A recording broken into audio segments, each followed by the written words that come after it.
Constance Dunlap by Arthur B. Reeve. Chapter 1. The Forgers.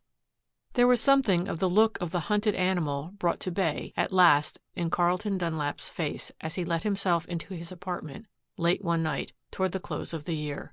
On his breath was the lingering odor of whiskey, yet in his eye and hand none of the effects. He entered quietly, although there was no apparent reason for such excessive caution. Then he locked the door with the utmost care, although there was no apparent reason for caution about that either.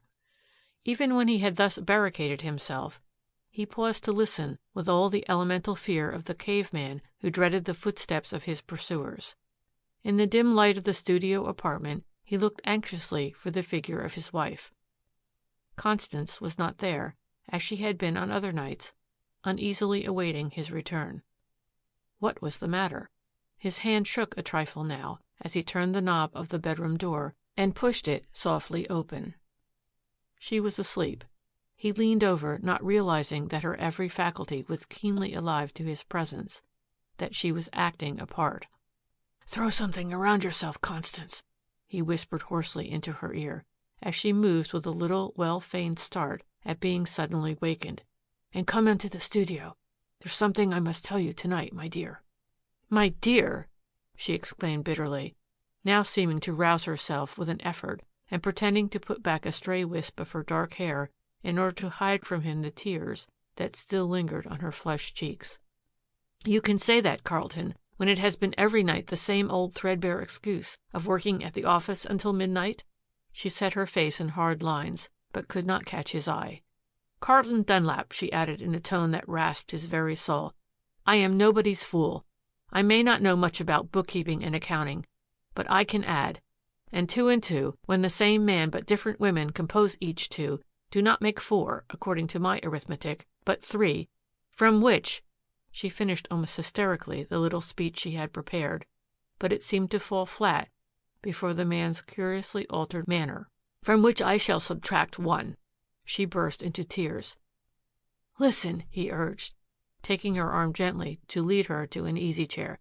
"No, no, no," she cried, now thoroughly aroused, with eyes that again snapped accusation and defiance at him. "Don't touch me. Talk to me if you want to. But don't come near me."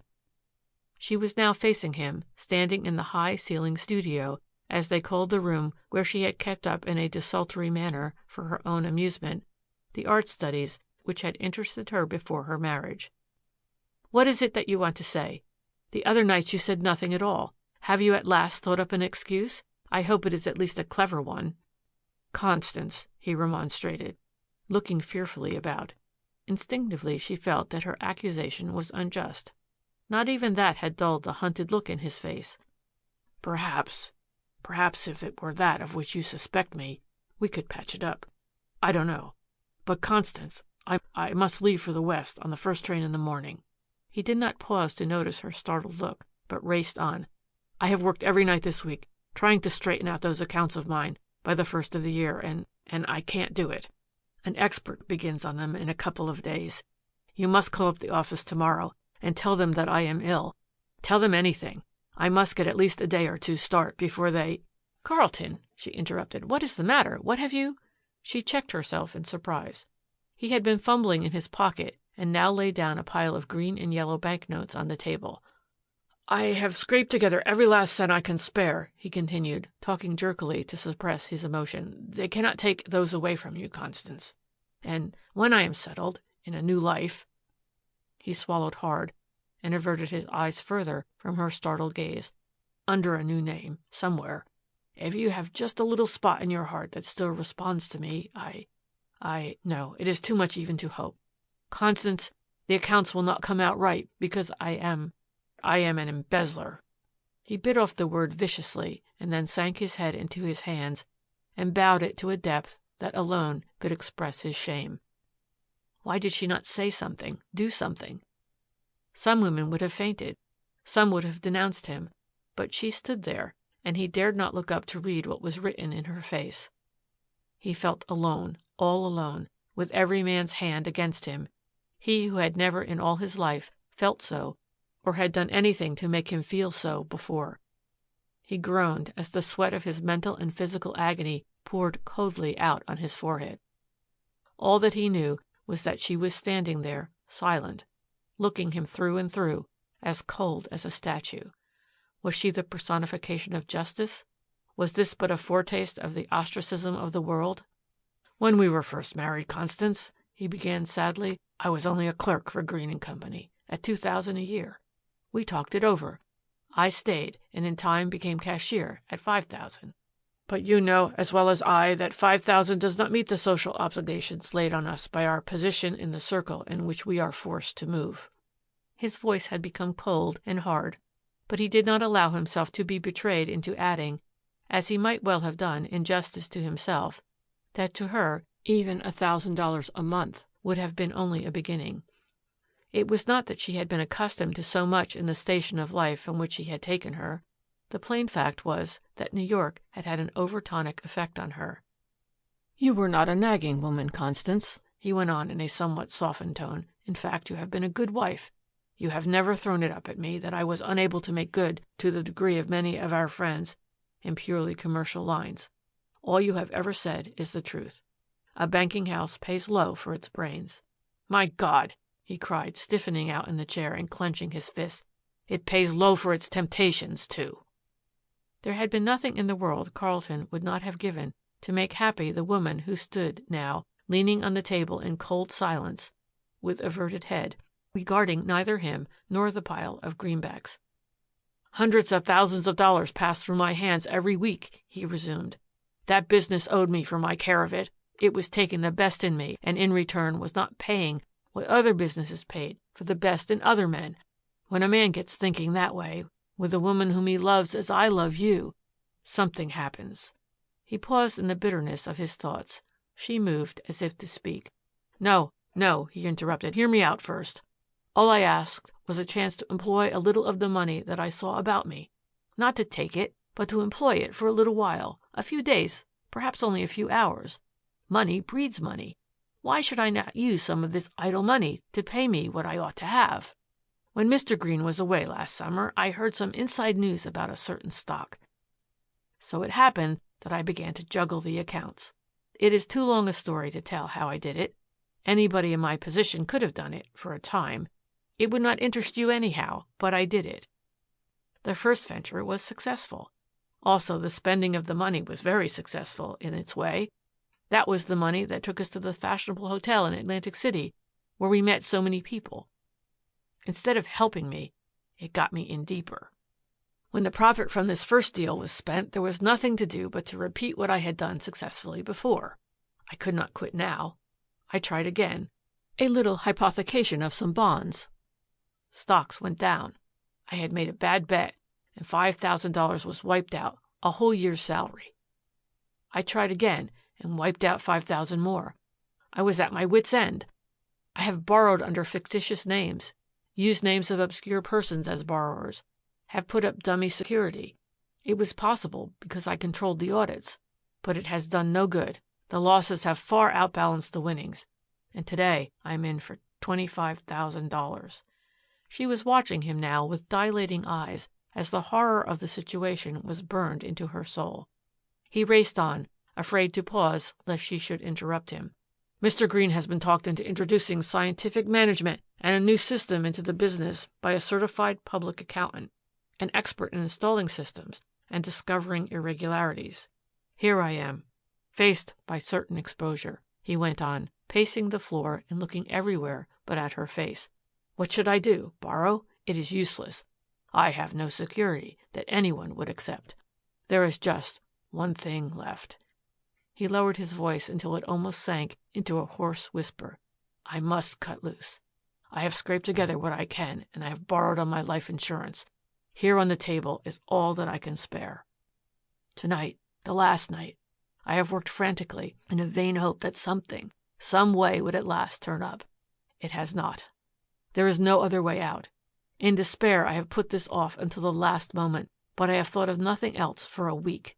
Good God, Constance, I have reached the mental state where even intoxicants fail to intoxicate." He dropped back again into the deep chair and sank his head again into his hands. He groaned as he thought of the agony of packing a bag and slinking for the Western Express through the crowds at the railroad terminal. Still Constance was silent.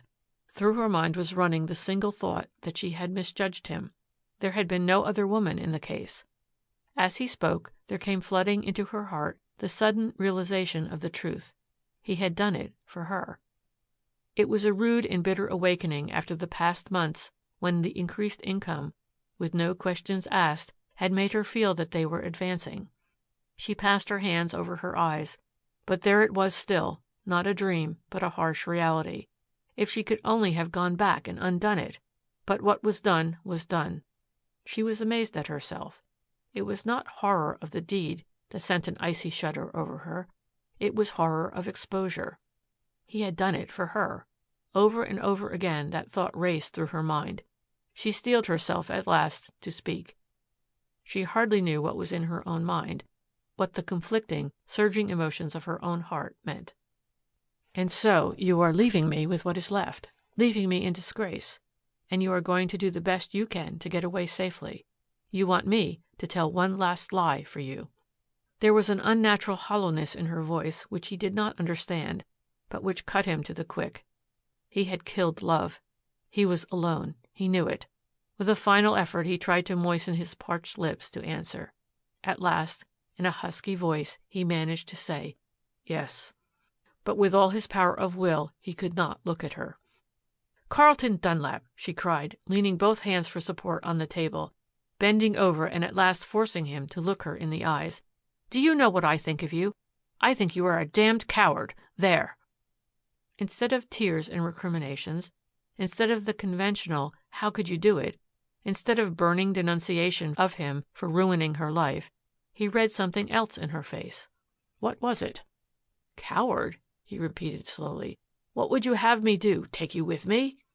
She tossed her head contemptuously. "Stay and face it?" he hazarded again. "Is there no other way?" she asked, still leaning forward with her eyes fixed on his. "Think. Is there no other way that you could avoid discovery just for a time? Carlton, we are cornered. Is there no desperate chance?" He shook his head sadly. Her eyes wandered momentarily about the studio until they rested on an easel. On it stood a watercolor on which she had been working, trying to put into it some of the feeling which she would never have put into words for him. On the walls of the apartment were pen and ink sketches, scores of little things which she had done for her own amusement. She bit her lip as an idea flashed through her mind. He shook his head again, mournfully. "Somewhere," she said slowly, "I have read that clever forgers use watercolors and pen and ink like regular artists. Think. Is there no way that I could forge a check that would give us breathing space, perhaps rescue us?" Carlton leaned over the table toward her, fascinated. He placed both his hands on hers. They were icy, but she did not withdraw them. For an instant they looked into each other's eyes. An instant, and then they understood. They were partners in crime. Amateurs, perhaps, but partners as they had been in honesty. It was a new idea that she had suggested to him. Why should he not act on it? Why hesitate? Why stop at it? He was already an embezzler. Why not add a new crime to the list? As he looked into her eyes, he felt a new strength. Together they could do it. Hers was the brain that had conceived the way out. She had the will, the compelling power to carry the thing through. He would throw himself on her intuition, her brain, her skill, her daring. On his desk in the corner, where often until far into the night he had worked on the huge ruled sheets of paper covered with figures of the firm's accounts, he saw 2 goose-necked vials, one of lemon-colored liquid, the other of raspberry color. One was of tartaric acid, the other of chloride of lime. It was an ordinary ink eradicator. Near the bottles lay a rod of glass with a curious tip, an ink eraser made of finely spun glass threads which scraped away the surface of the paper more delicately than any other tool that had been devised. There were the materials for their rehabilitation, if they were placed in his wife's deft artist fingers. Here was all the chemistry and artistry of forgery at hand. "Yes," he answered eagerly, "there is a way, Constance. Together we can do it." There was no time for tenderness between them now. It was cold, hard fact, and they understood each other too well to stop for endearments. Far into the night they sat up and discussed the way in which they would go about the crime. They practiced with erasers and with brush and watercolor on the protective coloring tint on some canceled checks of his own. Carlton must get a check of a firm in town, a check that bore a genuine signature. In it, they would make such trifling changes in the body as would attract no attention in passing, yet would yield a substantial sum toward wiping out Carlton's unfortunate deficit. Late as he had worked the night before, nervous and shaky as he felt after the sleepless hours of planning their new life, Carlton was the first at the office in the morning. His hand trembled as he ran through the huge batch of mail already left at the first delivery. He paused as he came to one letter with the name W.J. Reynolds Company on it. Here was a check in payment of a small bill, he knew. It was from a firm which habitually kept hundreds of thousands on deposit at the Gorham Bank. It fitted the case admirably. He slit open the letter. There, neatly folded, was the check. Number 15711, December 27th, 1910. The Gorham National Bank. Pay to the order of Green & Company, $25 and 00/100. $25.00/100. W.J. Reynolds Company, per Charles M. Brown, Treasurer. It flashed over him in a moment what to do. $25,000 would just about cover his shortage. The Reynolds firm was a big one, doing big transactions. He slipped the check into his pocket. The check might have been stolen in the mail. Why not? The journey uptown was most excruciatingly long, in spite of the fact that he had met no one he knew, either at the office or outside. At last he arrived home, to find Constance waiting anxiously. "Did you get a check?" she asked, hardly waiting for his reply. "Let me see it. Give it to me." The coolness with which she went about it amazed him. "It has the amount punched on it with a check punch," she observed as she ran her quick eye over it while he explained his plan. "We'll have to fill up some of those holes made by the punch." "I know the kind they used," he answered. "I'll get one and a desk check from the Gorham. You do the artistic work, my dear. My knowledge of check punches, watermarks, and paper will furnish the rest. I'll be back directly. Don't forget to call up the office a little before the time I usually arrive there, and tell them I am ill." With her light finger touch she worked feverishly, partly with the liquid ink eradicator, but mostly with the spun glass eraser. First she rubbed out the cents after the written figure 25. Carefully, with a blunt instrument, she smoothed down the roughened surface of the paper so that the ink would not run in the fibers and blot. Over and over she practiced writing the 1,000 in a hand like that on the check. She already had the capital T in 20 as a guide. During the night, in practicing, she had found that in raising checks only 7 capital letters were used. O in 1, T in 2, 3, 10, and 1,000, F in 4 and 5, S in 6 and 7, E in 8, N in 9, and H in 100. At last, even her practice satisfied her. Then, with a coolness born only of desperation, she wrote in the words, 1,000, 00/100. When she had done it, she stopped to wonder at herself. She was amazed and perhaps a little frightened at how readily she adapted herself to the crime of forgery. She did not know that it was one of the few crimes in which women had proved themselves most proficient, though she felt her own proficiency and native ability for copying. Again the eraser came into play to remove the cents after the figure 25, period. A comma and 3 zeros following it were inserted, followed by a new 00/100. The signature was left untouched. Erasing the name of Green & Company presented greater difficulties, but it was accomplished with as little loss of the protective coloring on the surface of the check as possible. Then, after the pay to the order of, she wrote in, as her husband had directed, the Carlton Realty Company. Next came the watercolor to restore the protective tint where the glass eraser and the acids had removed it. There was much delicate matching of tints and careful painting in with a fine camel's hair brush, until at last the color of those parts where there had been an erasure was apparently as good as any other part. Of course, under the microscope, there could have been seen the angry crisscrossing of the fibers of the paper due to the harsh action of the acids and the glass eraser. Still, painting the whole thing over with a little resinous liquid somewhat restored the glaze to the paper, at least sufficiently to satisfy a cursory glance of the naked eye. There remained the difficulty of the protective punch marks. There they were, a star cut out of the check itself, a $, and 25 followed by another star. She was still admiring her handiwork, giving it here and there a light little fill-up with the brush, and comparing this check with some of those which had been practiced on last night, to see whether she had made any improvement in her technique of forgery, when Carlton returned with the punch and the blank checks on the Gorham Bank. From one of the blank checks he punched out a number of little stars, until there was one which in watermark and scrollwork corresponded precisely with that punched out in the original check. Constance, whose fingers had long been accustomed to fine work, fitted in the little star after the $25, then took it out, moistened the edges ever so slightly with glue on the end of a toothpick, and pasted it back again.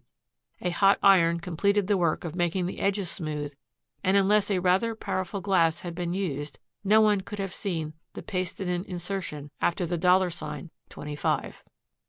Careful not to deviate the fraction of a hair's breadth from the alignment, Carlton took the punch, added 3 zeros, and a star after the 25, making it $25,000. Finally, the whole thing was again ironed to give it the smoothness of an original. Here at last was the completed work, the first product of their combined skill in crime. Number 15711, December 27, 1910. The Gorham National Bank. Pay to the order of the Carlton Realty Company. $25,000 over $100. $25,000.000.00/100. W. J. Reynolds Company, per Charles M. Brown, Treasurer. How completely people may change, even within a few hours, was well illustrated as they stood side by side and regarded their work with as much pride as if it had been the result of their honest efforts of years. They were now pen and brush crooks of the first caliber, had reduced forgery to a fine art, and demonstrated what an amateur might do.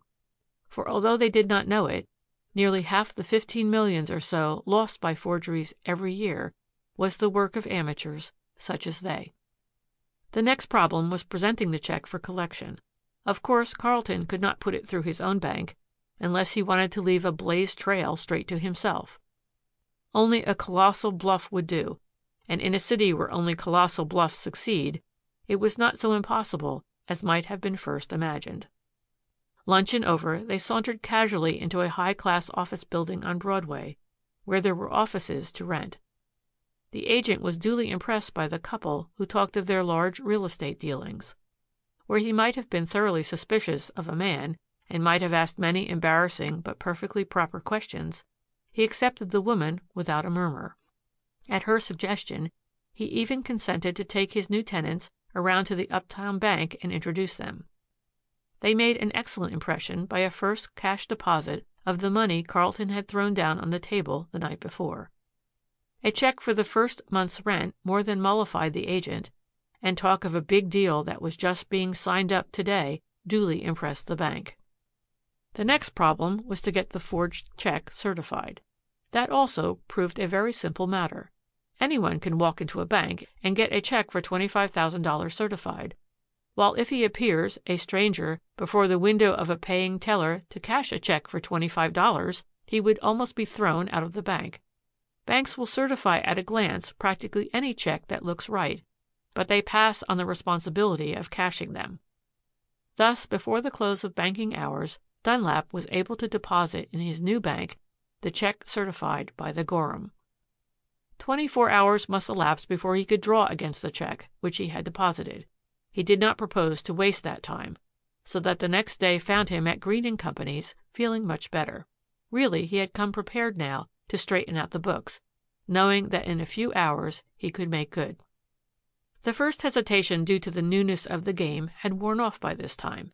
Nothing at all of an alarming nature had happened. The new month had already begun, and as most firms have their accounts balanced only once a month, he had, he reasoned, nearly the entire 4 weeks in which to operate. Conscience was dulled in Constance also, and she was now busy with ink eraser, the watercolors, and other paraphernalia in a wholesale raising of checks, mostly for amounts smaller than that in the first attempt. "We are taking big chances anyway," she urged him. "Why quit yet? A few days more and we may land something worth while." The next day he excused himself from the office for a while and presented himself at his new bank with a sheaf of new checks which he had raised, all certified, and totaling some thousands more. His own check for $25,000 was now honored. The relief which he felt was tremendous after the weeks of grueling anxiety. At once he hurried to a broker's and placed an order for the stocks he had used on which to borrow. He could now replace everything in the safe, straighten out the books, could make everything look right to the systematizer, could blame any apparent irregularity on his old system. Even ignorance was better than dishonesty. Constance, meanwhile, had installed herself in the little office they had hired as stenographer and secretary. Once having embarked on the hazardous enterprise, she showed no disposition to give it up yet. An office boy was hired and introduced at the bank. The mythical realty company prospered, at least if prosperity is measured merely by the bank book. In less than a week the skillful pen and brush of Constance had secured them a balance, after straightening out Carlton's debts, that came well up to $100,000, mostly in small checks, some with genuine signatures and amounts altered, others complete forgeries. As they went deeper and deeper, Constance began to feel the truth of their situation. It was she who was really at the helm of this enterprise. It had been her idea. The execution of it had been mainly her work. Carlton had furnished merely the business knowledge that she did not possess. The more she thought of it during the hours in the little office while he was at work downtown, the more uneasy did she become. What if he should betray himself in some way? She was sure of herself, but she was almost afraid to let him go out of her sight. She felt a sinking sensation every time he mentioned any of the happenings in the banking house. Could he be trusted alone not to betray himself when the first hint of discovery of something wrong came? It was now near the middle of the month. It would not pay to wait until the end. Some one of the many firms whose checks they had forged might have its books balanced at any time now. From day to day, small amounts in cash had already been withdrawn until they were $20,000 to the good. They planned to draw out $30,000 now at one time. That would give them $50,000, roughly half of their forgeries. The check was written, and the office boy was started to the bank with it. Carlton followed him at a distance, as he had on other occasions, ready to note the first sign of trouble as the boy waited at the teller's window. At last the boy was at the head of the line. He had passed the check in, and his satchel was lying open, with voracious maw, on the ledge below the wicket for the greedy feeding of stacks of bills. Why did the teller not raise the wicket and shove out the money in a coveted pile? Carlton seemed to feel that something was wrong. The line lengthened, and those at the end of the queue began to grow restive at the delay. One of the bank's officers walked down and spoke to the boy. Carlton waited no longer. The game was up. He rushed from his coign of observation out of the bank building and dashed into a telephone booth. "Quick, Constance," he shouted over the wire. "Leave everything. They're holding up our check. They have discovered something. Take a cab and drive slowly around the square. You'll find me waiting for you at the north end." That night the newspapers were full of the story. There was the whole thing, exaggerated, distorted, multiplied, until they had become swindlers of millions instead of thousands. But nevertheless it was their story. There was only one grain of consolation. It was in the last paragraph of the news item, and read, "There seems to be no trace of the man and woman who worked this clever swindle. As if by a telepathic message, they have vanished at just the time when their whole house of cards collapsed." They removed every vestige of their work from the apartment. Everything was destroyed. Constance even began a new watercolor so that it might suggest that she had not laid aside her painting. They had played for a big stake and lost, but the $20,000 was something. Now the great problem was to conceal it and themselves. They had lost. Yet if ever before they loved, it was as nothing to what it was now that they had tasted together the bitter and the sweet of their mutual crime. Carlton went down to the office the next day, just as before. The anxious hours that his wife had previously spent thinking whether he might betray himself by some slip were comparative safety as contrasted with the uncertainty of the hours now. But the first day after the alarm of the discovery passed off all right. Carlton even discussed the case, his case, with those in the office, commented on it, condemned the swindlers, and carried it off, he felt proud to say, as well as Constance herself might have done had she been in his place. Another day passed. His account of the first day, reassuring as it had been to her, did not lessen the anxiety. Yet never before had they seemed to be bound together by such ties as knitted their very souls in this crisis. She tried with a devotion that was touching to impart to him some of her own strength to ward off detection. It was the afternoon of the second day that a man who gave the name of Drummond called and presented a card of the Reynolds Company. "Have you ever been paid a little bill of $25 by our company?" he asked. Down in his heart, Carlton knew that this man was a detective. "I can't say without looking it up," he replied. Carlton touched a button and an assistant appeared. Something outside himself seemed to nerve him up as he asked, "Look up our account with Reynolds and see if we have been paid. What is it? A bill for $25. Do you recall it?" "Yes, I recall it," replied the assistant. "No, Mr. Dunlap, I don't think it has been paid. It is a small matter, but we sent them a duplicate bill yesterday. I thought the original must have gone astray." Carlton cursed him inwardly for sending the bill, but then he reasoned it was only a question of time, after all, when the forgery would be discovered. Drummond dropped into a half-confidential, half-quizzing tone. "I thought not. Somewhere along the line that check has been stolen and raised to $25,000, he remarked. "Is that so?" gasped Carlton, trying hard to show just the right amount of surprise and not too much. "Is that so?" "No doubt you have read in the papers of this clever realty company swindle. Well, it seems to have been part of that." "I'm sure that we shall be glad to do all in our power to cooperate with Reynolds," put in Dunlap. "I thought you would," commented Drummond dryly. "I may as well tell you that I fear someone has been tampering with your mail." "Tampering with our mail?" repeated Dunlap, aghast. "Impossible." "Nothing is impossible until it is proved so," answered Drummond, looking him straight in the eyes. Carlton did not flinch. He felt a new power within himself, gained during the past few days of new association with Constance. For her, he could face anything. But when Drummond was gone, he felt as he had on the night when he had finally realized that he could never cover up the deficit in his books. With an almost superhuman effort, he gripped himself. Interminably, the hours of the rest of the day dragged on. That night, he sank limp into a chair on his return home. "A man named Drummond was in the office today, my dear," he said. "Someone in the office sent Reynolds a duplicate bill, and they know about the check." "Well?" "I wonder if they suspect me." "If you act like that, they won't suspect. They'll arrest," she commented sarcastically. He had braced up again into his new self at her words, but there was again that sinking sensation in her heart as she realized that it was, after all, herself on whom he depended, that it was she who had been the will, even though he had been the intellect of their enterprise. She could not overcome the feeling that, if only their positions could be reversed, the thing might even yet be carried through. Drummond appeared again at the office the next day. There was no concealment about him now. He said frankly that he was from the Burr Detective Agency, whose business it was to guard the banks against forgeries. "The pen work, or as we detectives call it, the penning," he remarked, "in the case of that check is especially good. It shows rare skill. But the pitfalls in this forgery game are so many that, in avoiding one, a forger, ever so clever, falls into another." Carlton felt the polite third degree as he proceeded. "Nowadays the forger has science to contend with, too. The microscope and camera may come in a little too late to be of practical use in preventing the forger from getting his money at first, but they come in very neatly later in catching him. What the naked eye cannot see in this check they reveal. Besides, a little iodine vapor brings out the original Green & Company on it. We have found out also that the protective coloring was restored by watercolor.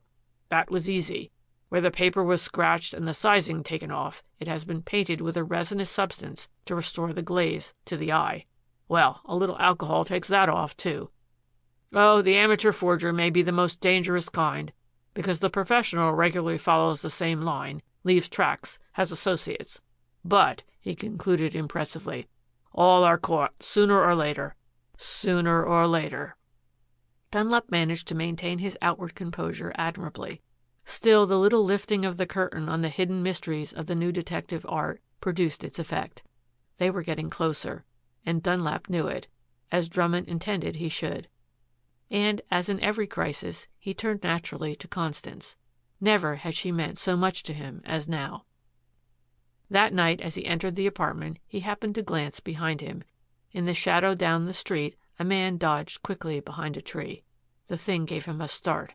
He was being watched. "There is just one thing left," he cried excitedly as he hurried upstairs with the news. "We must both disappear this time." Constance took it very calmly. "But we must not go together," she added quickly, her fertile mind, as ever, hitting directly on a plan of action. "If we separate, they will be less likely to trace us, for they will never think we would do that." It was evident that the words were being forced out by the conflict of common sense and deep emotion. "Perhaps it will be best for you to stick to your original plan of going west. I shall go to one of the winter resorts. We shall communicate only through the personal column of the Star. Sign yourself Weston. I shall sign Easton." The words fell on Carlton with his new and deeper love for her like a death sentence. It had never entered his mind that they were to be separated now, dissolve their partnership in crime. To him it seemed as if they had just begun to live since that night when they had at last understood each other. And it had come to this, separation. "A man can always shift for himself better if he has no impediments," she said, speaking rapidly as if to bolster up her own resolution. "A woman is always an impediment in a crisis like this." In her face he saw what he had never seen before. There was love in it that would sacrifice everything. She was sending him away from her, not to save herself, but to save him. Vainly he attempted to protest. She placed her finger on his lips. Never before had he felt such an overpowering love for her, and yet she held him in check in spite of himself. "Take enough to last a few months," she added hastily. "Give me the rest. I can hide it and take care of myself. Even if they trace me, I can get off. A woman can always do that more easily than a man. Don't worry about me. Go somewhere, start a new life. If it takes years, I will wait. Let me know where you are. We can find some way in which I can come back into your life." "No, no." Carlton had caught her passionately in his arms. "Even that cannot weaken me. The die is cast. We must go." She tore herself away from him and fled into her room, where, with set face and ashen lips, she stuffed article after article into her grip. With a heavy heart, Carlton did the same. The bottom had dropped out of everything, yet try as he would to reason it out, he could find no other solution but hers. To stay was out of the question, if indeed it was not already too late to run. To go together was equally out of the question. Constance had shown that. Seek the woman was the first rule of the police. As they left the apartment, they could see a man across the street following them closely. They were shadowed. In despair, Carlton turned toward his wife. A sudden idea had flashed over her. There were 2 taxicabs at the station on the corner. "I will take the first," she whispered. "Take the second and follow me. Then he cannot trace us." They were off, leaving the baffled shadow only time to take the numbers of the cab. Constance had thought of that. She stopped and Carlton joined her. After a short walk, they took another cab. He looked at her inquiringly, but she said nothing. In her eyes he saw the same fire that blazed when she had asked him if there was no way to avoid discovery, and had suggested it herself in the forgery. He reached over and caressed her hand. She did not withdraw it, but her averted eyes told that she could not trust even herself too far. As they stood before the gateway to the steps that led down into the long under-river tunnel that was to swallow them so soon and project them each into a new life, hundreds, perhaps thousands of miles apart, Carlton realized as never before what it all had meant. He had loved her through all the years, but never with the wild love of the past 2 weeks. Now there was nothing but blackness and blankness. He felt as though the hand of fate was tearing out his wildly beating heart. She tried to smile at him bravely. She understood.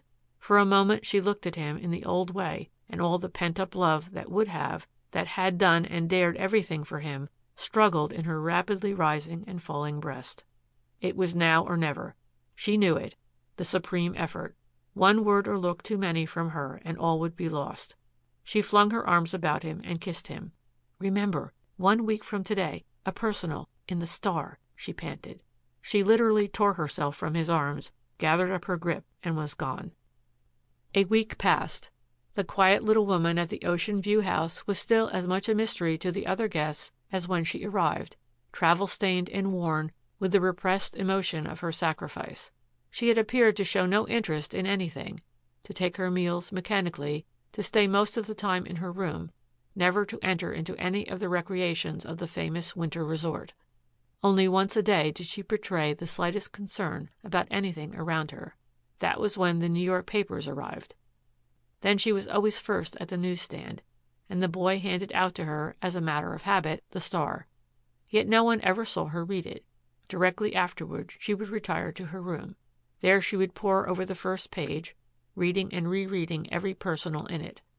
Sometimes she would try reading them backward and transposing the words, as if the message they contained might be in the form of a cryptograph. The strain and the suspense began to show on her. Day after day passed, until it was nearly 2 weeks since the parting in New York. Day after day she grew more worn by worry and fear. What had happened? In desperation she herself wired a personal to the paper. "Weston, write me at the Ocean View, Easton." For 3 days she waited for an answer. Then she wired the personal again. Still there was no reply, and no hint of reply. Had they captured him? Or was he so closely pursued that he did not dare to reply, even in the cryptic manner on which they had agreed? She took the file of papers which she kept and again ran through the personals, even going back to the very day after they had separated. Perhaps she had missed one, though she knew that she could not have done so, for she had looked at them 100 times. Where was he? Why did he not answer her message in some way? No one had followed her. Were they centering their efforts on capturing him? She haunted the newsstand in the lobby of the beautifully appointed hotel. Her desire to read newspapers grew. She read everything. It was just 2 weeks since they had left New York on their separate journeys when, on the evening of another newsless day, she was passing the newsstand. From force of habit she glanced at an early edition of an evening paper. The big black type of the heading caught her eye. "Noted forger, a suicide." With a little shriek, half suppressed, she seized the paper. It was Carlton. There was his name. He had shot himself in a room in a hotel in St. Louis. She ran her eye down the column, hardly able to read. In heavier type than the rest was the letter they had found on him. "My dearest Constance, when you read this, I, who have wronged and deceived you beyond words, will be where I can no longer hurt you. Forgive me, for by this act I am a confessed embezzler and forger. I could not face you and tell you of the double life I was leading. So I have sent you away and have gone away myself. And may the Lord have mercy on the soul of your devoted husband, Carlton Dunlap." Over and over again she read the words as she clutched at the edge of the newsstand to keep from fainting. Wronged and deceived you. The double life I was leading. What did he mean? Had he after all been concealing something else from her? Had there really been another woman? Suddenly the truth flashed over her. Tracked and almost overtaken, lacking her hand which had guided him, he had seen no other way out. And in his last act he had shouldered it all on himself, had shielded her nobly from the penalty, had opened wide for her the only door of escape. End of chapter 1.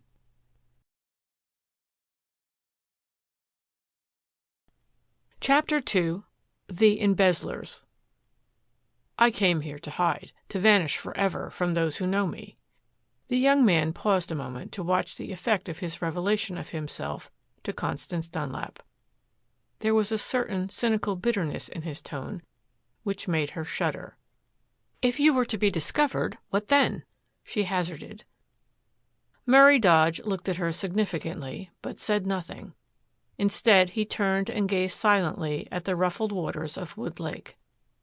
There was no mistaking the utter hopelessness and grim determination of the man. Why have you told so much to me, an absolute stranger?" she asked, searching his face. "Might I not hand you over to the detectives who, you say, will soon be looking for you?" "You might," he answered quickly, "but you won't." There was a note of appeal in his voice as he pursued slowly, not as if seeking protection, but as if hungry for friendship, and most of all her friendship. "Mrs. Dunlap, I have heard what the people at the hotel say is your story. I think I understand, as much as a man can. Anyhow, I know that you can understand. I have reached a point where I must tell someone or go insane. It is only a question of time before I shall be caught. We are all caught. Tell me," he asked eagerly, bending down closer to her with an almost breathless intensity in his face, as though he would read her thoughts. "Am I right? The story of you which I have heard since I came here is not the truth, the whole truth. It is only half the truth, is it not?" Constance felt that this man was dangerously near understanding her, as no one yet had seemed to be. It set her heart beating wildly to know that he did. And yet she was not afraid. Somehow, although she did not betray the answer by a word or a look, she felt that she could trust him. Through the door of escape from the penalty of her forgeries, which Carlton Dunlap had thrown open for her by the manner of his death, Constance had passed unsuspected. To return to New York, however, had become out of the question. She had plenty of money for her present needs, although she thought it best to say nothing about it, lest someone might wonder and stumble on the truth. She had closed up the little studio apartment and had gone to a quiet resort in the Pines. Here, at least, she thought she might live unobserved until she could plan out the tangled future of her life. There had seemed to be no need to conceal her identity, and she had felt it better not to do so. She knew that her story would follow her, and it had. She was prepared for that. She was prepared for the pity and condescension of the gossips and had made up her mind to stand aloof. Then came a day when a stranger had registered at the hotel. She had not noticed him especially, but it was not long before she realized that he was noticing her. Was he a detective? Had he found out the truth in some uncanny way? She felt sure that the name on the hotel register, Malcolm Dodd, was not his real name. Constance had not been surprised when the head waiter had seated the young man at her table. No doubt he had maneuvered it so. Nor did she avoid the guarded acquaintance that resulted in the natural course of events. One afternoon, shortly after his arrival, she had encountered him unexpectedly on a walk through the Pines.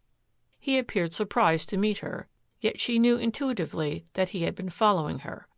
Still, it was so different now to have anyone seek her company that, in spite of her uncertainty of him, she almost welcomed his speaking.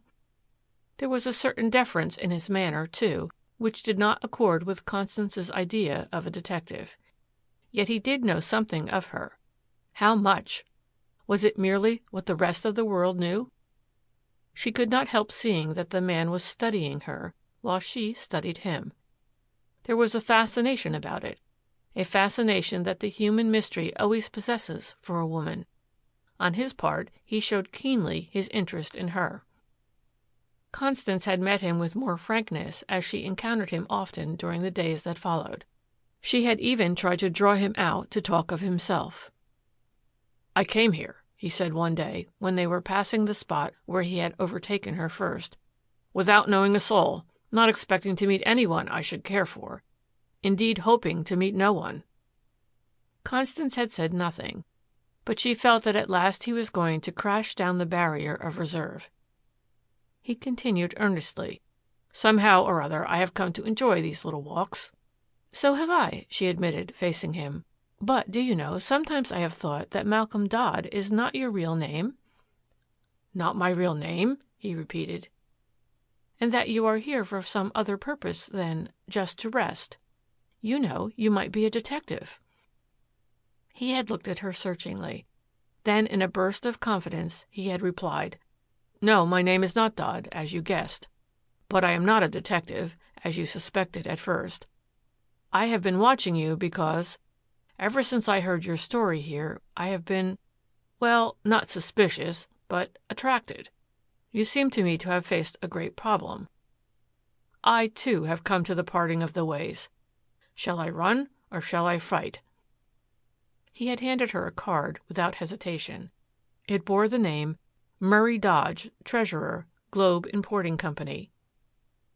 "What do you mean?" she had asked quickly, hardly expecting an answer. "What have you done?" "Oh, it's the usual trouble, I suppose," he had replied wearily, much to her surprise. "I began as a boy in the company and ultimately worked myself up as it grew, until I became treasurer. To cut it short, I have used funds belonging to the company, lost them. I don't need to tell you how a treasurer or a cashier can do that." Constance was actually startled. Was he what he represented himself to be? Or was he leading her on in this way to a confession of her own part, which she had covered so well, in the forgeries of her dead husband? "How did you begin?" she asked tentatively. "A few years ago," he answered with a disconcerting lack of reserve, "the company found that we could beat our competitors by a very simple means. The largest stockholder, Mr. Dumont, was friendly with some of the customs officials and, well, we undervalued our goods. It was easy. The only thing necessary was to bribe some of the officials. The president of the company, Walton Beverly, put the dirty work on me as treasurer. Now you can imagine what that meant." He had fallen into a cynical tone again. "It meant that I soon found, or rather thought I found, that every man has his price. Some higher, some lower, but a price nevertheless. It was my business to find it, to keep it as low as I could with safety. So it went, from one crooked thing to another. I knew I was crooked, but not as bad, I think, as the rest who put the actual work on me. I was unfortunate, weak perhaps, that is all. I tried to get mine, too. I lost what I meant to put back after I had used it. They are after me now, or soon will be, the crooks. And here I am, momentarily expecting someone to walk up quietly behind me, tap me on the shoulder, and whisper, 'You're wanted.'" Time had not softened the bitterness of Constance's feelings. Somehow she felt that the world, or at least society, owed her for taking away her husband. The world must pay. She sympathized with the young man who was appealing to her for friendship. Why not help him? "Do you really, really want to know what I think?" asked Constance after he had at last told her his wretched story. It was the first time that she had looked at him since she realized that he was unburdening the truth to her. "Yes," he answered eagerly, catching her eye. "Yes," he urged. "I think," she said slowly, "that you are running away from a fight that has not yet begun." It thrilled her to be talking so. Once before she had tasted the sweetness and the bitterness of crime. She did not stop to think about right or wrong. If she had done so, her ethics would have been strangely illogical. It was enough that, short as their acquaintance had been, she felt unconsciously that there was something latent in the spirit of this man akin to her own. Murray also felt rather than understood the bond that had been growing so rapidly between them. His was the temperament that immediately translates feeling into action. He reached into his breast pocket. There was the blue-black glint of a cold steel automatic. A moment he balanced it in his hand. Then, with a rapid and decisive motion of the arm, he flung it far from him. As it struck the water, with a sound horribly suggestive of the death gurgle of a lost man, he turned and faced her. "There," he exclaimed, with a new light in the defiant, desperate smile that she had observed many times before. "There. The curtain rises instead of falls." Neither spoke for a few moments. At last he added, "What shall I do next?" "Do?" she repeated. She felt now the weight of responsibility for interfering with his desperate plans, but it did not oppress her. On the contrary, it was a pleasant burden. "According to your own story," she went on, "they know nothing yet, as far as you can see. You would have forestalled them by taking this little vacation, during which you could disappear while they would discover the shortage. Do? Go back. And when they discover it? He asked, evidently prepared for the answer she had given and eager to know what she would propose next. Constance had been thinking rapidly. Listen, she cried, throwing aside restraint now. No one in New York outside my former little circle knows me. I can live there in another circle unobserved. For weeks I have been amusing myself by the study of shorthand. I have picked up enough to be able to carry the thing off. Discharge your secretary. Put an advertisement in the newspapers. I will answer it. Then I will be able to help you. I cannot say at a distance what you should do next. There, perhaps, I can tell you. What was it that had impelled her to say it? She could not have told. Murray looked at her. Her very presence seemed to infuse new determination into him. It was strange about this woman. What a wonderful effect she had on him. A few days before he would have laughed at anyone who had suggested that any woman might have aroused in him the passions that were now surging through his heart. 10,000 years ago, perhaps, he would have seized her and carried her off in triumph to his clan or tribe. Today he would win her by more subtle means. His mind was made up. She had pointed the way. That night Dodge left Woodlake hastily for New York. To Constance, a new purpose seemed to have entered into a barren life. She was almost gay as she packed her trunks and grips and quietly slipped into the city a few hours later and registered at a quiet hotel for businesswomen. Sure enough, in the Star the next morning was the advertisement. She wrote in a formal way, giving her telephone number. That afternoon, apparently as soon as the letter had been delivered, a call came. The following morning she was the private secretary of Murray Dodge, sitting unobtrusively before a typewriter desk, in a sort of little anteroom that guarded the door to his office.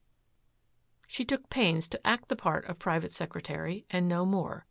As appeared natural to the rest of the office force, at first she was much with Murray, who made the most elaborate explanations of the detail of the business. "Do they suspect anything?" she asked anxiously, as soon as they were absolutely alone. "I think so," he replied. "They said nothing except that they had not expected me back so soon. I think the 'so soon' was an afterthought. They didn't expect me back at all. For," he added significantly, "I've been in fear and trembling until I could get you. They already have asked the regular audit company to go over the books in advance of the time when we usually employ them. I didn't ask why. I merely accepted it with a nod. It might have meant bringing matters to a crisis now." He felt safer with Constance installed as his private secretary. True, Beverly and Dumont had viewed her from the start with suspicion. Constance had been thinking hard out in her little office since she had begun to understand how matters stood. "Well," she demanded, "what of it? Don't try to conceal it. Let them discover it. Go further. Dare them. Court exposure." It was bold and ingenious. What a woman she was for meeting emergencies. Murray, who had a will that had been accustomed to bend others to his purposes, except in the instance where they had bent him and nearly broken him, recognized the masterful mind of Constance. He was willing to allow her to play the game. Thus, Constance began collecting the very data that would have sent Murray to jail for bribery. Day by day, as she worked on, the situation became more and more delicate. They found themselves alone much of the time now. Beverly was, or pretended to be, busy on other matters and avoided Dodge as much as possible. Only the regular routine affairs passed through his hands, but he said nothing. It gave him more time with her. Dumont came in as rarely as it was possible. And as they worked along gathering the data, Constance came to admire Murray more than ever. She worked patiently over the big books, taking only those on which the accountant was not engaged, at such times as she could get them without exciting suspicion. Together they dug out the extent of the frauds that had been practiced on the government for years back. From the letter files they rescued notes and orders and letters, pieced them together into as near a continuous record as they could make. With his own knowledge of the books, Dodge could count on making better progress on the essential things than the regular accountant of the audit company. He felt sure that they would finish sooner and that they would have a closer report of the frauds of all kinds than could be uncovered by the man who had been set on the trail of Dodge to discover just how much of the illicit gains he had taken for himself. Constance became aware soon that whenever she left the office at night she was being followed. She had at first studiously repelled the offers of Murray to see her home. It was not that he had taken advantage of the situation into which she had put herself. He would never have done that. Still, she wished a little more time to analyze her own conflicting feelings toward him. Then, too, several times in the crowded subway cars, she had noticed a face that was familiar. It was Drummond, never looking directly at her, always engrossed in something else, yet never failing to note where she was going. That must be, she reasoned, some of the work of Beverly and Dumont. Murray was now working feverishly. As he worked, he found himself feeling differently toward the whole affair. He actually came to enjoy it, with all its risks and uncertainty, to enjoy gathering the data which, he should have said, ought really to be destroyed. Often he caught himself wishing that everything had come out all right in the end, and that Constance really was his private secretary. Every moment with her seemed now to pass so quickly that he would willingly have smashed all the clocks and destroyed all the calendars. Association with other women had been tame beside his new friendship with her. She had suffered, felt, lived. She fascinated him, as often over the books they would stop to talk of things the most irrelevant, yet to him the most interesting, until she would bring him back inevitably to the point of their work, and start him again with a new power and incentive toward the purpose she had in mind. To Constance he seemed to fill a blank spot in her empty life. If she had been bitter toward the world for what had happened to her, the pleasure of helping another to beat that harsh world seemed an unspeakably sweet compensation. At last even Constance herself began to realize it. It was not, after all, merely the bitterness toward society that lured her on. She was not a woman carved out of a block of stone. There was a sweetness about this association that carried her along as if in a dream. She was actually falling in love with him. One day she had been working later than usual. The accountant had shown signs of approaching the end of his task sooner than they had expected. Murray was waiting, as was his custom, for her to finish before he left.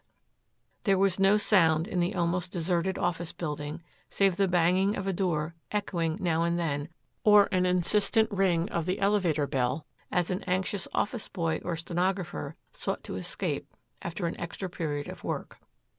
Murray stood looking at her admiringly as she deftly shoved the pins into her hat. Then he held her coat, which brought them close together. "It will soon be time for the final scene," he remarked. His manner was different as he looked down at her. "We must succeed, Constance," he went on slowly. "Of course, after it is over, it will be impossible for me to remain here with this company. I have been looking around. We must clear ourselves. I already have an offer to go with another company, much better than this position in every way. Honest, square, with no dirty work, such as I have had here." It was a moment that Constance had foreseen. Without planning what she would do, she moved to the door as if to go. "Take dinner with me tonight at the Riverside," he went on, mentioning the name of a beautifully situated inn uptown overlooking the lights of the Hudson and thronged by gay parties of pleasure seekers. Before she could say no, even though she would have said it, he had linked his arm in hers, banged shut the door, and they were being whisked to the street in the elevator. This time, as they were about to go out of the building, she noticed Drummond standing in the shadow of a corner back of the cigar counter on the first floor. She told Murray of the times she had seen Drummond following her. Murray ground his teeth. "You'll have to hustle this time," he muttered, handing her quickly into a cab that was waiting for a fare. Before he could give the order where to drive, she had leaned out of the window. "To the ferry!" she cried. Murray looked at her inquiringly. Then he understood. "Not to the riverside yet," she whispered. "That man has summoned a cab that was passing." In her eyes Murray saw the same fire that had blazed when she had told him he was running away from a fight that had not yet begun. As the cab whirled through the now nearly deserted downtown streets, he reached over in sheer admiration and caressed her hand. She did not withdraw it, but her averted eyes and quick breath told that 1,000 thoughts were hurrying through her mind, divided between the man in the cab beside her and the man in the cab following, perhaps half a block behind.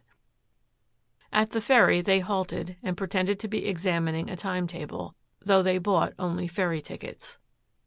Drummond did the same and sauntered leisurely within easy distance of the gate. Nothing seemed to escape him, and yet never did he seem to be watching them. The gateman shouted, "All aboard!" The door began to close.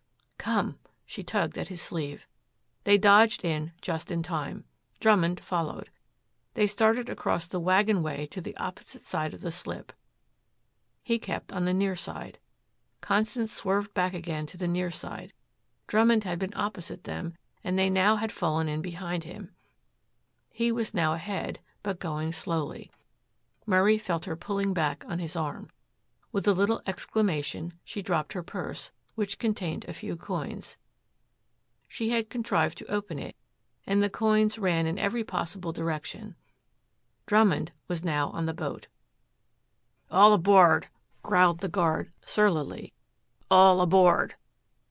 Go ahead," shouted Murray, trying to pick up the scattered change and scattering it the more.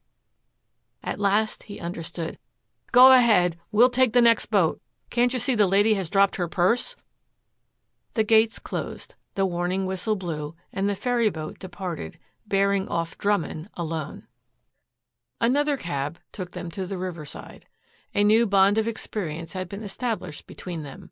They dined quietly, and as the lights grew mellow, she told him more of her story than she had ever breathed to any other living soul.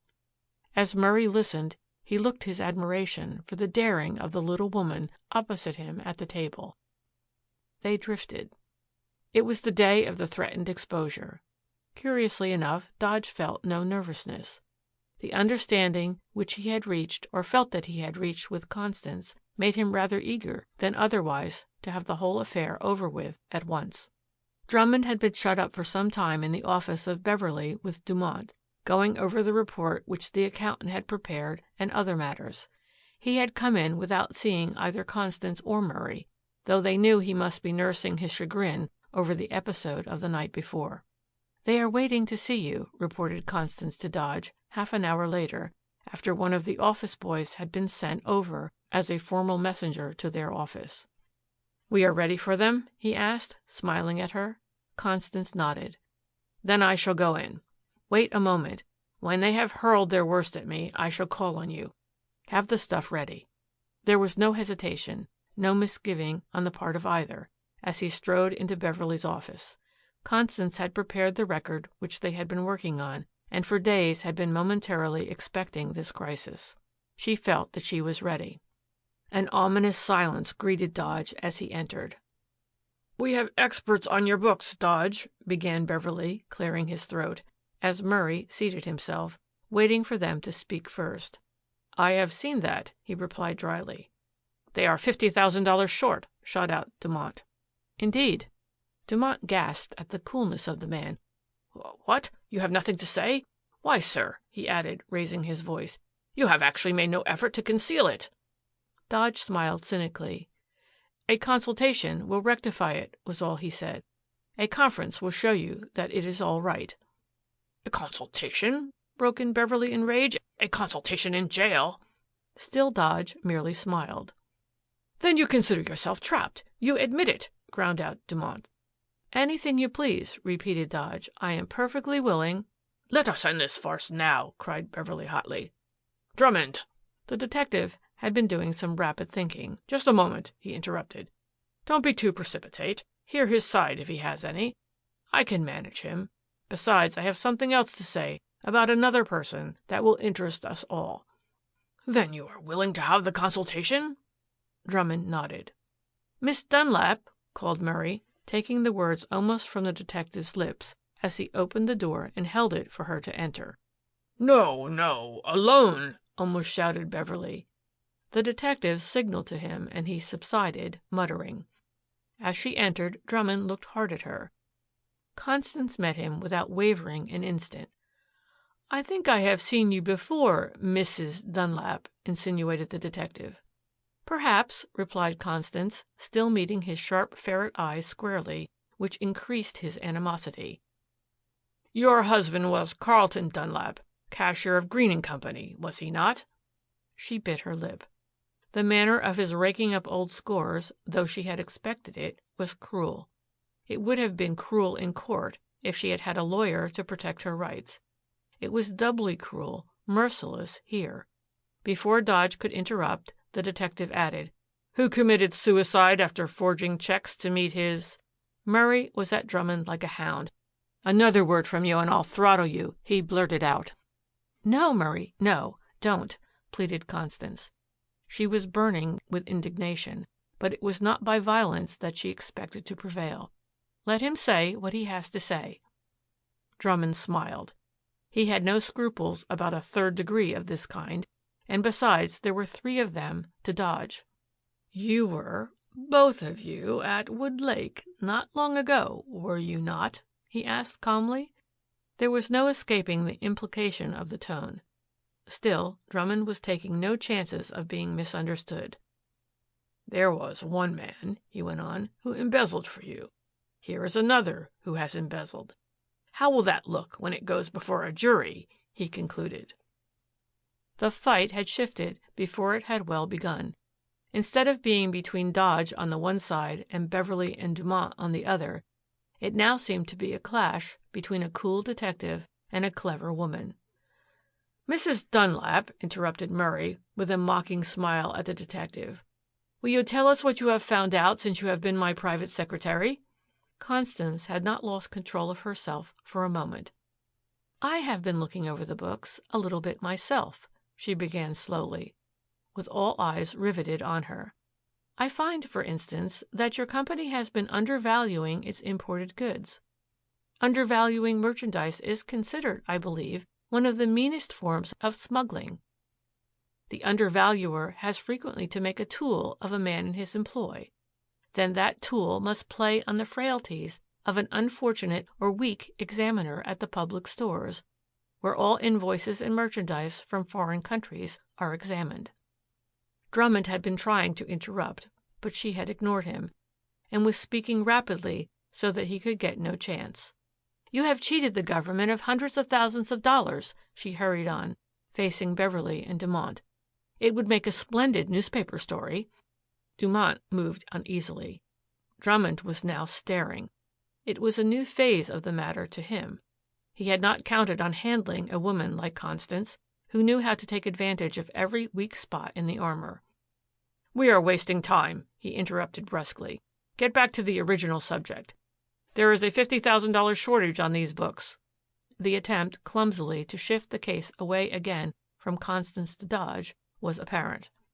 Mrs. Dunlap's past troubles, Dodge asserted vigorously, have nothing to do with the case. It was cowardly to drag that in, but the other matter of which she speaks has much to do with it. One moment, Murray, cried Constance. Let me finish what I began. This is my fight, too, now. She was talking with blazing eyes in a quick, cutting tone. For 3 years he did your dirty work, she flashed. He did the bribing, and you saved $500,000. He has stolen $50,000, put in Beverly, white with anger. I have kept an account of everything, pursued Constance, without pausing. I have pieced the record together so that he can now connect the men higher up with the actual acts he had to do. He can gain immunity by turning state's evidence. I am not sure but that he might be able to obtain his moiety of what the government recovers if the matter were brought to suit and won on the information he can furnish. She paused. No one seemed to breathe. Now, she added impressively, at 10% commission, the $500,000 that he saved for you yields $50,000. That, gentlemen, is the amount of the shortage, an offset. The deuce it is, exclaimed Beverly. Constance reached for a telephone on the desk near her. "Get me the law division at the Customs House," she asked simply. Dumont was pale and almost speechless. Beverly could ill suppress his smothered rage. What could they do? The tables had been turned. If they objected to the amazing proposal Constance had made, they might all go to jail. Dodge even might go free, rich. They looked at Dodge and Mrs. Dunlap. There was no weakening. They were as relentless as their opponents had been before. Dumont literally tore the telephone from her. "Never mind that number, Central," he muttered. Then he stared as if toward the door. The rest followed. Outside, the accountant had been waiting patiently, perhaps expecting Drummond to call on him to corroborate the report. He had been listening. There was no sound of high voices, as he had expected. What did it mean? The door opened. Beverly was pale and haggard. Dumont worn and silent. He could scarcely talk. Dodge again held the door for Constance as she swept past the amazed accountant. All eyes were now fixed on Dumont as chief spokesman. "He has made a satisfactory explanation," was all he said. "I would lock all that stuff up in the strongest safe deposit vault in New York," remarked Constance, laying the evidence that involved them all on Murray's desk. "It is your only safeguard." "Constance," he burst forth suddenly, "you were superb." The crisis was past now, and she felt the nervous reaction. "There's one more thing I want to say," he added in a low tone. He had crossed to where she was standing by the window and bent over, speaking with great emotion. "Since that afternoon at Woodlake, when you turned me back again from the foolish and ruinous course on which I had decided, you have been more to me than life. Constance, I have never loved until now. Nothing has ever mattered except money. I never had anyone else to think of, care for, except myself. You have changed everything." She was gazing out of the window at the tall buildings. There, in a myriad of offices, lay wealth untold, opportunity as yet untasted to seize that wealth. Only for an instant she turned and looked at him, then dropped her eyes. What lay that way? "You are clear now, respected, respectable," she said simply. "Yes, thank God. Clear and with a new ambition, thanks to you." She had been expecting this ever since that last night. The relief of Murray to feel that the old score that would have ruined him was now wiped off the slate was precisely what she had anticipated. Yet somehow it disappointed her. She felt instinctively that her triumph was burning fast to ashes. "Keep clear," she faltered. "Constance," he urged, approaching closer and taking her cold hand. Was she to be the one to hold him back in any way from the new life that was now before him? What if Drummond, in his animosity, ever got the truth? She gently unclasped her hand from his. No, that happiness was not for her. "I am afraid I am a crook at heart, Murray," she said sadly. "I have gone too far to turn back. The brand is on me. But I am not altogether bad, yet. Think of me always with charity." "Yes," she cried wildly, "I must return to my loneliness. No, do not try to stop me. You have no right," she added bitterly, as the reality of her situation burned itself into her heart. She broke away from him wildly, but with set purpose. The world had taken away her husband. Now it was a lover. The world must pay. End of chapter 2. Chapter 3. The Gunrunners. "We'll land here, Mrs. Dunlap." Ramon Santos, terror of the Washington State Department and of a half-dozen consulates in New York, stuck a pin in a map of Central America spread out on a table before Constance. "Insurrectos will meet us," he pursued, then added, "but we must have money first, my dear Senora, plenty of money." Dark of eye and skin, with black imperial and mustache, tall, straight as an arrow, Santos had risen and was now gazing down with rapt attention, not at the map, but at Constance herself. Every curve of her face and wave of her hair, every line of her trim figure which her filmy gown seemed to accentuate rather than conceal, added fire to his ardent glances. He touched lightly another pin sticking in the little, almost microscopic island of the Caribbean. "Our plan, it is simple," he continued, with animation in spite of his foreign accent. "On this island a plant to print paper money, to coin silver. With that we shall land, pay our men as they flock to us, collect forces, seize cities, appropriate the customs. Once we start, it is easy." Constance looked up quickly. "But that is counterfeiting," she exclaimed. "No," rejoined Santos, "it is a war measure. We, the provisional government, merely coin our own money. Besides, it will not be done in this country. It will not come under your laws." There was a magnetism about the man that fascinated her as he stood watching the effect of his words.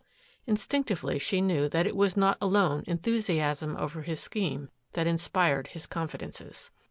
"Though we are not counterfeiters, we do not know what moment our opponents may set your secret service to destroy all our hopes. Besides, we must have money now to buy machinery, arms, ammunition. We must find someone," he lowered his voice, "who can persuade American bankers and merchants to take risks to gain valuable concessions in the new state." Santos was talking rapidly and earnestly, urging his case on her. "We are prepared," he hurried on confidentially, "to give you, Senora, half the money that you can raise for these purposes." He paused and stood before her. He was certainly a handsome figure, this soldier of fortune, and he was at his best now. Constance looked out of the window of her sitting room. This was a business proposition, not to be influenced by any sentiment. She watched the lights moving up and down the river and bay. There were craft from the ends of the earth. She speculated on the romantic secrets hidden in liner and tramp.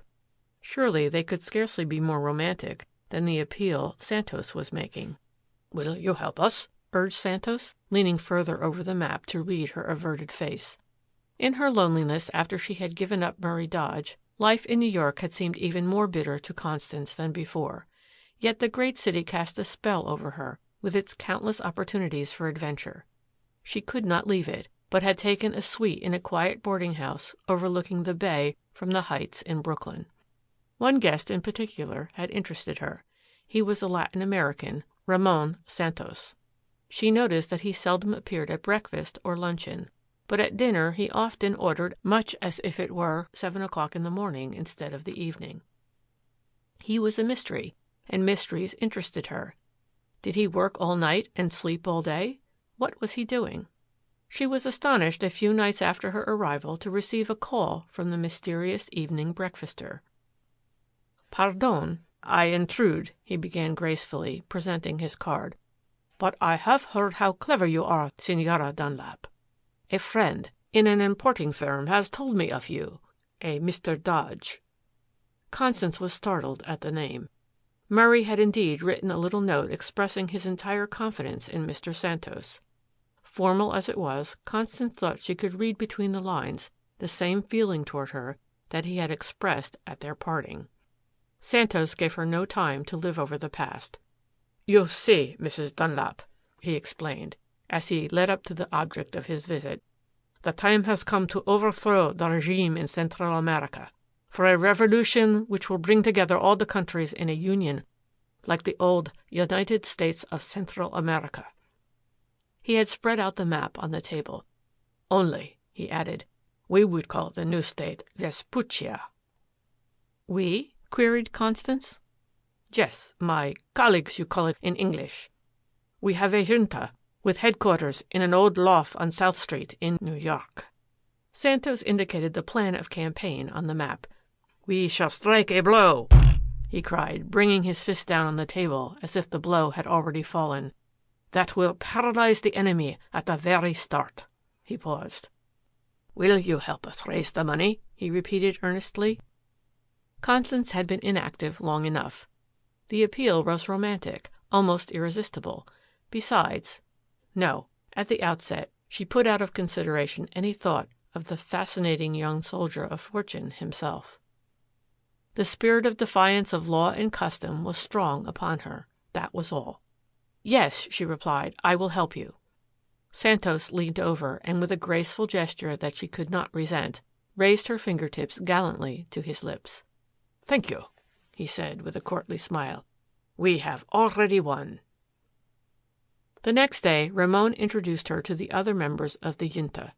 It was evident that he was in fact as well as name their leader, but they were not like the usual oily plotters of revolution who congregate around the round tables in dingy back rooms of South Street cafes, apportioning the gold lace, the offices, and the revenues among themselves.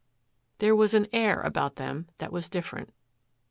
"Let me present Captain Lee Gordon of the Arroyo," remarked Santos, coming to a stockily built, sunburned man with the unmistakable look of the Anglo-Saxon who has spent much time in the neighborhood of the tropical sun.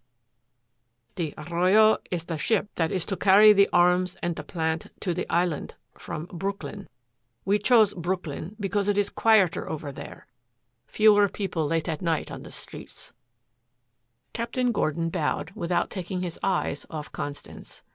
"I am, like yourself, Mrs. Dunlap, a recent recruit," he explained. "It is a wonderful plan," he added enthusiastically. "We shall sweep the country with it." He flicked off the ash of his inevitable cigarette, much as if it were the opposition of the governments they were to encounter. It was evident that the captain was much impressed by Constance, yet she instinctively disliked the man. His camaraderie had something offensive about it, as contrasted with the deferential friendship of Santos. With all her energy, however, Constance plunged directly into her work. Indeed, even at the start, she was amazed to find that money for a revolution could be raised at all. She soon found that it could be done more easily in New York than anywhere else in the world. There seemed to be something about her that apparently appealed to those whom she went to see. She began to realize what a tremendous advantage a woman of the world had in presenting the case and convincing a speculator of the rich returns if the revolution should prove successful. More than that, she quickly learned that it was best to go alone, that it was she, quite as much as the promised concessions for tobacco, salt, telegraph, telephone monopolies, that loosed the purse strings. Her first week's report of pledges ran into the thousands with a substantial immediate payment of real dollars. "How did you do it?" asked Santos in undisguised admiration, as she was telling him one night of her success in the dusty, cobwebbed little ship chandlery on South Street where the Junta headquarters had been established. "Dollar diplomacy," she laughed, not displeased at his admiration. "We shall soon convert American dollars into Vespuccian bullets." They were alone, and a week had made much difference in the fascinating friendship to Constance. "Let me show you what I have done," Ramon confided. "Already I have started together the counterfeiting plant, as you call it." Piece by piece, as he had been able to afford them, he had been ordering the presses, the stamping machine, and a little reading or milling machine for the edges of the coins. "The paper, the ink, and the bullion we shall order now as we can," he explained, resting his head on his elbow at the table beside her. "Everything will be secured from firms which make mint supplies for foreign governments. A photo engraver is now engaged on the work of copying the notes. He is making the plates by the photo etching process, the same as that by which the real money plates are made. Then, too, there will be dies for the coins. Coined silver will be worth twice the cost of the bullion to us. Why," he added eagerly, "a few more successful days, Señora, and we shall have even arms and ammunition." A key turned in the door. Santos sprang to his feet. It was Gordon. "Ah, good evening," the captain greeted them. The fact that they had been talking so earnestly alone was not lost on him. "May I join the conspiracy?" he smiled. "What luck today? By the way, I have just heard of a consignment of 1,000 rifles, as good as new, that can be bought for a song." Santos, elated at the progress so far, told hastily of Constance's success. "Let us get an option on them for a few days," he cried. "Good," agreed Gordon. "Only," he added, shaking his finger playfully at Constance as the three left the headquarters, "don't let the commander-in-chief monopolize all your time. Remember, we all need you now. Santos, that was an inspiration to get Mrs. Dunlap on our side." Somehow she felt uncomfortable. She half imagined that a frown had flitted over Santos' face. "Are you going to Brooklyn?" she asked him. "No, we shall be working at the Junta late tonight," he replied, as they parted at the subway, he and Gordon to secure the option of the guns, she to plan for the morrow. "I have made a good beginning," she congratulated herself, when, later in her rooms, she was going over the list of names of commissioned merchants who handled produce of South American countries. There was a tap on the door. Quickly, she shoved the list into the drawer of the table. "A gentleman to see you downstairs, ma'am," announced the maid. As she pushed aside the portieres, her heart gave a leap. It was Drummond. "Mrs. Dunlap," began the wily detective, seeming to observe everything with eyes that seldom had the appearance of looking at anything. "I think you will recall that we have met before." Constance bit her lip. "And why again?" she queried curtly. "I am informed," he went on coolly, ignoring her curtness, "that there is a guest in this house named Santos. Ramon Santos." He said it in a half insinuating, half questioning tone. "You might inquire of the landlady," replied Constance, now perfectly composed. "Mrs. Dunlap," he burst forth, exasperated, "what is the use of beating about? Do you know the real character of this Santos?" "It is a matter of perfect indifference," she returned. "Then you do not think a warning from me worth troubling about?" demanded the detective. Constance continued to stand as if to terminate the interview. "I came here," continued the detective, showing no evidence of taking the hint, "to make a proposition to you, Mrs. Dunlap. You are in bad again, but this time there is a chance for you to get out without risk. I think I may talk plainly. We understand each other." His manner had changed. Constance could not have described to herself the loathing she felt for the man as it suddenly flashed over her what he was after. If she had resented his familiarity before, it brought the stinging blood to her cheeks now to realize that he was actually seeking to persuade her to betray her friends. "Do you want to know what I think?" she scorned, then without waiting added, "I think you are a crook, a blackmailer. That's what I think of a private detective like you." The defiance of the little woman amazed even Drummond. Instead of fear as of the pursued, Constance Dunlap showed all the boldness of the pursuer.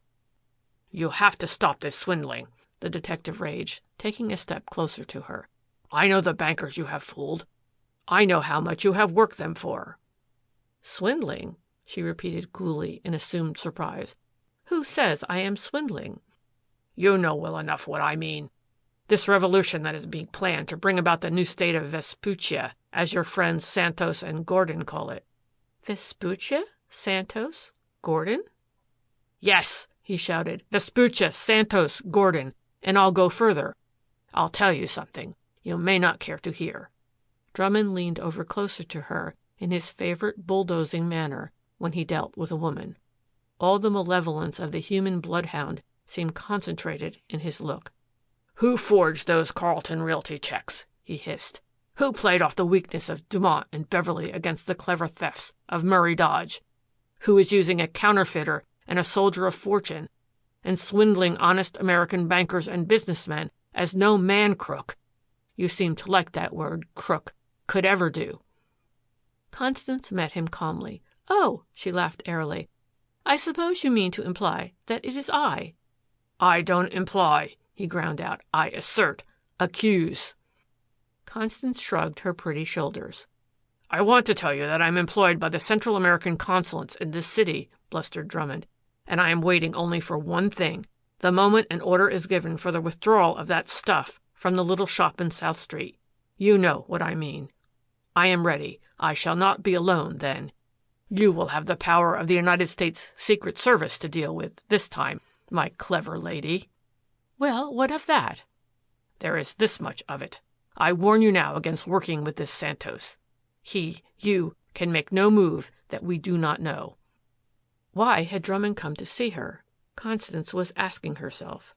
The very insolence of the man seemed to arouse all the combativeness of her nature. The detective had thought to throw a scare into her. She turned suddenly and swept out of the room. "I thank you for your kindness," she said icily. "It is unnecessary. Good night." In her own room she paced the floor nervously, now that the strain was off. Should she desert Santos and save herself? He had more need of her help now than ever before. She did not stop to analyze her own feelings. She knew he had been making love to her during the past week, as only a Spaniard could. It fascinated her without blinding her. Yes, she would match her wits against this detective, clever though she knew he was. But Santos must be warned. Santos and Gordon were alone when she burst in on them breathlessly, an hour later at the Junta. "What is the matter?" inquired Ramon quickly, placing a chair for her. Gordon looked his admiration for the little woman, though he did not speak it. She saw him cast a sidewise glance at Santos and herself.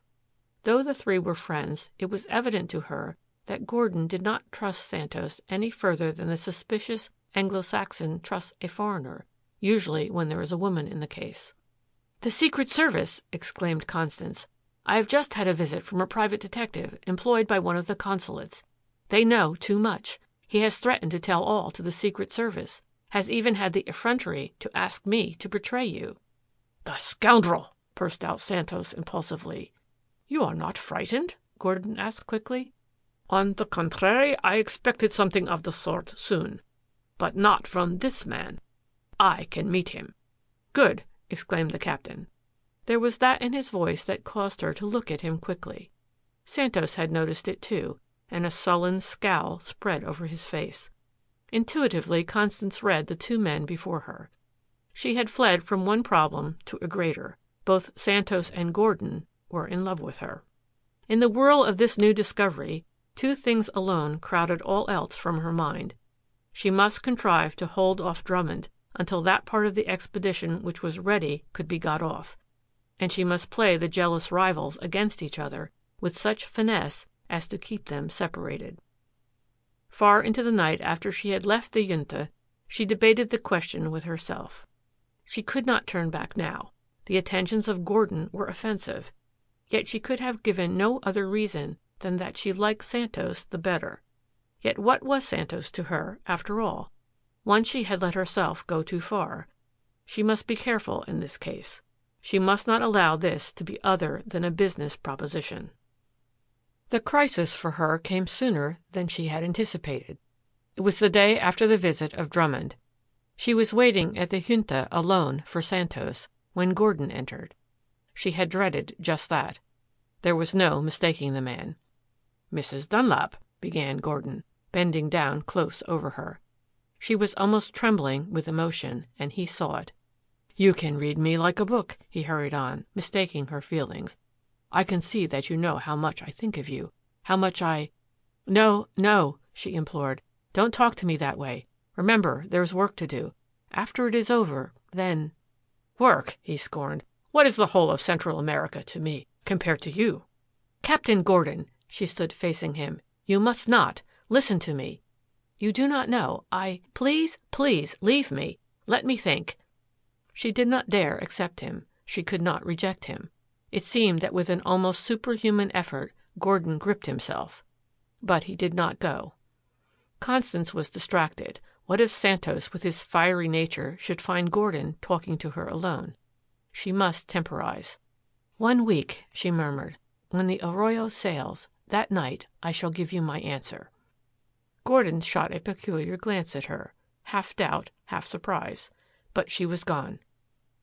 As she hurried unexpectedly out of the Junta, she fancied she caught a glimpse of a familiar figure. It must have been Drummond.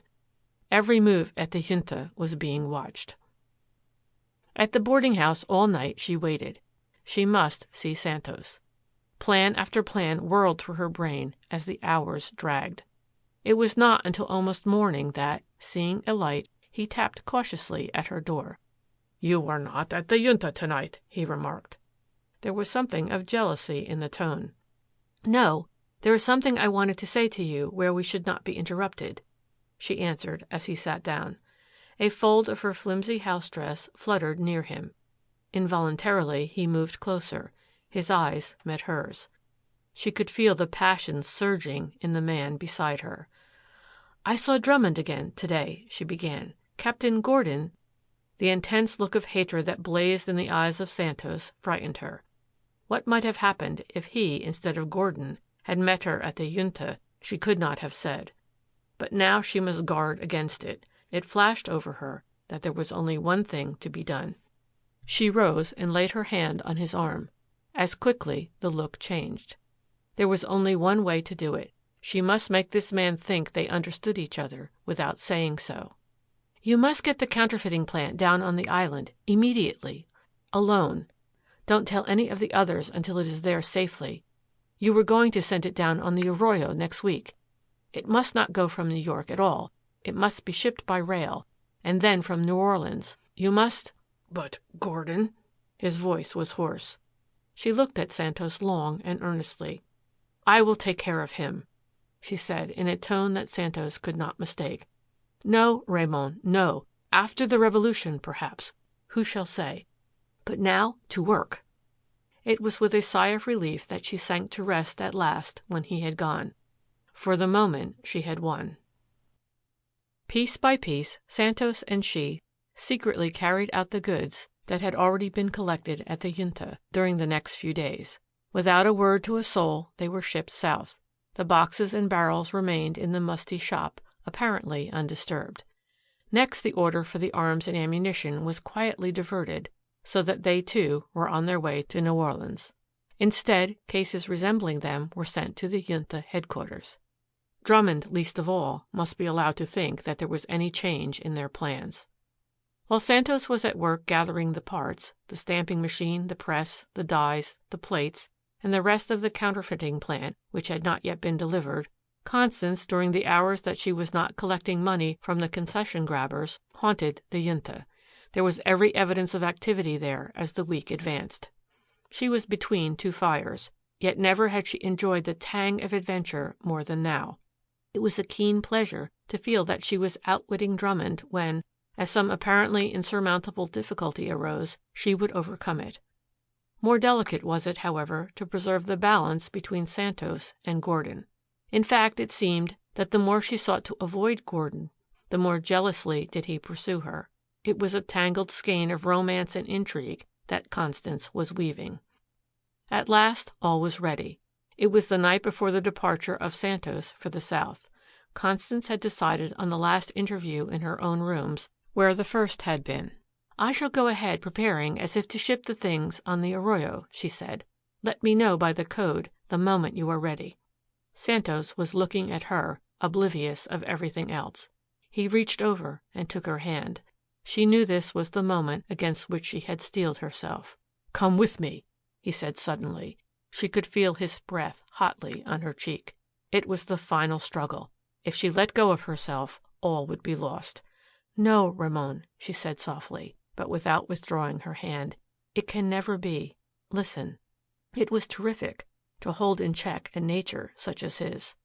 I went into this scheme for money. I have it. We have raised nearly $40,000. $20,000 you have given me as my share. She paused. He was paying no attention to her words. His whole self was centered on her face. With me, she continued, half wearily withdrawing her hand as she assumed the part she had decided on for herself. With me, Raymond, love is dead. Dead. I have seen too much of the world. Nothing has any fascination for me now except excitement, money. He gently leaned over and recovered the hand that she had withdrawn. Quickly he raised it to his lips, as he had done that first night. You are mine, he whispered, not his. She did not withdraw the hand this time. No, not his. Nobody's. For a moment the adventurers understood each other. Not his, he muttered fiercely as he threw his arms about her wildly, passionately. Nobody's, she panted, as she gave one answering caress, then struggled from him. She had conquered not only Ramon Santos, but Constance Dunlap. Early the next morning he was speeding southward over the clicking rails. Every energy must be bent toward keeping the new scheme secret until it was carried out successfully. Not a hint must get to Drummond that there was any change in the activities of the Junta. As for the Junta itself, there was no one of those who believed implicitly in Santos whom Constance need fear, except Gordon. Gordon was the bête noire. 2 days passed and she was able to guard the secret, as well as to act as though nothing had happened. Santos had left a short note for the Junta, telling them that he would be away for a short time, putting the finishing touches on the purchase of the arms. The arrival of a cartload of cases at the Junta, which Constance arranged for herself, bore out the letter. Still, she waited anxiously for word from him. The day set for the sailing of the Arroyo arrived, and with it at last a telegram. Buy corn, oats, wheat, sell cotton. It was the code telling of the safe arrival of the rifles, cartridges, and the counterfeiting plant in New Orleans. A little late, but safe. Sell cotton meant I sail tonight. On the way over to the Junta, she had noticed one of Drummond's shadows dogging her. She must do anything to keep the secret until that night. She hurried into the dusty ship chandlery. There was Gordon. "Good morning, Mrs. Dunlap," he cried. "You are just the person I am looking for. Where is Santos? Has the plan been changed?" Constance thought she detected a shade of jealousy in the tone. At any rate, Gordon was more attentive than ever. "I think he is in Bridgeport," she replied as casually as she could. "Your ship, you know, sails tonight. He has sent word to me to give orders that all the goods here at the Junta be ready to cart over by truck to Brooklyn. There has been no change. The papers are to be signed during the day, and she is to be scheduled to sail late in the afternoon with the tide. Only, as you know, some pretext must delay you. You will hold her at the pier for us. He trusts all that to you as a master hand at framing such excuses that seem plausible." Gordon leaned over closer to her. He was positively revolting to her in the role of admirer, but she must not offend him yet. "And my answer?" he asked. There was something about him that made Constance almost draw away involuntarily. "Tonight, at the pier," she murmured, forcing a smile. Shortly after dark the team started their lumbering way across the city and the bridge. Messengers stationed on the way were to report the safe progress of the trucks to Brooklyn. Constance slipped away from the boarding house down through the deserted streets to the waterfront, leaving word at home that any message was to be sent by a trusty boy to the pier. It was a foggy and misty night on the water, an ideal night for the gunrunner. She was relieved to learn that there had been not a hitch so far. Still, she reasoned, that was natural. Drummond, even if he had not been outwitted, would scarcely have spoiled the game until the last moment. On the Arroyo, everyone was chafing. Below decks, the engineer and his assistants were seeing that the machinery was in perfect order. Men in the streets were posted to give Gordon warning of any danger. In the river, a tug was watching for a possible police boat. On the wharf, the only footfalls were those of Gordon himself and an assistant from the Junta. It was dreary waiting, and Constance drew her coat more closely around her as she shivered in the night wind and tried to brace herself against the unexpected. At last the welcome muffled rumble of heavily laden carts disturbed the midnight silence of the street leading to the river. At once a score of men sprang from the hold of the ship, as if by magic. One by one the cases were loaded. The men were working feverishly by the light of battle lanterns, big lamps with reflectors so placed as to throw the light exactly where it was needed and nowhere else. They were taking aboard the Arroyo dozens of coffin-like wooden cases and bags and boxes smaller and even heavier. Silently and swiftly they toiled. It was risky work, too, at night and in the tense haste. There was a muttered exclamation. A heavy case had dropped. A man had gone down with a broken leg. It was a common thing with the gunrunners. The crew of the Arroyo had expected it. The victim of such an accident could not be sent to a hospital ashore. He was carried as gently as the rough hands could carry anything to one side, where he lay silently, waiting for the ship's surgeon who had been engaged for just such an emergency. Constance bent over and made the poor fellow as comfortable as she could. There was never a whimper from him, but he looked his gratitude. Scarcely a fraction of a minute had been lost. The last cases were now being loaded. The tug crawled up and made fast. Already the empty trucks were vanishing in the misty darkness, one by one, as muffled as they came. Suddenly, lights flashed through the fog on the river. There was a hurried tread of feet on the land from around the corner of a bleak, forbidding black warehouse. They were surrounded.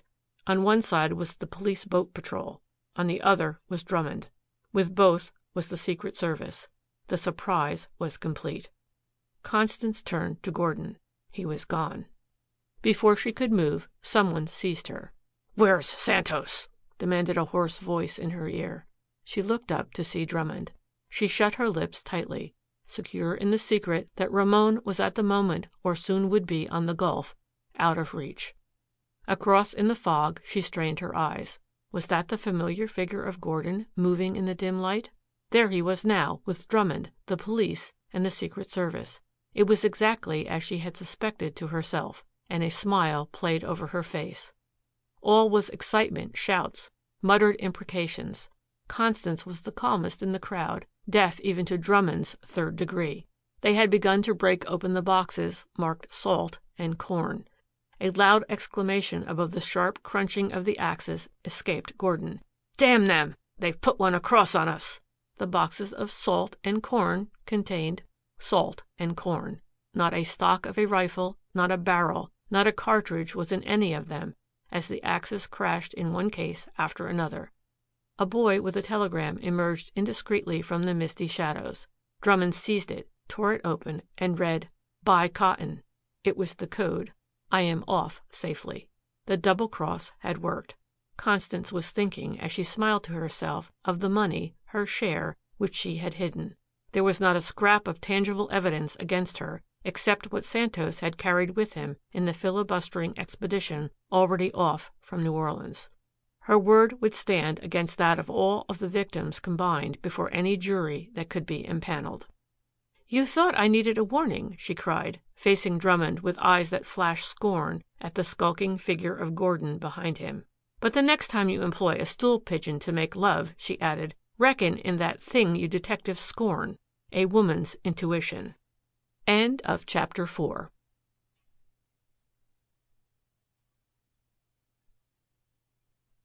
Chapter 4. The Gamblers. "Won't you come over to see me tonight? Just a friendly little game, my dear. Our own crowd, you know." There was something in the purring tone of the invitation of the woman across the hall from Constance Dunlap's apartment that aroused her curiosity. "Thank you, I believe I will," answered Constance. "It's lonely in a big city without friends." "Indeed it is," agreed Bella Lamar. "I've been watching you for some time and wondering how you stand it. Now be sure to come, won't you?" "I shall be glad to do so," assured Constance, as they reached their floor and parted at the elevator door. She had been watching the other woman, too, although she had said nothing about it. "A friendly little game," repeated Constance to herself. "That sounds as if it had the tang of an adventure in it. I'll go." The Mayfair Arms, in which she had taken a modest suite of rooms, was a rather recherche apartment, and one of her chief delights since she had been there had been in watching the other occupants. There had been much to interest her in the menage across the hall. Mrs. Bella Lamar, as she called herself, was of a type rather common in the city, an attractive widow on the safe side of 40, well-groomed, often daringly gowned. Her brown eyes snapped vivacity, and the pert little nose and racy expression of the mouth confirmed the general impression that Mrs. Lamar liked the good things of life. Quite naturally, Constance observed, her neighbor had hosts of friends who often came early and stayed late, friends who seemed to exude, as it were, an air of prosperity and high living. Clearly, she was a woman to cultivate. Constance felt even more interest in her now that Mrs. Lamar had pursued a bowing acquaintance to the point of an unsolicited invitation. A friendly little game, she speculated. What is the game? That night found Constance at the buzzer beside the heavy mahogany door across the hall. She wore a new evening gown of warm red. Her face glowed with heightened color, and her nerves were on the qui vive for the unlocking at last of the mystery of the fascinating Mrs. Lamar. "So glad to see you, my dear," smiled Bella, holding out her hand engagingly. "You are just in time." Already several of the guests had arrived. There was an air of bonhomie as Bella presented them to Constance. A stocky, red-faced man with a wide chest and narrow waist, Ross Watson. A tall, sloping-shouldered man who inclined his head forward earnestly when he talked to a lady and spoke with animation, Haddon Halsey. And a fair-haired, baby blue-eyed little woman gowned in becoming pink, Mrs. Lansing Noble. "Now, we're all here, just enough for a game," remarked Bella in a businesslike tone. "Oh, I beg pardon, you play, Mrs. Dunlap?" she added to Constance. "Oh, yes," Constance replied. "Almost anything, a little bit." She had already noted that the chief object in the room, after all, appeared to be a round table. About it the guests seemed naturally to take their places. "What shall it be tonight? Bridge?" asked Watson, nonchalantly fingering a little pack of gilt-edged cards which Bella had produced. "Oh, no," cried Mrs. Noble. "Bridge is such a bore." "Rum?" No, the regular game. Poker." $1 limit?" "Oh, make it 5," drawled Halsey impatiently. Watson said nothing, but Bella patted Halsey's hand in approval, as if all were on very good terms indeed. "Oh, I think that would make a nice little game," she cut in, opening a drawer from which she took out a box of blue, red, and white chips of real ivory. Watson seemed naturally to assume the role of banker. "Aren't you going to join us?" asked Constance. "Oh, I seldom play. You know I'm too busy entertaining you people," excused Bella as she bustled out of the room, reappearing a few minutes later with the maid and a tray of slender, hollow-stem glasses with a bottle wrapped in a white napkin in a pail of ice. Mrs. Noble shuffled the cards with practiced hand, and Watson kept a calculating eye on every face. Luck was not with Constance on the first deal, and she dropped out. Mrs. Noble and Halsey were betting eagerly. Watson was coolly following along until the showdown, which he won. "Of all things!" exclaimed the little woman in pink, plainly betraying her vexation at losing. "Will luck never turn?" Halsey said nothing. Constance watched in amazement. This was no friendly little game. The faces were too tense, too hectic. The play was too high, and the desire to win too great. Mrs. Lamar was something more than a gracious hostess in her solicitude for her guests. All the time the pile of chips in front of Watson kept building up. At each new deal a white chip was placed in a little box, the kitty, for the cards and refreshments. It was in reality one of the new-style gambling joints for men and women. The gay parties of callers on Mrs. Lamar were nothing other than gamblers. The old gambling dens of the icebox doors and steel gratings, of white-coated servants with free food and drink, had passed away with reform. Here was a remarkable new phase of sporting life which had gradually taken its place. Constance had been looking about curiously in the meantime. On a table she saw copies of the newspapers which published full accounts of the races, something that looked like a racing sheet, and a telephone conveniently located near writing materials. It was a pool room, too, then, in the daytime, she reasoned. Surely, in the next room, when the light was on, she saw what looked like a miniature roulette wheel, not one of the elaborate affairs of bright metal and ebony, but one of those that can almost be packed into a suitcase and carried about easily. That was the secret of the flashily dressed men and women who called on Bella Lamar. They were risking everything, perhaps even honor itself, on a turn of a wheel, the fall of a card, a guess on a horse. Why had Bella Lamar invited her here, she asked herself. At first Constance was a little bit afraid that she might have plunged into too deep water. She made up her mind to quit when her losses reached a certain nominal point. But they did not reach it. Perhaps the gamblers were too clever, but Constance seemed always to keep just a little bit ahead of the game. One person in particular in the group interested her as she endeavored intuitively to take their measure. It was Haddon Halsey, immaculately garbed with all those little touches of smartness which women like to see. Once she caught Halsey looking intently at her. Was it he who was letting her win at his expense? Or was his attention to her causing him to neglect his own game and play it poorly? She decided to quit. She was a few dollars ahead. For excuse, she pleaded a headache. Bella accepted the excuse with a cordial nod and a kind inquiry whether she might not like to lie down. "No, thank you," murmured Constance, "but the cards make me nervous tonight. Just let me sit here. I'll be all right in a minute." As she lolled back on the divan near the players, Constance noted, or thought she noted, now and then exchanges of looks between Bella and Watson. What was the bond of intimacy between them? She noted on Mrs. Noble's part that she was keenly alive to everything that Halsey did. It was a peculiar quadrangle. Halsey was losing heavily in his efforts to retrieve his fortunes. He said nothing, but accepted the losses grimly. Mrs. Noble, however, after each successive loss, seemed more and more nervous.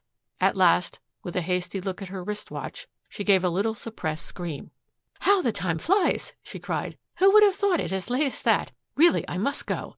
I expect my husband back from a directors' meeting at 10, and it's much easier to be home than to have to think up an excuse. No, Haddon, don't disturb yourself. I shall get a cab at the door. Let me see. $228. She paused as if the loss staggered her. "I'll have to sign another IOU for it, Bella. There." She left in a flutter, as if someone had winked out the light by which she, poor little butterfly, had singed her wings, and there was nothing for her but to fly away alone in the darkness with her secret. Halsey accompanied her to the door. For a moment she raised a questioning face to his and shot a half-covert glance at Constance.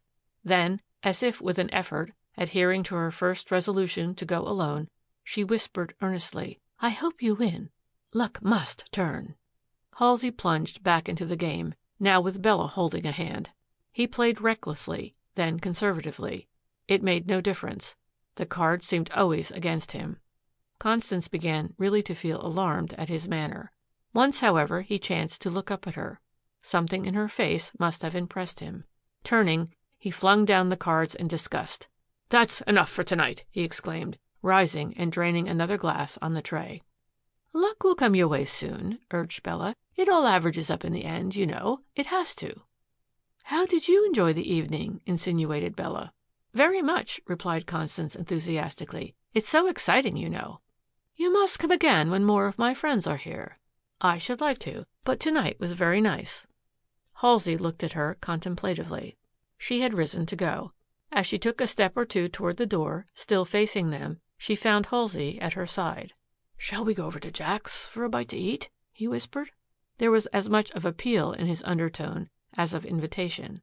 "Thank you, I shall be glad to go." Constance assented quickly. There was something about Haddon Halsey that interested her. Perhaps Bella and Watson exchanged a knowing glance as she crossed the hall for her wraps. Whatever it was, Constance determined to see the thing through to a finish, confident that she was quite able to take care of herself. Outside, the raw night air smote dankly on their fevered faces. As they walked along briskly, too glad to get into the open to summon a car, Constance happened to turn. She had an uncomfortable feeling. She could have sworn someone was following them.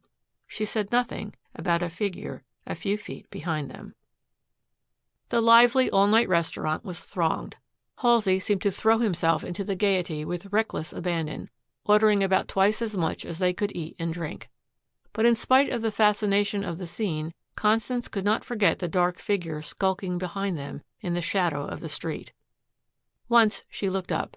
At another table she could just catch a glimpse of Drummond, of the Bird Detective Agency, alone, oblivious. Never did he look at them. There was nothing to indicate that he was even interested. But Constance knew that that was the method of his shadowing. Never for a moment, she knew, did he permit himself to look into the eyes of his quarry, even for the most fleeting glance. She knew, too, that there must be some psychological reason for his not looking at them, as he otherwise must have done, if only by chance. It was the method followed by the expert modern trailer. She knew that if one looks at a person intently while in a public place, for instance, it will not be long before the gaze will be returned. Try as she would, she could not catch Drummond's eye, however. Halsey, now that the strain of the game was off, was rattling along about his losses in an undertone to her. "But what of it?" he concluded. "Any day luck may change. As for myself, I go always on the assumption that I am the one exception, unlucky both at cards and love. If the event proves I am right, I am not disappointed. If I am wrong, then I am happy." There was something in the tone of the whimsicality that alarmed her. It covered a desperation which she felt instinctively. Why was he talking thus to her, almost a stranger? Surely it could not have been for that Bella Lamar had brought them together. Gradually it came to her. The man had really, honestly, been struck by her from the moment of their introduction. Instead of allowing others, to say nothing of himself, to lead her on in the path he and Mrs. Noble and the others had entered, he was taking the bit in his teeth, like a high-strung racehorse, and was running away, now that Bella Lamar, for the moment, did not hold the reins. He was warning her openly against the game. Somehow the action appealed to Constance. It was genuine, disinterested. Secretly, it was flattering. Still, she said nothing about Bella, nor about Mrs. Noble. Halsey seemed to appreciate the fact. His face showed plainly, as if he had said it, that here, at least, was one woman who was not always talking about others. There had been a rapid-fire suddenness about his confidences which had fascinated her. "Are you in business?" she ventured. "Oh, yes," he laughed grimly. "I'm in business. Treasurer of the Exporting and Manufacturing Company." "But," she pursued, looking him frankly in the face, "I should think you'd be afraid to become involved." "I know. I am being watched," he broke in impatiently. "You see, I'm bonded, and the bonding companies keep a pretty sharp lookout on your habits. Oh, the crash will come some day. Until it does, let us make the most of it while it lasts." He said the words bitterly. Constance was confirmed in her original suspicion of him now. Halsey was getting deeper and deeper into the moral quagmire. She had seen his interest in Mrs. Noble. Had Bella LeMar hoped that she, too, would play will-o'-the-wisp in leading him on? Over the still half-eaten supper she watched Halsey keenly. 1,000 questions about himself, about Mrs. Noble, rushed through her mind. Should she be perfectly frank? Are you using the company's money?" she asked at length, pointedly. He had not expected the question, and his evident intention was to deny it, but he met her eye. He tried to escape it, but could not. What was there about this little woman that had compelled his attention and interest from the moment he had been introduced? Quickly he tried to reason it out in his heart. It was not that she was physically attractive to him. Mrs. Noble was that. It was not that fascination which Bella aroused, the adventuress, the siren, the gorgon. In Constance there was something different. She was a woman of the world, a man's woman. Then, too, she was so brutally frank in inviting his confidences. Over and over he turned the answer he had intended to make. He caught her eye again and knew that it was of no use. "Yes," he muttered, as a cloud spread over his face at not being able, as usual, to let the gay life put the truth out of his mind. "Yes, I have been using their funds." As if a switch had been turned, the light broke on Constance. She saw herself face to face with one of the dark shadows in the great city of high lights. "How?" she asked simply, leaning forward over the table. There was no resisting her. Quickly he told her all. "At first, with what little money of my own I had, I played. Then I began to sign IOUs and notes. Now I have been taking blank stock certificates, some of those held as treasury stock in the company's safe. They have never been issued, so that by writing in the signatures of myself and the other officers necessary, I have been able to use it to pay off my losses in gambling." As he unfolded to her the plan which he had adopted, Constance listened in amazement. "And you know that you are watched," she repeated, changing the subject, and sensing rather than seeing that Drummond was watching them then. "Yes," he continued freely. "The international surety in which I'm bonded has a sort of secret service of its own, I understand. It is the eye that is never closed, but is screened from the man under bond. When you go into the Broadway nightlife, too often, for instance," he pursued, waving his hand about at the gay tables, "run around in fast motors with faster company, well, they know it. Who is watching, I do not know. But with me it will be as it has been when others came to the end.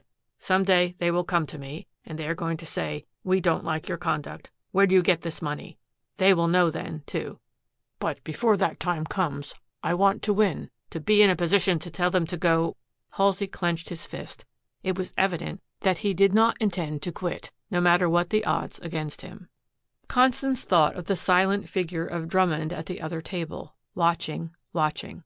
She felt sure that it was to him that the surety company had turned over the work of shadowing Halsey. Day after day, probably, the unobtrusive detective had been trailing Halsey from the moment he left his apartment until the time when he returned, if he did return. There was nothing of his goings and comings that was not already an open book to them. Of what use was it, then, for Halsey to fight? It was a situation such as she delighted in. She had made up her mind. She would help Haddon Halsey to beat the law. Already it seemed as if he knew that their positions had been reversed.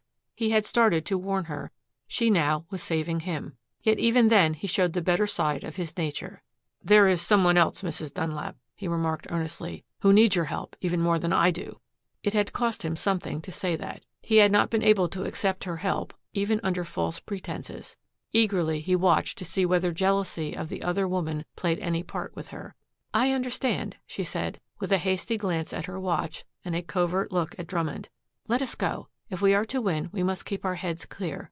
I shall see you tomorrow." For hours during the rest of the night, Constance tossed fitfully in half sleep, thinking over the problem she had assumed. How was she to get at the inside truth of what was going on across the hall? That was the first question. In her perplexity, she rose and looked out of the window at the now lightening gray of the courtyard. There dangled the Lamar telephone wire, only a few feet from her own window. Suddenly an idea flashed over her. In her leisure she had read much and thought more. She recalled having heard of a machine that just fitted her needs. As soon as she was likely to find places of business open, Constance started out on her search. It was early in the forenoon before she returned, successful. The machine which she had had in mind proved to be an oak box, perhaps 18 inches long by half the width and a foot deep. On its face it bore a little dial. Inside there appeared a fine wire on a spool which unwound gradually by clockwork, and after passing through a peculiar small arrangement was wound up on another spool. Flexible silk-covered copper wires led from the box. Carefully, Constance reached across the dizzy intervening space and drew in the slack Lamar telephone wires. With every care, she cut into them as if she were making an extension and attached the wires from the box. Perhaps half an hour later, the door buzzer sounded. Constance could scarcely restrain her surprise as Mrs. Lansing Noble stepped in quickly and shut the door herself. "I don't want her to know I'm here," she whispered, nodding across the hall. "Won't you take off your things?" asked Constance cordially. "No, I can't stay," returned her visitor nervously, pausing. Constance wondered why she had come. Was she, too, trying to warn a newcomer against the place? She said nothing. But now that the effort had been made and the little woman had gone actually so far, she felt the reaction. She sank down into an easy chair and rested her pretty head on her delicately gloved hand. "Oh, Mrs. Dunlap," she began convulsively, "I hope you will pardon an entire stranger for breaking in on you so informally, but I can't help it. I must tell someone." Accustomed as she was now to strange confidences, Constance bent over and patted the little hand of Mrs. Noble comfortingly. "You seem to take it so coolly," went on the other woman. "For me, the glamour, the excitement are worse than champagne. But you could stop, even when you were winning. Oh, my God, what am I to do? What will happen when my husband finds out what I have done?" Tearfully, the little woman poured out the sordid story of her fascination for the game, of her losses, of the pawning of her jewels to pay her losses and keep them secret, if only for a few days, until that mythical time when luck would change. "When I started," she blurted out with a bitter little laugh, "I thought I'd make a little pin money. That's how I began, with that and the excitement. And now this is the end." She had risen and was pacing the floor wildly. "Mrs. Dunlap," she cried, pausing before Constance, "today I'm nothing more nor less than a capper, as they call it, for a gambling resort." She was almost hysterical. The contrast with the gay, respectable, prosperous-looking woman at Bella's was appalling. Constance realized to the full what were the tragedies that were enacted elsewhere. As she looked at the despairing woman, she could reconstruct the terrible situation. Cultivated, well-bred, fashionably gowned, a woman like Mrs. Noble served admirably the purpose of luring men on. If there had been only women or only men involved, it perhaps would not have been so bad. But there were both. Constance saw that men were wanted, men who could afford to lose not hundreds but thousands, men who were always the heaviest players. And so Mrs. Noble and other unfortunate women, no doubt, were sent out on Broadway to the cafes and restaurants, sent out even among those of their own social circle, always to lure men on, to involve themselves more and more in the web into which they had flown. Bella had hoped even to use Constance. Mrs. Noble had paused again. There was evident sincerity in her as she looked deeply into the eyes of Constance. Nothing but desperation could have wrung her inmost secrets from her to another woman. "I saw them trying to throw you together with Haddon Halsey," she said almost tragically. "It was I who introduced Haddon to them. I was to get a percentage of his losses to pay off my own. But," her feelings seemed to overcome her, and wildly, desperately she added, "but I can't. I must rescue him. I must." It was a strange situation. Constance reasoned it out quickly. What a wreck of life these two were making. Not only they were involved, but others who as yet knew nothing. Mrs. Noble's husband, The family of Halsey. She must help. "Mrs. Noble," said Constance calmly, "can you trust me?" She shot a quick glance at Constance. "Yes," she murmured. "Then tonight visit Mrs. LeMar as though nothing had happened. Meanwhile, I will have thought out a plan." It was late in the afternoon when Constance saw Halsey again, this time in his office, where he had been waiting impatiently for some word from her. The relief at seeing her showed only too plainly on his face. "This inaction is killing me," he remarked huskily. "Has anything happened today?" She said nothing about the visit of Mrs. Noble. Perhaps it was better that each should not know yet that the other was worried. "Yes," she replied, "much has happened. I cannot tell you now, but tonight let us all go again as though nothing had occurred." "They have $25,000 in stock certificates already, which I have given them," he remarked anxiously. "Some way, any way, you must get them back for a time. Let me see some of the blanks." Halsey shut the door. From a secret drawer of his desk he drew a package of beautifully engraved paper. Constance looked at it a moment. Then, with a fountain pen, across the front of each, she made a few marks. Halsey looked on eagerly. As she handed them back to him, not a sign showed on any of them. "You must tell them that there is something wrong with the others, that you will give them other certificates of your own about which there is no question. Tell them anything to get them back. Here, take this other fountain pen. Sign the new certificates with that, in their presence, so that they will suspect nothing. Tonight, I shall expect you to play up to the limit, to play into Mrs. Noble's hand and assume her losses too. I shall meet you there at 9. Constance had laid her plans quickly. That night she waited in her own apartment until she heard Halsey enter across the hall. She had determined to give him plenty of time to obtain the old forged certificates and substitute for them the new forgeries. Perhaps half an hour later she heard Mrs. Noble enter. As Constance followed her in, the effusive greeting of Bella LeMar showed that as yet she suspected nothing. A quick glance at Halsey brought an answering nod and an unconscious motion toward his pocket where he had stuffed the old certificates carelessly. A moment later they had plunged into the game. The play that night was spirited. Soon the limit was the roof. From the start things seemed to run against Halsey and Mrs. Noble even worse than before. At the same time fortune seemed to favor Constance. Again and again she won, until even Watson seemed to think there was something uncanny about it. "Beginner's luck," remarked Bella with a forced laugh. Still Constance won, not much, but steadily, though not enough to offset the larger winnings of Watson. Fast and furious became the play, and as steadily did it go against Halsey. Mrs. Noble retired, scarcely repressing the tears. Constance dropped out. Only Halsey and Watson remained, fighting as if it were a duel to the death. "Please stop, Halsey," pleaded Mrs. Noble. "What is the use of tempting fortune?" An insane half-light seemed to glow in his eyes as, with a quick glance at Constance and a covert nod of approval from her, he forced a smile and playfully laid his finger on Mrs. Noble's lips. "Double or quits, Watson," he cried. "Return the new certificates or take others for twice the amount. Are you game?" "I'm on," agreed Watson coolly. Halsey laid down his hand in triumph. There were 4 kings. "I win," ground out Watson viciously as he tossed down 4 aces. Constance was on her feet in a moment. "You are a lot of cheats and swindlers," she cried, seizing the cards before anyone could interfere. Deftly she laid out the 4 aces beside the 4 deuces, the 4 kings beside the 4 queens. It was done so quickly that even Halsey, in his amazement, could find nothing to say. Mrs. Noble paled and was speechless. As for Bella and Watson, nothing could have aroused them more than the open charge that they were using false devices.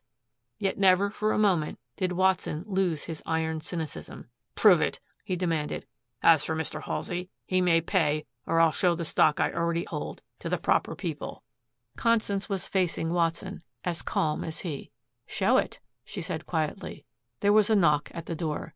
"Don't let anyone in," ordered Bella of the maid, who had already opened the door. A man's foot had been inserted into the opening. "What's the matter, Chloe?" "Good Lord, Miss Bella, we done been raided," burst out the maid as the door flew wholly open. Halsey staggered back.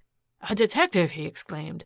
"Oh, what shall I do?" wailed Mrs. Noble. "My husband will never forgive me if this becomes known." Bella was as calm as a good player with a royal straight flush. "I've caught you at last," fairly hissed Drummond. "And you too, Mrs. Dunlap." Watson, I overheard something about some stock. Let me see it. I think it will interest international surety as well as exporters and manufacturers." Through the still open door, Constance had darted across the hall to her apartment. "Not so fast," cried Drummond. "You can't escape. The front door is guarded. You can't get out." She was gone, but a moment later emerged from the darkness of her rooms, carrying the oak box. As she set it down on the card table, no one said a word. Deliberately, she opened the box, disclosing 2 spools of wire inside. To the machine she attached several headpieces, such as a telephone operator wears. She turned a switch, and the wire began to unroll from one spool and wind up on the other again. A voice, or rather voices, seemed to come from the box itself. It was uncanny. "Hello, is this Mrs. Lamar?" came from it. "What is it?" whispered Halsey, as if fearful of being overheard. "A telegraphone," replied Constance, shutting it off for a moment. "A telegraphone? What is that?" "A machine for registering telephone conversations, dictation, anything of the sort you wish. It was invented by Vladimir Poulsen, the Danish Edison. This is one of his new wire machines. The record is made by a new process, localized charges of magnetism on this wire. It is as permanent as the wire itself. There is only one thing that can destroy them, rubbing over the wire with this magnet. Listen." She had started the machine again. Whose voice was it calling Bella? Constance was looking fixedly at Drummond. He shifted uneasily. "How much is he in for now?" pursued the voice. Halsey gasped. It was Drummond's own voice. 250 shares, replied Bella's voice. "Good. Keep him at it. Don't lose him. Tonight I'll drop in."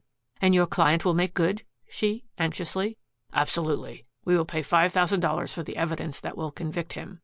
Constance's little audience was stunned, but she did not let the telegraphone pause. Skipping some unimportant calls, she began again. This was a call from Bella to Watson. "Ross, that fellow Drummond called up today." "Yes?" "He's going to pull it off tonight. His client will make good. 5,000 if they catch Halsey with the goods. How about it?" "Pretty soft, eh, Bella?" came back from Watson. "My God, it's a plant!" exclaimed Halsey, staggering and dropping heavily into a chair. "I'm ruined. There's no way out." "Wait," interrupted Constance. "Here's another call. It may serve to explain why luck was with me tonight. I came prepared." "Yes, Mrs. Lamar," came another strange voice from the machine. "We'd do anything for Mr. Watson. What is it? A pack of strippers?" "Yes, the aces stripped from the ends, the kings from the sides." The group looked eagerly at Constance. "From the maker of fake gambling apparatus, I find," she explained, shutting off the machine. "They were ordering from him cards cut or trimmed so that certain ones could be readily drawn from the deck or stripped. Small wedge-shaped strips are trimmed off the edges of all the other cards, leaving the aces, say, projecting just the most minute fraction of an inch beyond the others. Everything is done carefully. The rounded edges at the corners are recut to look right. When the cards are shuffled, the aces protrude a trifle over the edges of the other cards. It is a simple matter for the dealer to draw or strip out as many aces as he wants, stack them on the bottom of the pack as he shuffles the cards, and draw them from the bottom whenever he wants them. Strippers are one of the newest things in swindling. Marked cards are out of date. But some decks have the aces stripped from the ends, the kings from the sides. With this pack, as you can see, a sucker can be dealt out the kings while the house player gets the aces." Drummond brazened it out. With a muttered oath he turned to Watson again. "What rot is this? The stock, Watson," he repeated. "Where is that stock I heard them talking about?" Mrs. Noble, forgetting all now but Halsey, paled. Bella Lamar was fumbling at her gold mesh bag. She gave a sudden, suppressed little scream. "Look!" she cried. "They are blank. Those stock certificates he gave me." Drummond seized them roughly from her hands. Where the signature should have been, there was nothing at all. Across the face of the stock were the words in deep black, "Sample Certificate," written in an angular, feminine hand. What did it mean? Halsey was as amazed as any of them. Mechanically he turned to Constance. "I didn't say anything last night," she remarked incisively, "but I had my suspicions from the first. I always look out for the purry kind of 'my dear' woman. They have claws. Last night I watched. Today I learned that you, Mr. Drummond, were nothing but a blackmailer, using these gamblers to do your dirty work. Hadn't, they would have thrown you out like a squeezed lemon as soon as the money you had was gone. They would have taken the bribe that Drummond offered for the stock, and they would have left you nothing but jail. I learned all that over the telegraphone. I learned their methods, and knowing them, even I could not be prevented from winning tonight." Halsey moved as if to speak. "But," he asked eagerly, "the stock certificates, what of them?" "The stock," she answered with deliberation. "Did you ever hear that writing in quinoline will appear blue, but will soon fade away, while other writing in silver nitrate and ammonia, invisible at first, after a few hours appears black?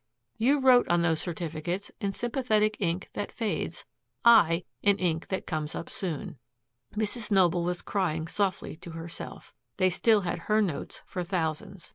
Halsey saw her. Instantly he forgot his own case. What was to be done about her? He telegraphed a mute appeal to Constance, forgetful of himself now. Constance was fingering the switch of the telegraphone. "Drummond," remarked Constance significantly, as though other secrets might still be contained in the marvelous little mechanical detective. "Drummond, don't you think, for the sake of your own reputation as a detective, it might be as well to keep this thing quiet?" For a moment the detective gripped his wrath and seemed to consider the damaging record of his conversation with Bella LeMar. "Perhaps," he agreed sullenly. Constance reached into her chatelaine. From it she drew an ordinary magnet and slowly pulled off the armature. "If I run this over the wires," she hinted, holding it near the spools, "the record will be wiped out." She paused impressively. "Let me have those IOUs of Mrs. Noble's. By the way, you might as well give me that blank stock, too. There is no use in that now." As she laid the papers in a pile on the table before her, she added the old forged certificates from Halsey's pocket. There it lay, the incriminating, ruining evidence. Deliberately she passed the magnet over the thin steel wire, wiping out what it had recorded, as if the recording angel were blotting out from the book of life. "Try it, Drummond," she cried, dropping on her knees before the open fireplace. "You will find the wire a blank." There was a hot, sudden blaze as the pile of papers from the table flared up. "There!" she exclaimed. "Those gambling debts were not even debts of honor. If you will call a cab, Haddon, I have reserved a table at Jade's for you and Mrs. Noble. It is a farewell. Drummond will not occupy his place in the corner tonight. But after it, you are to forget, both of you, forever. You understand?" End of chapter 4. Chapter 5. The Eavesdroppers. "I suppose you have heard something about the troubles of the Motor Trust? The other directors, you know, are trying to force me out." Rodman Brainard, president of the big Motor Corporation, searched the magnetic depths of the big brown eyes of the woman beside his desk. Talking to Constance Dunlap was not like talking to other women he had known, either socially or in business. "A friend of yours and of mine," he added frankly, "has told me enough about you to convince me that you are more than an amateur at getting people out of tight places. I asked you to call because I think you can help me." There was a directness about Brainard which Constance liked. "It's very kind of you to place such confidence in me on such short acquaintance," she returned pointedly, searching his face. Brainard laughed. "I don't need to tell you, Mrs. Dunlap, that anything I have said so far is an open secret in Wall Street. They have threatened to drag in the Sherman Law, and in the reorganization that will follow the investigation, they plan to eliminate Rodman Brainard, perhaps set in motion the criminal clauses of the law. It's nothing, Mrs. Dunlap, but a downright hypocritical pose. They reverse the usual process. It is doing good that evil may result." He watched her face intently. Something in her expression seemed to please him. "By George," he thought to himself, "this is a man's woman. You can talk to her." Brainard, accustomed to quick decisions, added aloud, "Just now they are using Mrs. Brainard as a cat's paw. They are spreading that scandal about my acquaintance with Blanche LeBlanc, the actress. You have seen her? A stunning woman. Wonderful. But I long ago saw that such a friendship could lead to nothing but ruin." He met Constance's eye squarely. There was nothing of the adventuress in it as there had been in Blanche LeBlanc. "And," he finished, almost biting off the words, "I decided to cut it out." "How does Blanche LeBlanc figure in the Motor Trust trouble?" asked Constance keenly. "They had been shadowing me a long time before I knew it, ferreting back into my past. Yesterday I learned that someone had broken into Miss LeBlanc's apartments and had stolen a package of letters which I wrote to her. It can't hurt her. People expect that sort of thing of an actress. But it can hurt the president of the Motor Trust, just at present." "Who has been doing the shadowing?" "Worthington, the treasurer, is the guiding spirit of the insurgents, as they call themselves. It sounds popular, like reform. I understand they have a detective named Drummond working for them." Constance raised her eyes quickly at the name. Was Drummond always to cross her trail? "This story of the letters," he went on, "puts on the finishing touch. They have me all right on that. I can tell by the way that Mrs. Brainard acts, that she has read and reread those letters. But by God," he concluded, bringing down his fist on the desk, "I shall fight to the end, and when I go down," he emphasized each word with an additional blow, "the crash will bring down the whole damn structure on their own heads, too." He was too earnest even to apologize to her. Constance studied the grim determination in the man's face. He was not one of those destined to fail. "All is not lost that is in peril, Mr. Brainard," she remarked quietly. "That's one of the maxims of your own Wall Street." "What would you do?" he asked. It was not an appeal. Rather, it was an invitation. "I can't say yet. Let me come into the office of the trust. Can't I be your private secretary?" "Consider yourself engaged. Name your figure. After it is over. My record on the streets speaks for how I stand by those who stand by me. But I hate a quitter." "So do I," exclaimed Constance, rising and giving him her hand in a straight-arm shake that made Brainard straighten himself and look down into her face with unconcealed admiration. The next morning Constance became private secretary to the president of the Motor Trust. "You will be Miss Dunlap," remarked Brainard. "It sounds more plausible."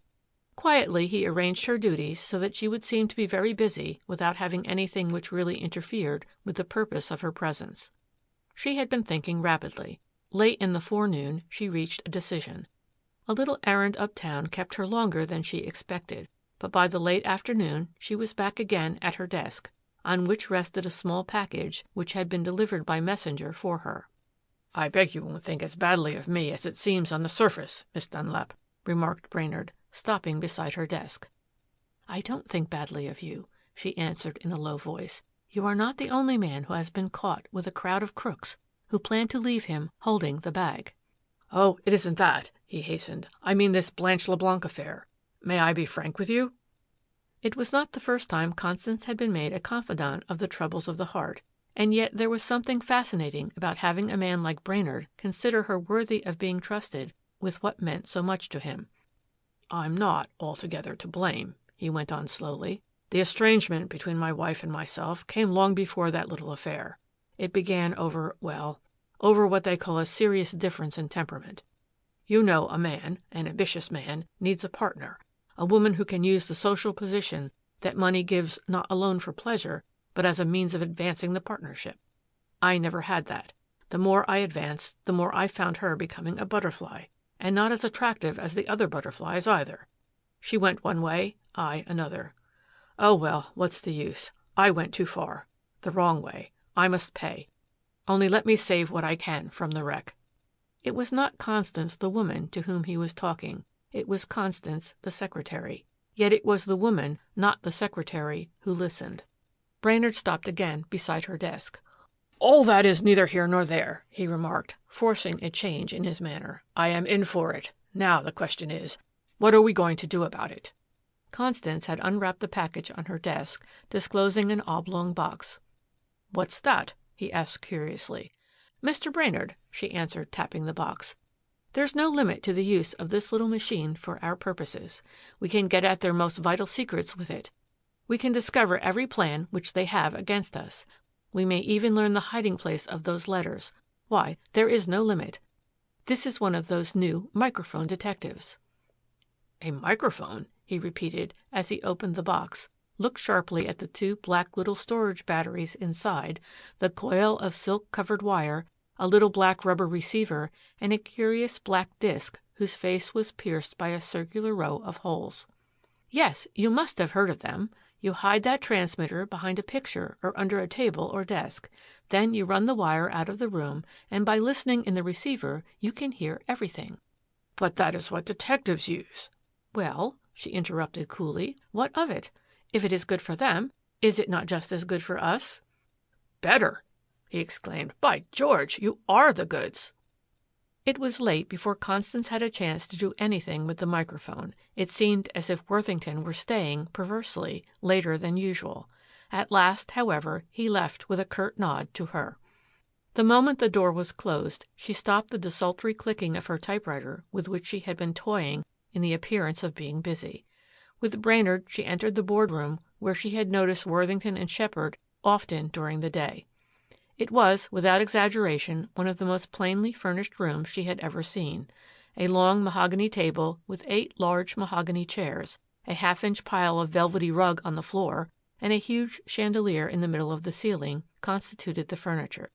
Not a picture, not a cabinet or filing case broke the blankness of the brown painted walls. For a moment she stopped to consider. Brainard waited and watched her narrowly. "There isn't a place to put this transmitter except up above that chandelier," she said at length. He gave her his hand as she stepped on a chair and then on the table. There was a glimpse of a trim ankle. The warmth and softness of her touch caused him to hold her hand just a moment longer than was absolutely necessary. A moment later he was standing on the table beside her. "This is the place, all right," she said, looking at the thick scum of dust on the top of the reflector. Quickly she placed the little black disk close to the center on the top of the reflector. "Can you see that from the floor?" she asked. "No," he answered, walking about the room. "Not a sign of it." "I'll sit here," she said in just a tremor of excitement over the adventure, "and listen while you talk in the boardroom." Brainard entered. It seemed ridiculous for him to talk to himself. "If the microphone works," he said at length, "rap on the desk twice." Then he added, half laughing to himself, "If it doesn't, rap once. Constance." A single rap came in answer. "If you couldn't hear," he smiled, entering her office, "why did you rap once?" "It didn't work smoothly on that last word." "What, Constance?" He thought there was a subtle change in their relations since the microphone incident. At any rate, she was not angry. Were they not partners?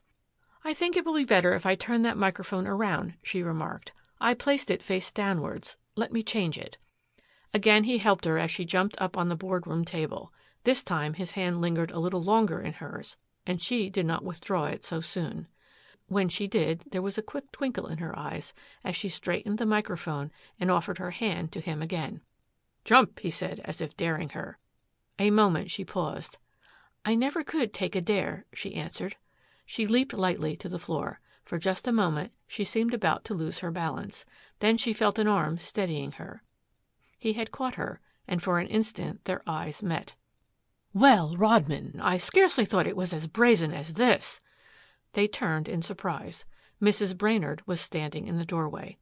She was a petite blonde little woman of the deceptive age which the beauty parlors convey to thousands of their assiduous patrons. For a moment she looked coldly from one to the other. "To what am I indebted for the pleasure of this unexpected visit, Sybil?" asked Brainard with sarcastic emphasis. "I shall finish those letters tomorrow, Miss Dunlap. You need not wait for them." He held the door to his own office open for Mrs. Brainard. Sybil Brainard shot a quick glance at Constance. "Well, young lady," she said haughtily, "do you realize what you are doing and with whom you are?" "It isn't necessary, Sybil, to bother about Miss Dunlap. The lights were out of order, and I found Miss Dunlap standing on the table trying to fix them. You came in just in time to see her jump down. By the way, Worthington seems to be another who works late. He left only a few minutes ago." Constance passed a restless night. To have got wrong at the very start worried her. Over and over she thought of what had happened, and always she came back to one question. What had Brainard meant by the reference to Worthington? He came in late the next day, however. Still, there was no change in his manner as he greeted her. The incident had not affected him as it had her. Neither of them said anything about it. A young man had been waiting to see Brainard, and as he entered, he asked him in. Just then, Sheppard walked casually through the reception room and into the boardroom. Constance quickly closed her door. She heard the young man leave Brainard's office, but she was too engrossed to pay attention to anything but the voices that were coming through the microphone. She was writing feverishly what she heard. "Yes, Sheppard, I saw her again last night." "Where?" "She was to meet me here, but he stayed later than usual with that new secretary of his. So I cut out and met her at the street entrance." "And?" "I told her of the new secretary. She did just what I wanted, came up here, and, say, Sheppard, what do you think? They were in this room and he had his arms about her." The letters are all right, are they? How much did you have to pay the LeBlanc girl? 20,000. That's all charged up against the pool. Say, LeBlanc is, well, give you my word, Shepard, I can hardly blame Brainard after all. You are the last word in woman haters, Lee. Both men laughed. And the letters? Don't worry. They're where they'll do the most good. Sybil has them herself. Now, what have you got to report? You saw the district attorney? Yes, he is ready to promise us all immunity if we will go on the stand for the state. The criminal business will come later. Only you have to play him carefully. He's on the level. A breath of what we really want, and it will be all off. Then we have to hold the stock up, as though nothing was going to happen. They had left the boardroom. Constance hurried into Brainard's office. He was sunk deep in his chair, reading some papers. What's the matter? She asked. She has entered a suit for divorce. That young man was a process server. Yes. You are named as co-respondent along with Blanche LeBlanc. I? Yes, it must have been an afterthought. Everything is going. Fortune, reputation, even your friendship now, Constance. Going? Not yet. She read hastily what she had overheard. Devil take Worthington, ground out Brainard, gripping the arms of his chair. For weeks I have suspected him. They have been too clever for me, Constance. While I have been going around laying myself open to discovery, Sybil has played a cool and careful game. He was pacing the floor. So that's the plan. Hold back. Keep the stock up until they get started. Then let it go down until I'm forced to sell out at a loss. Buy it back cheap and control the reorganization. Well, I haven't control now alone.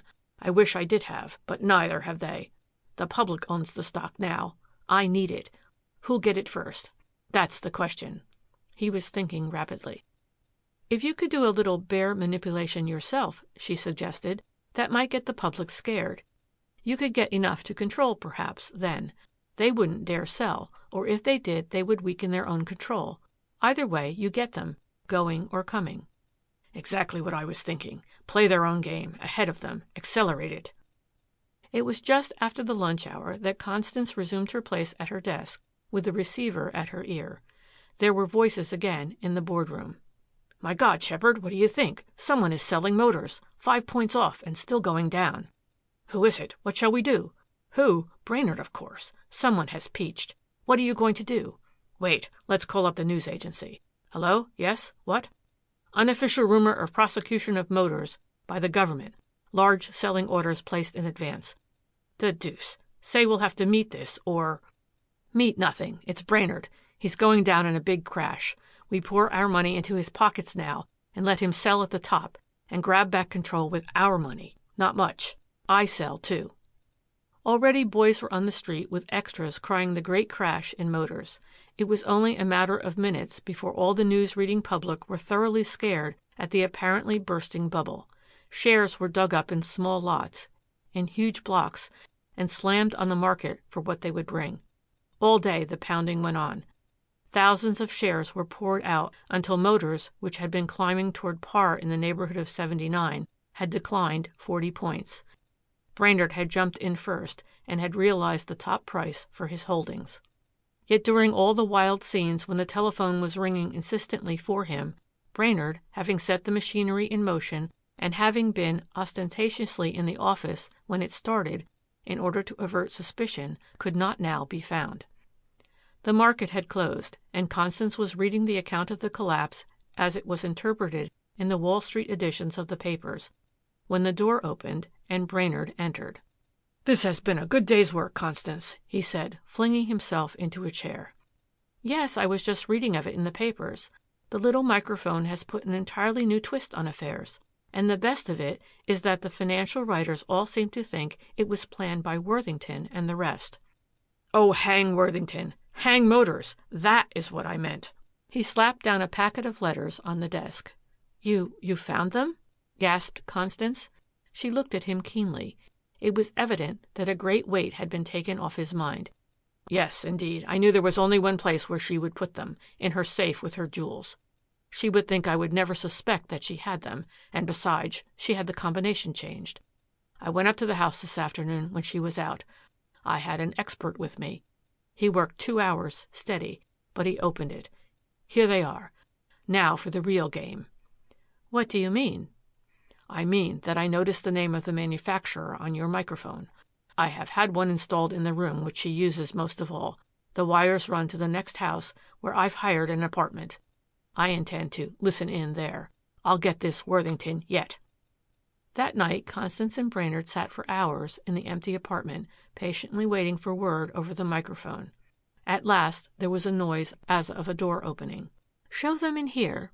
"Sybil," whispered Brainard, as if perhaps she might even hear. Then came more voices. "Worthington and Drummond," he added. "They suspect nothing yet." "Drummond knows this Dunlap woman," said Worthington. The detective launched forth in a tirade against Constance. "But she's clever, Drummond, you admit that." "Clever as they make 'em." "You will have her shadowed?" "Every moment, Mrs. Brainard." "What's all this about the panic in Motors, Lee?" "Some other time, Sybil, not now. Drummond, what do people say?" Drummond hesitated. "Out with it, man." "Well, Mr. Worthington, it is said you started it." "The deuce I did. But I guess Sheppard and I helped it along. We'll go to the limit, too. After all, it had to come. We'll load up after it reaches the bottom." The voices trailed off. "Good night, Mrs. Brainard." "Good night, Mr. Drummond. That was what I wanted to know." A pause. "Lee, how can I ever thank you?" A sound suspiciously like a kiss came over the wire. Brainard clenched his fist. "Good night, Sybil. I must go now." Again the voices trailed off. It was several minutes before Brainard spoke. Then it was that he showed his wonderful power of concentration. "I have a conference in half an hour, Constance," he remarked, looking at his watch. "It is very important. It means getting money to support Motors on the opening tomorrow, after I have gathered in again what I need. I think I can come pretty near doubling my holdings if I play it right. That's important. But so is this." "I will listen," put in Constance. "Trust me. If anything else occurs, I will tell you." She was at the office early the next day, but not before Brainard, who, bright and fresh, even though he had been up all night, was primed for the battle of his life at the opening of the market. Brainard had swung in at the turn and had quietly accumulated the stock control which he needed. He was now bulling the market by matching orders, pyramiding stock which he owned, using every device that was known to his astute brain. On up went Motors, recovering the 40 points gradually and even going beyond in the reaction. Worthington and Sheppard had been squeezed out. Not for a moment did he let up. As the clock on Trinity Church struck 3, the closing hour, Brainard wheeled suddenly in his chair. "Miss Dunlap," he said quietly, "I wish that you would tell Worthington and Sheppard that I would like to see them in the boardroom at 4. Constance looked at her watch. There was time also to execute a little scheme of her own. 4 o'clock came. Brainard lounged casually across to the boardroom. Instantly Constance had the receiver of the microphone at her ear, straining to catch every word, and to make notes of the stormy scene, if necessary. Her door opened. It was Sybil Brainard. The two women looked at each other coldly. Constance was the first to speak. "Mrs. Brainard," she began, "I asked you to come down here, not Mr. Worthington. More than that, I asked the office boy to direct you here instead of to his office. Do you see that machine?" Sybil looked at it without a sign of recognition. "It is a microphone, detective. It was the installing of that machine in the boardroom which you interrupted the other night." "Was it necessary that Mr. Brainard should put his arm around you for that?" inquired Mrs. Brainard with biting sarcasm. "I had just jumped down from the table and had almost lost my balance. That was all," pursued Constance imperturbably. "Another of these microphone eavesdroppers told me of a conversation last night in your own apartment, Mrs. Brainard." Her face blanched. "You have one there?"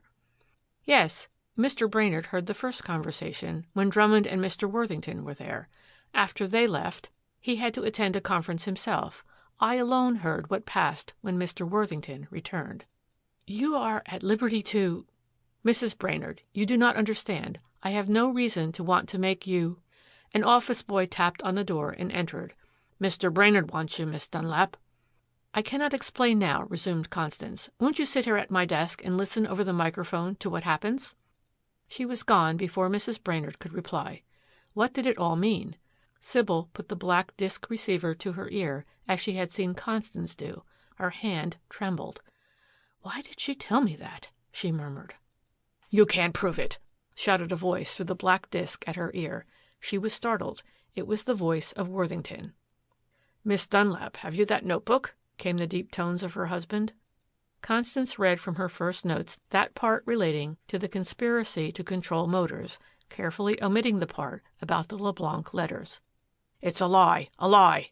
No, it's not a lie. It's all good legal evidence. The record taken over the new microphone detective. Look up there over the chandelier, Worthington. The other end is in the top drawer of Miss Dunlap's desk. I'll fight that to a finish, Brainerd. You are clever, but there are other things besides motors that you have to answer for. No, those letters, that is what you mean, are in my possession now. You didn't know that? All the eavesdropping, if you choose to call it that, was not done here, either, by a long shot, Worthington. I had one of these machines in my wife's reception room. I have all sorts of little scraps of conversation, he boasted.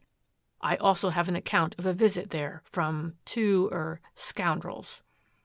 Mrs. Brainerd to see you, sir, announced the boy at the door. Constance had risen. Her face was flushed, and her breast rose and fell with excitement.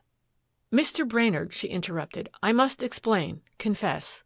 Mrs. Brainerd has been sitting in my office listening to us over the microphone. I arranged it. I asked her to come down, using another name as a pretext. But I didn't think she would interrupt so soon. Before you see her, let me read this. It was a conversation I got after you had left last night, and so far I have had no chance to tell you of it. Someone, she laid particular stress on the word, came back after that first interview. Listen. No, Lee, Constance read rapidly from her notes. No, don't think I am ungrateful. You have been one friend in 1,000 through all this. I shall have my decree soon now. Don't spoil it. But, Sybil, think of me. What did he ever care for you? He has made you free already. He is still my husband. Take this latest escapade with this Miss Dunlap. Well, what do I really know about that? You saw him. Yes, but maybe it was as he said. The door was flung open, interrupting Constance's reading, and Sybil Brainerd entered.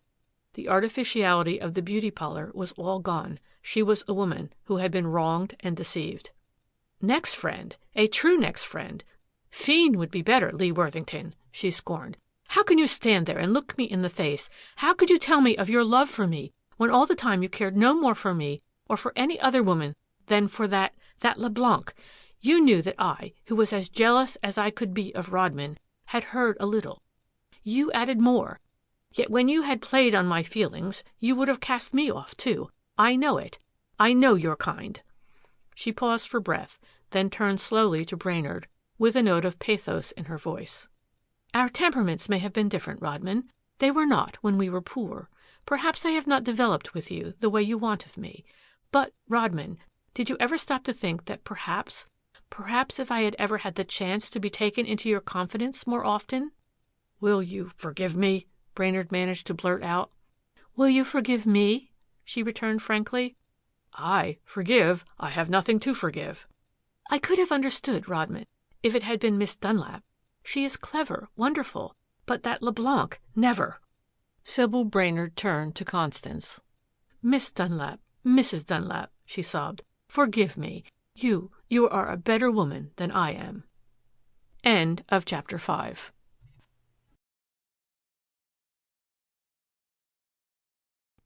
Chapter 6. The Clairvoyants.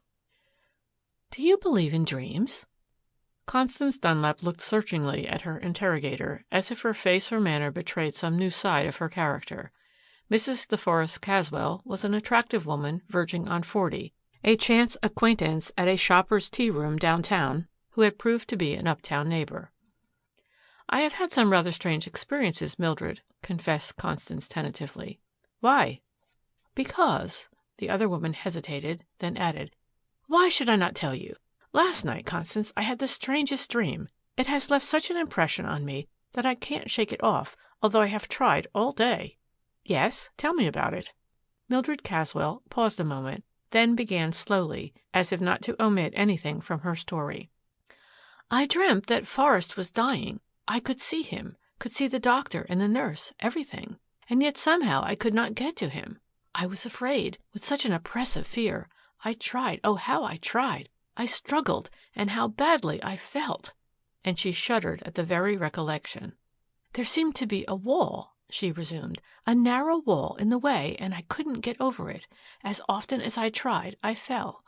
And then I seemed to be pursued by some kind of animal, half bull, half snake. I ran. It followed closely. I seemed to see a crowd of people, and I felt that if I could only get to that crowd, somehow I would be safe, perhaps even get over the wall. And I woke up, almost screaming." The woman's face was quite blanched. "My dear," remonstrated Constance, "you must not take it so. Remember, it was only a dream."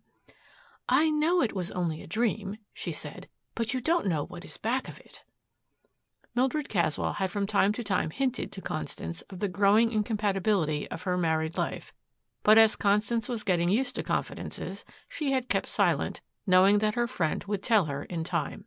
"You must have guessed," faltered Mrs. Caswell, "that Forest and I are not on the best of terms, that we are getting further and further apart." It rather startled Constance to hear frankly stated what she already had observed. She wondered how far the estrangement had gone. The fact was that she had rather liked DeForest Caswell, although she had only met her friend's husband a few times. In fact, she was surprised that momentarily there flashed through her mind the query as to whether Mildred herself might be altogether blameless in the growing uncongeniality. Mildred Caswell had drawn out of her chatelaine a bit of newspaper and handed it to Constance, not as if it was of any importance to herself, but as if it would explain better than she could tell what she meant. Constance read, "Madame Cassandra, the Veiled Prophetess. Born with a double veil, educated in occult mysteries in Egypt and India, without asking a question, tells your name and reads your secret troubles and the remedy. Reads your dreams. Great questions of life quickly solved. Failure turned to success. The separated brought together. Advice on all affairs of life. Love, marriage, divorce, business, speculation, and investments. Overcomes all evil influences. Ever ready to help and advise those with capital to find a safe and paying investment. No fee until it succeeds. Could anything be fairer? The Retreat, West 47th Street. "Won't you come with me to Madame Cassandra?" asked Mrs. Caswell as Constance finished reading. "She always seems to do me so much good." "Who is Madame Cassandra?" asked Constance, rereading the last part of the advertisement. "I suppose you would call her a dream doctor," said Mildred. It was a new idea to Constance, this of a dream doctor to settle the affairs of life. Only a moment she hesitated. Then she answered simply, "Yes, I'll go." The Retreat was just off Longacre Square among quite a nest of fakirs. A queue of automobiles before the place testified, however, to the prosperity of Madame Cassandra. As they entered the bronze-grilled plate-glass door and turned on the first floor toward the home of the adept, Constance had an uncomfortable feeling as they entered of being watched behind the shades of the apartment. Still, they had no trouble in being admitted, and a soft-voiced colored attendant welcomed them. The esoteric flat of Madame Cassandra was darkened except for the electric lights glowing in amber and rose-colored shades. There were several women there already. As they entered, Constance had noticed a peculiar, dreamy odor. There did not seem to be any hurry, any such thing as time here, so skillfully was the place run. There was no noise. The feet sank in half-inch piles of rugs, and easy chairs and divans were scattered about. Once a puff of light smoke appeared, and Constance awoke to the fact that some were smoking little delicately gold-banded cigarettes. Indeed, it was all quite recherche. Mrs. Caswell took one from a maid. So did Constance, but after a puff or two managed to put it out, and later to secure another, which she kept. Madame Cassandra herself proved to be a tall, slender, pale woman with dark hair and a magnetic eye, an eye that probably accounted more than anything else for her success.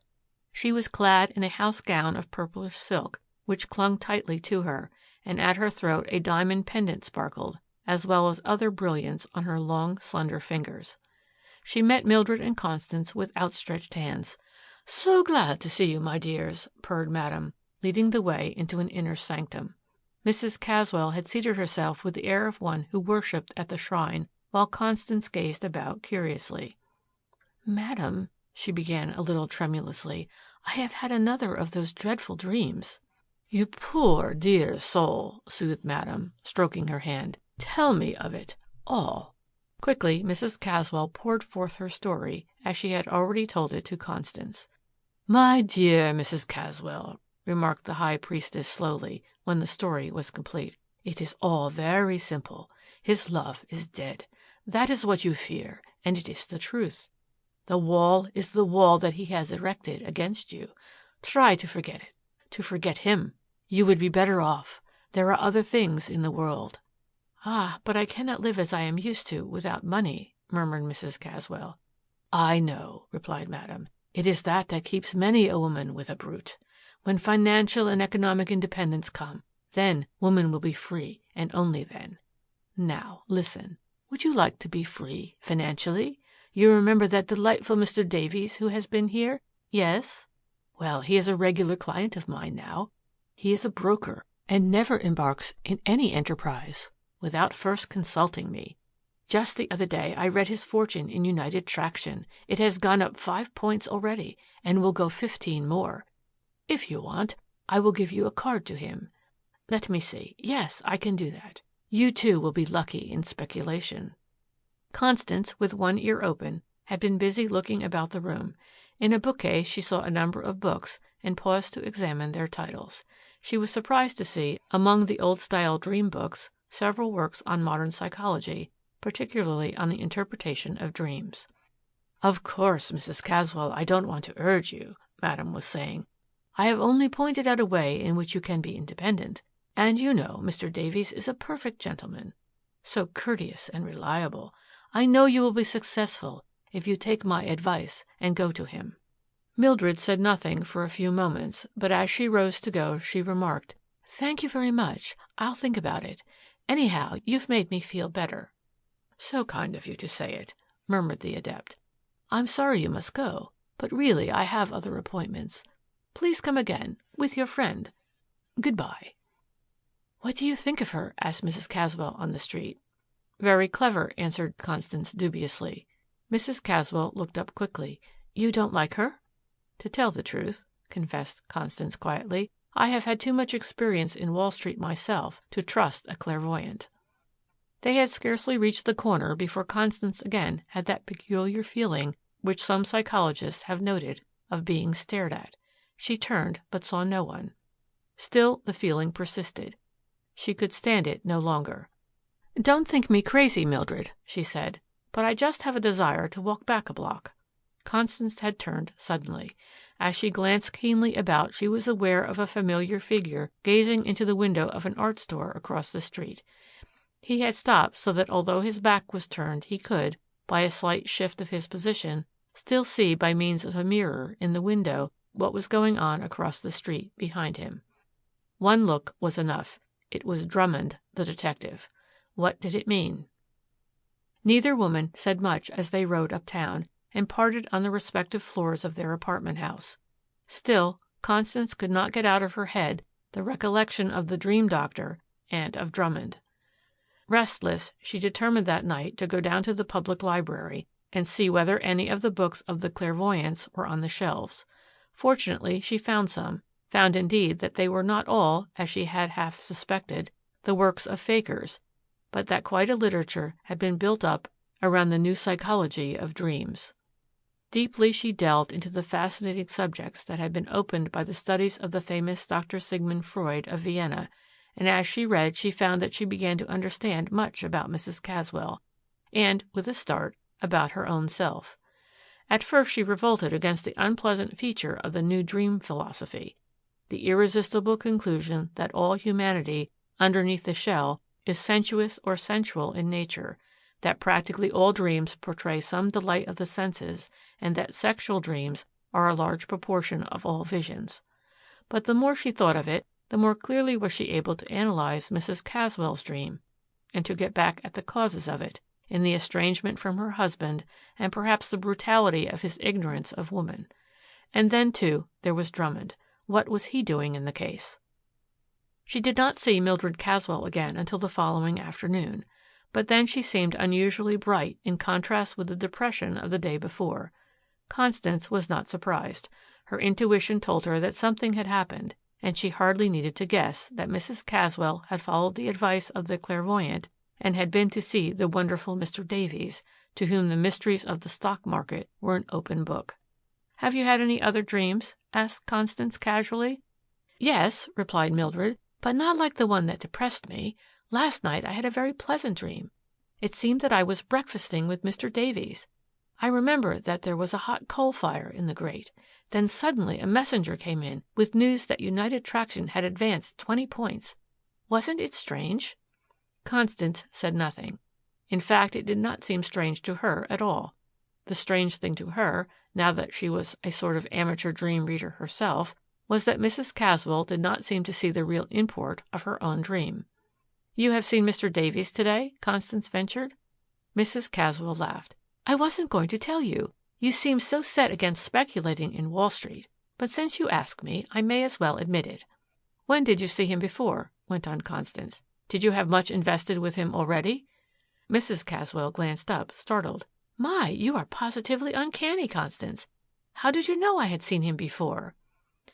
"One seldom dreams," said Constance, "about anything unless it has been suggested by an event of the day before. You saw him today. That would not have inspired the dream of last night. Therefore I concluded that you must have seen him and invested before. Madame Cassandra's mention of him yesterday caused the dream of last night. The dream of last night probably influenced you to see him again today, and you invested in United Traction. That is the way dreams work.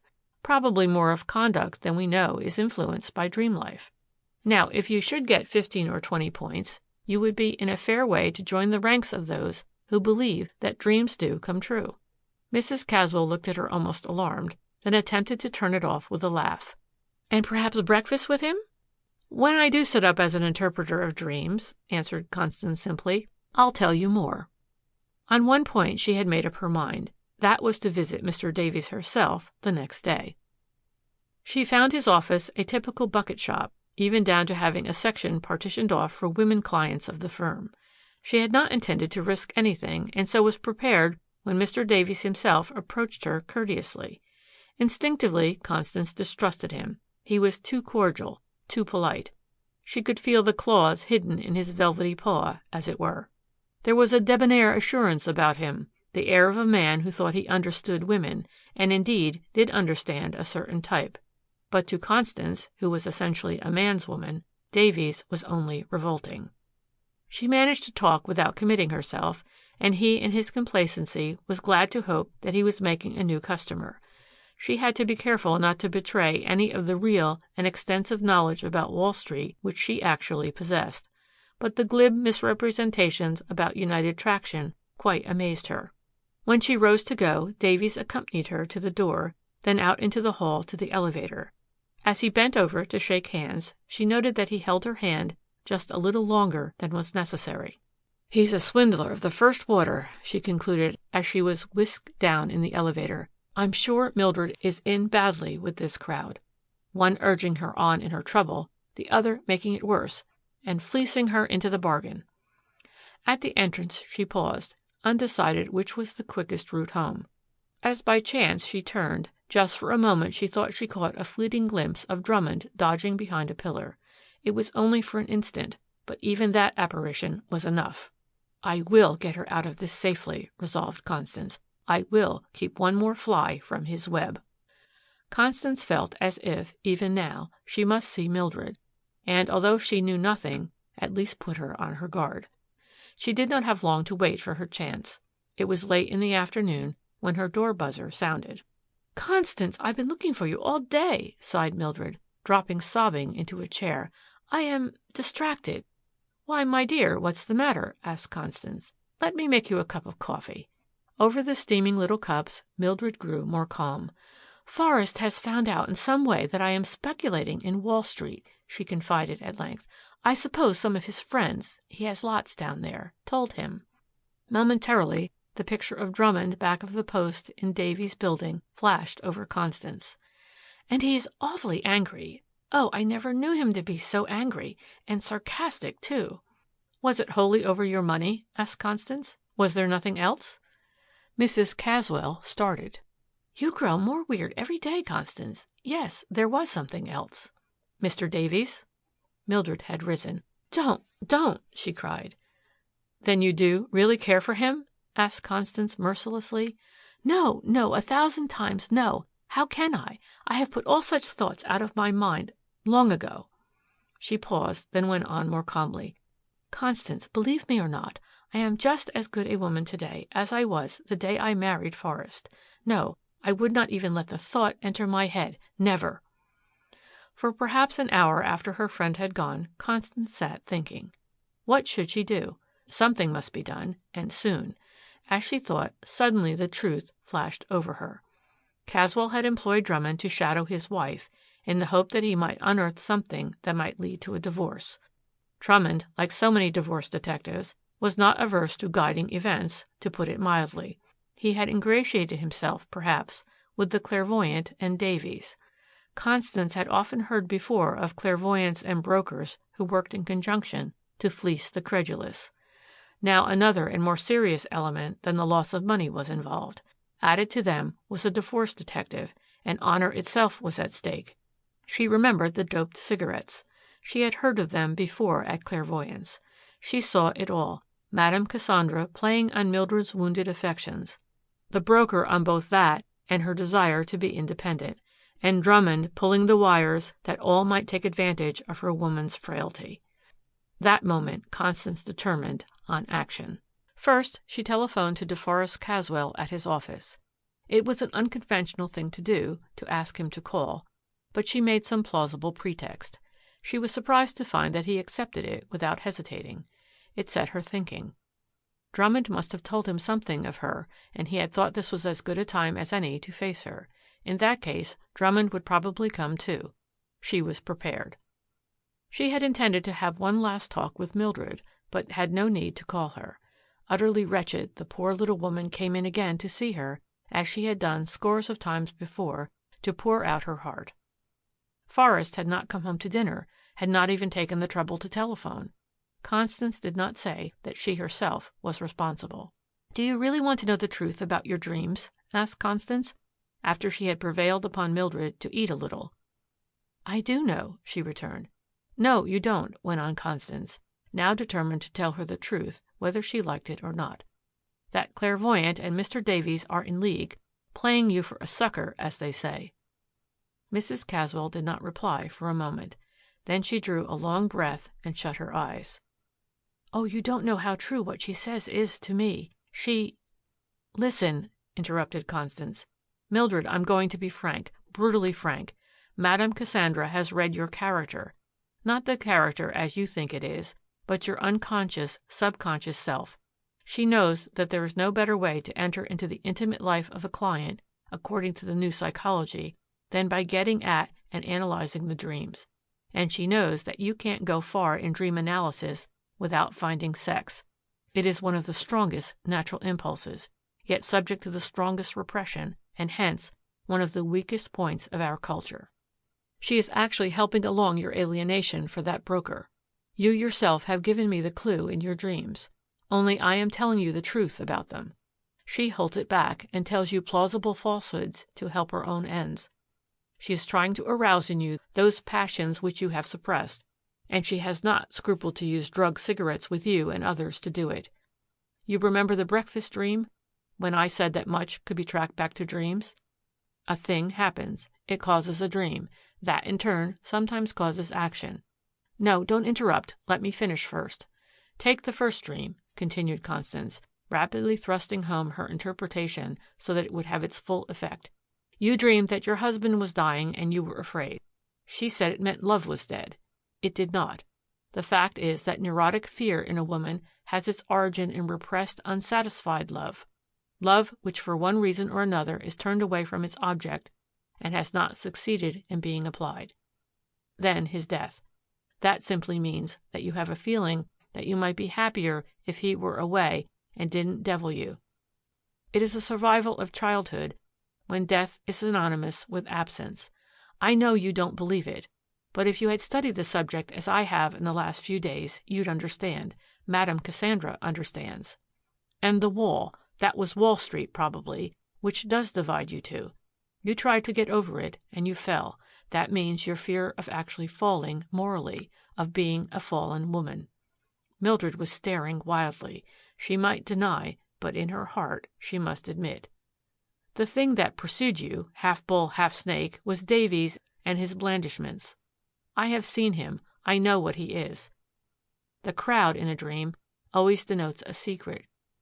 He is pursuing you as in the dream. But he hasn't caught you. He thinks there is in you the same wild, demi-mondaine instinct that with many an ardent woman slumbers unknown in the back of her mind. Whatever you may say, you do think of him. When a woman dreams of breakfasting cozily with someone other than her husband, it has an obvious meaning. As for the messenger, and the message about the united traction, there too was a plain wish, and as you must see, wishes in one form or another, disguised or distorted, lie at the basis of dreams. Take the coal fire. That, too, is susceptible of interpretation. I think you must have heard the couplet, "No coal, no fire so hotly glows as the secret love that no one knows." Mildred Caswell had risen, an indignant flush on her face. Constance put her hand on her arm gently to restrain her, knowing that such indignation was the first sign that she had struck at the core of truth in her interpretation. "My dear," she urged, "I'm only telling you the truth, for your own sake, and not to take advantage of you as Madame Cassandra is doing. Please remember that the best evidence of your normal condition is just what I find, that absence of love would be abnormal. My dear, you are what the psychologists call a consciously frigid, unconsciously passionate woman. Consciously you reject this Davies. Unconsciously you accept him. And it is the more dangerous, although you do not know it, because someone else is watching. It was not one of his friends who told your husband." Mrs. Caswell had paled. Is there a detective?" she faltered. Constance nodded. Mildred had collapsed completely. She was sobbing in a chair, her head bowed in her hands, her little lace handkerchief soaked. "What shall I do? What shall I do?"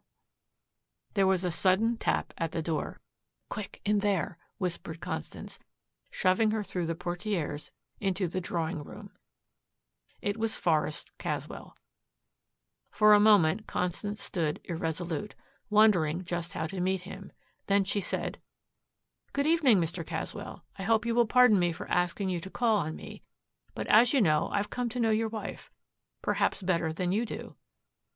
"Not better," he corrected, seeming to see that it was directness that she was aiming at. "It is bad enough to get mixed up badly in Wall Street. But what would you yourself say? You are a businesswoman. What would you say about getting into the clutches of a dream doctor? And worse." He had put Constance on the defensive in a sentence.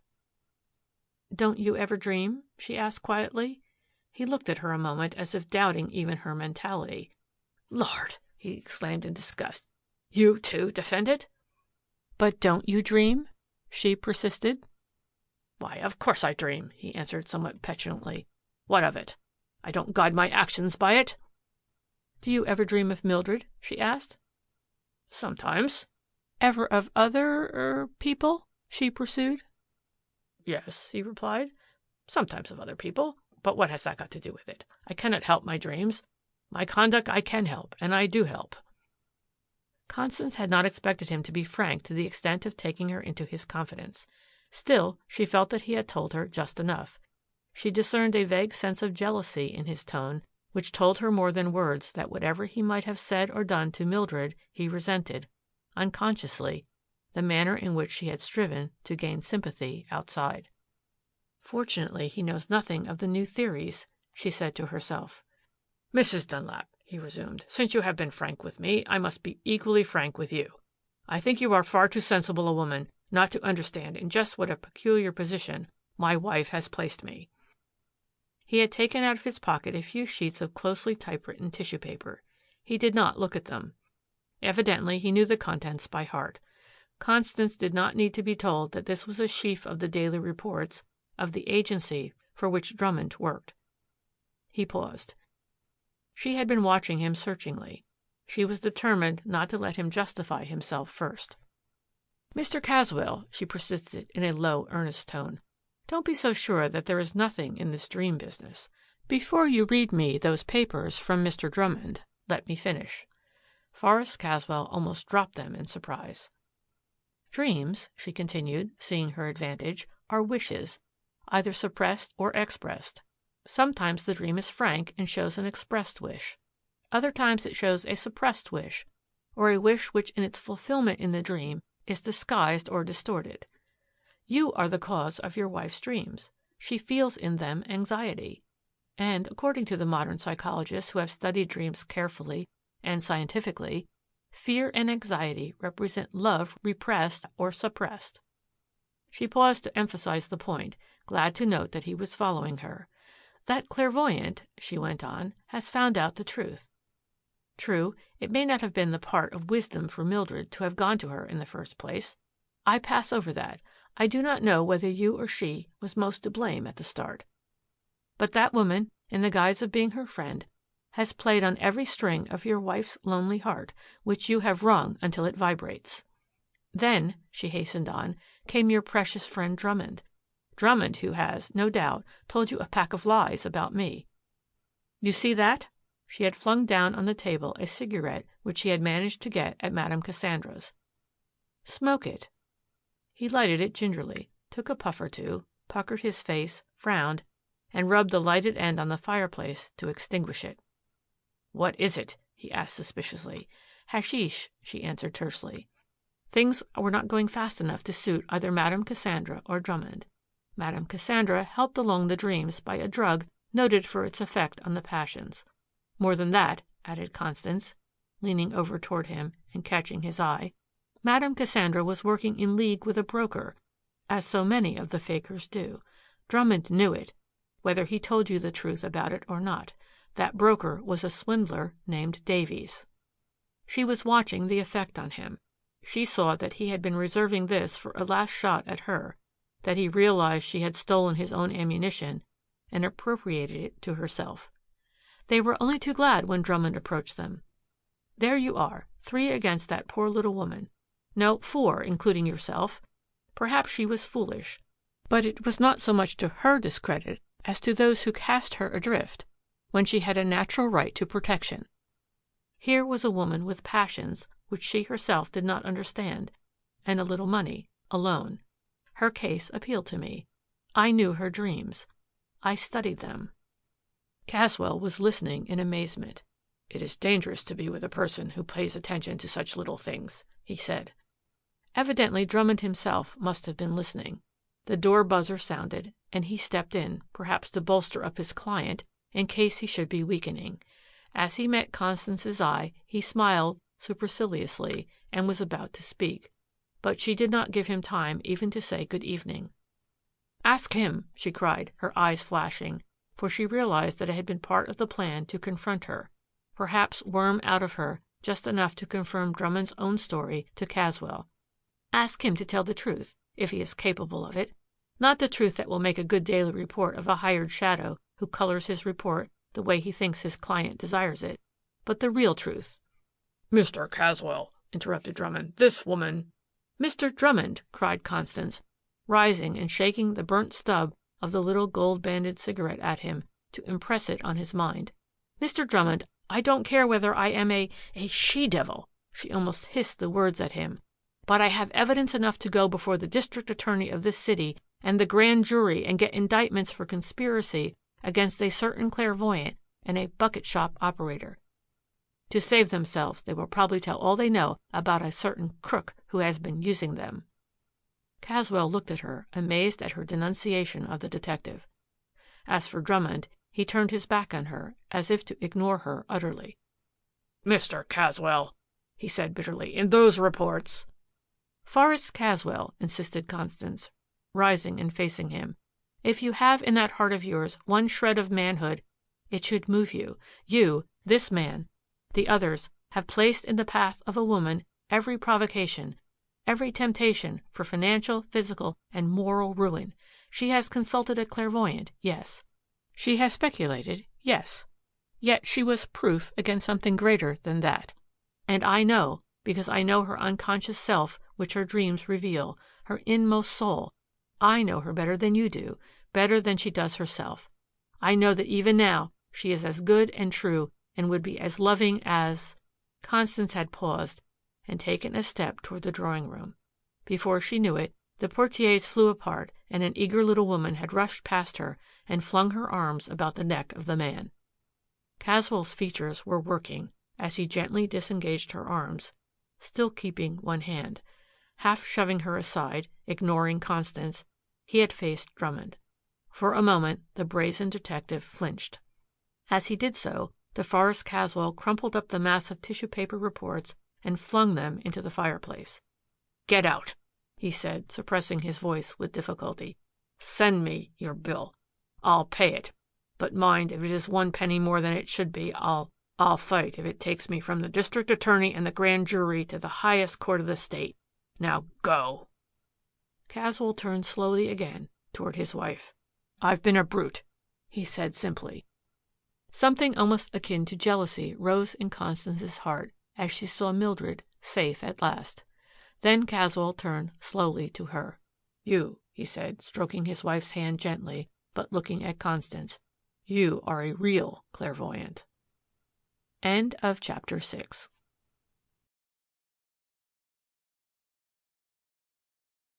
Chapter 7. The Plungers. "They have the most select clientele in the city here."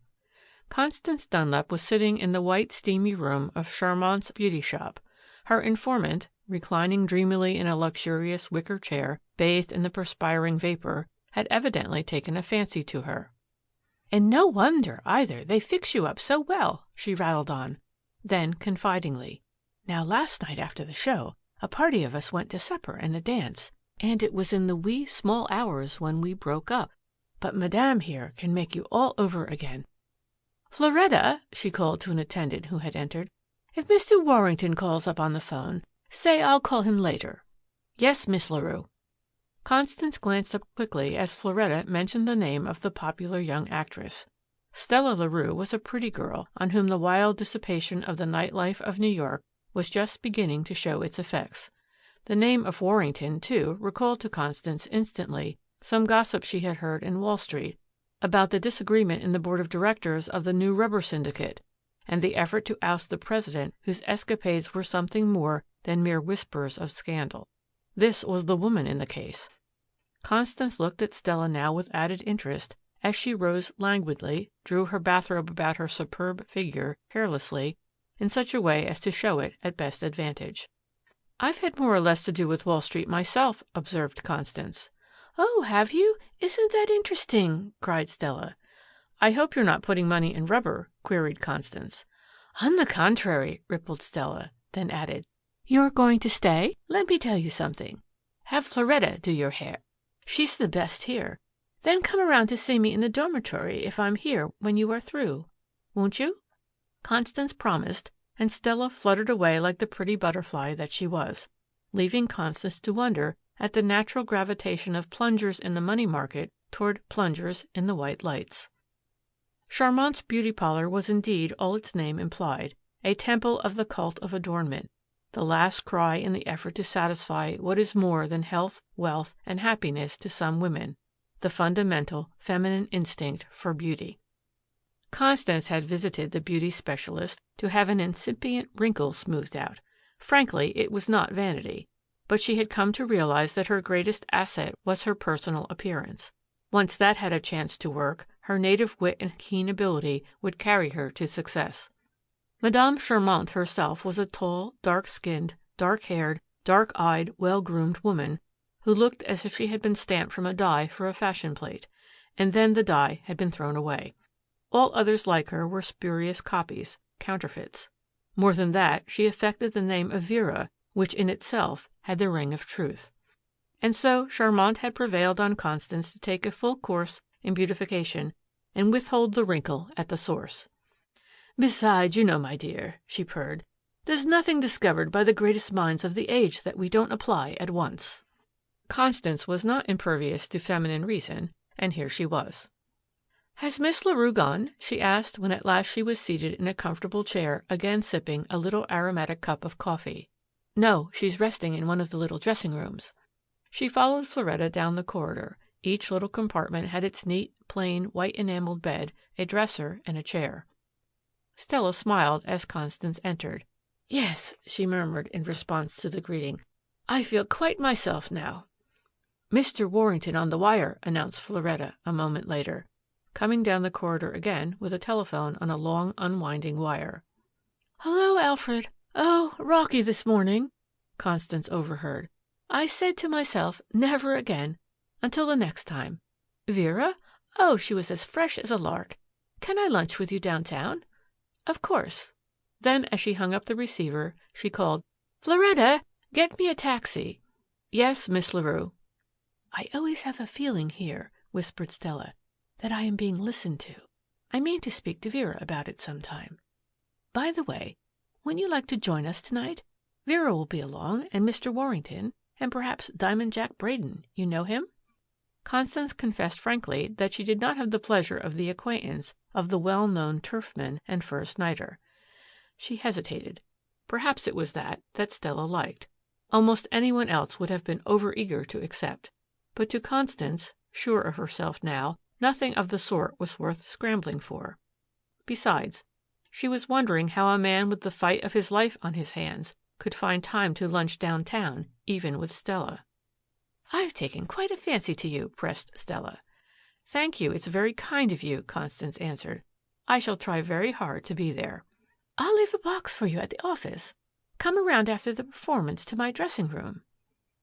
"Miss Larue, your taxi's waiting," announced Floretta. "Thanks.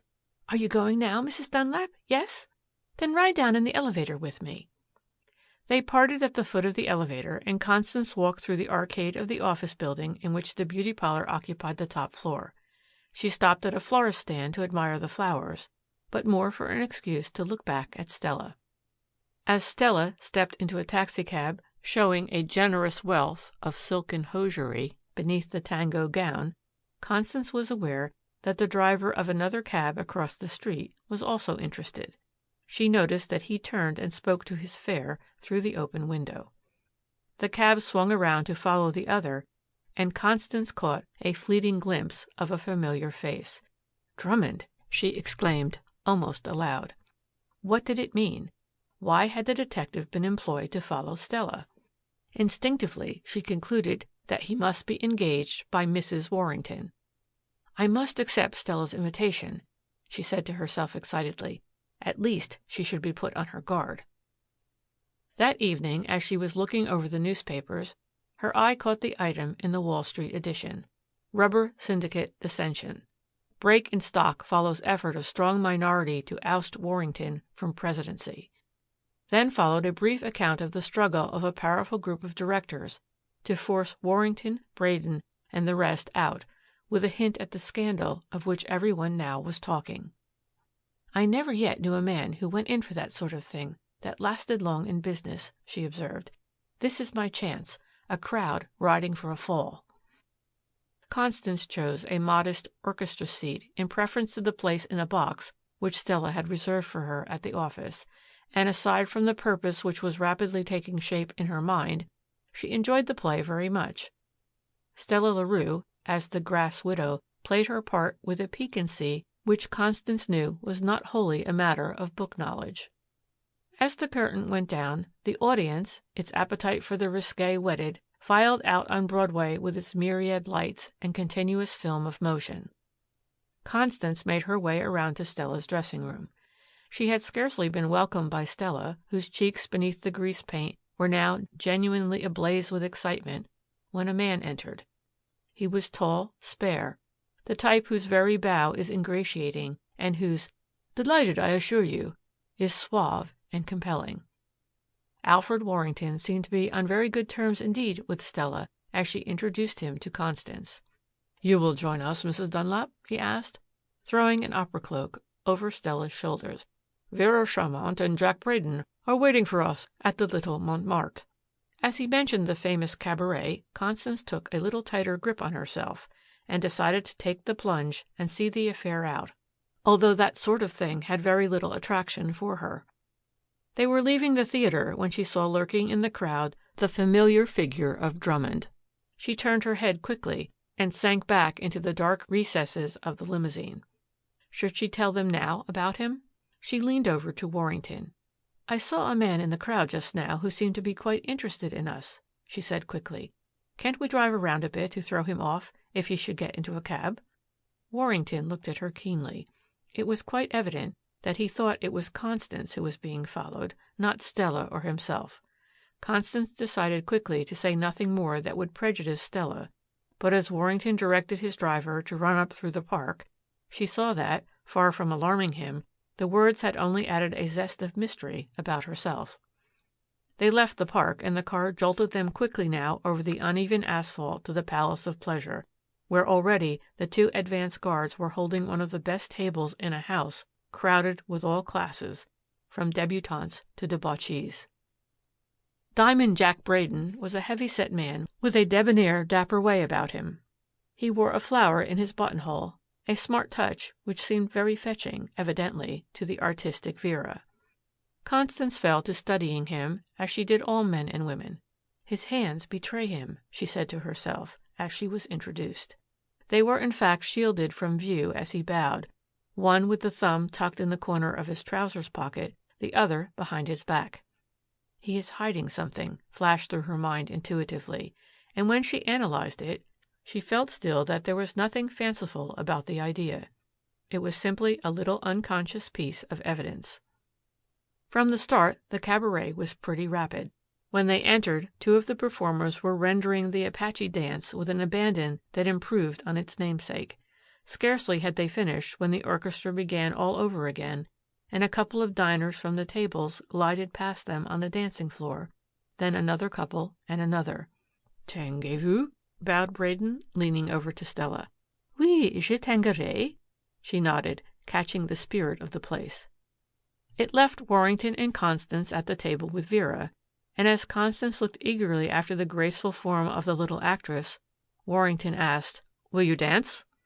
"No, thank you," she said, trying him out. "I haven't had time to learn these new steps. And besides, I've had a bad day in the market. Steel, Reading, everything is off. Not that I have lost much, but it's what I haven't made." Warrington, who had been about to repeat his question to Vera, turned suddenly. This was something new to him, to meet a woman like Constance. If she knew about other stocks, she must know about the syndicate. Already he had felt an attraction toward Constance physically, an attraction of maturity which somehow or other seemed more satisfying, at least novel, in contrast with the gay butterfly talk of Stella. He did not ask Vera to dance. Instead, he began banteringly to discuss Wall Street, and in 5 minutes he found out that she really knew as much about certain features of the game as he did. She did not need to be told that Alfred Warrington, plunger, man about town, was quite unexpectedly struck by her personality. Now and then she could see Stella eyeing her covertly. The little actress had had, like many another, a few dollars to invest, or rather with which to speculate.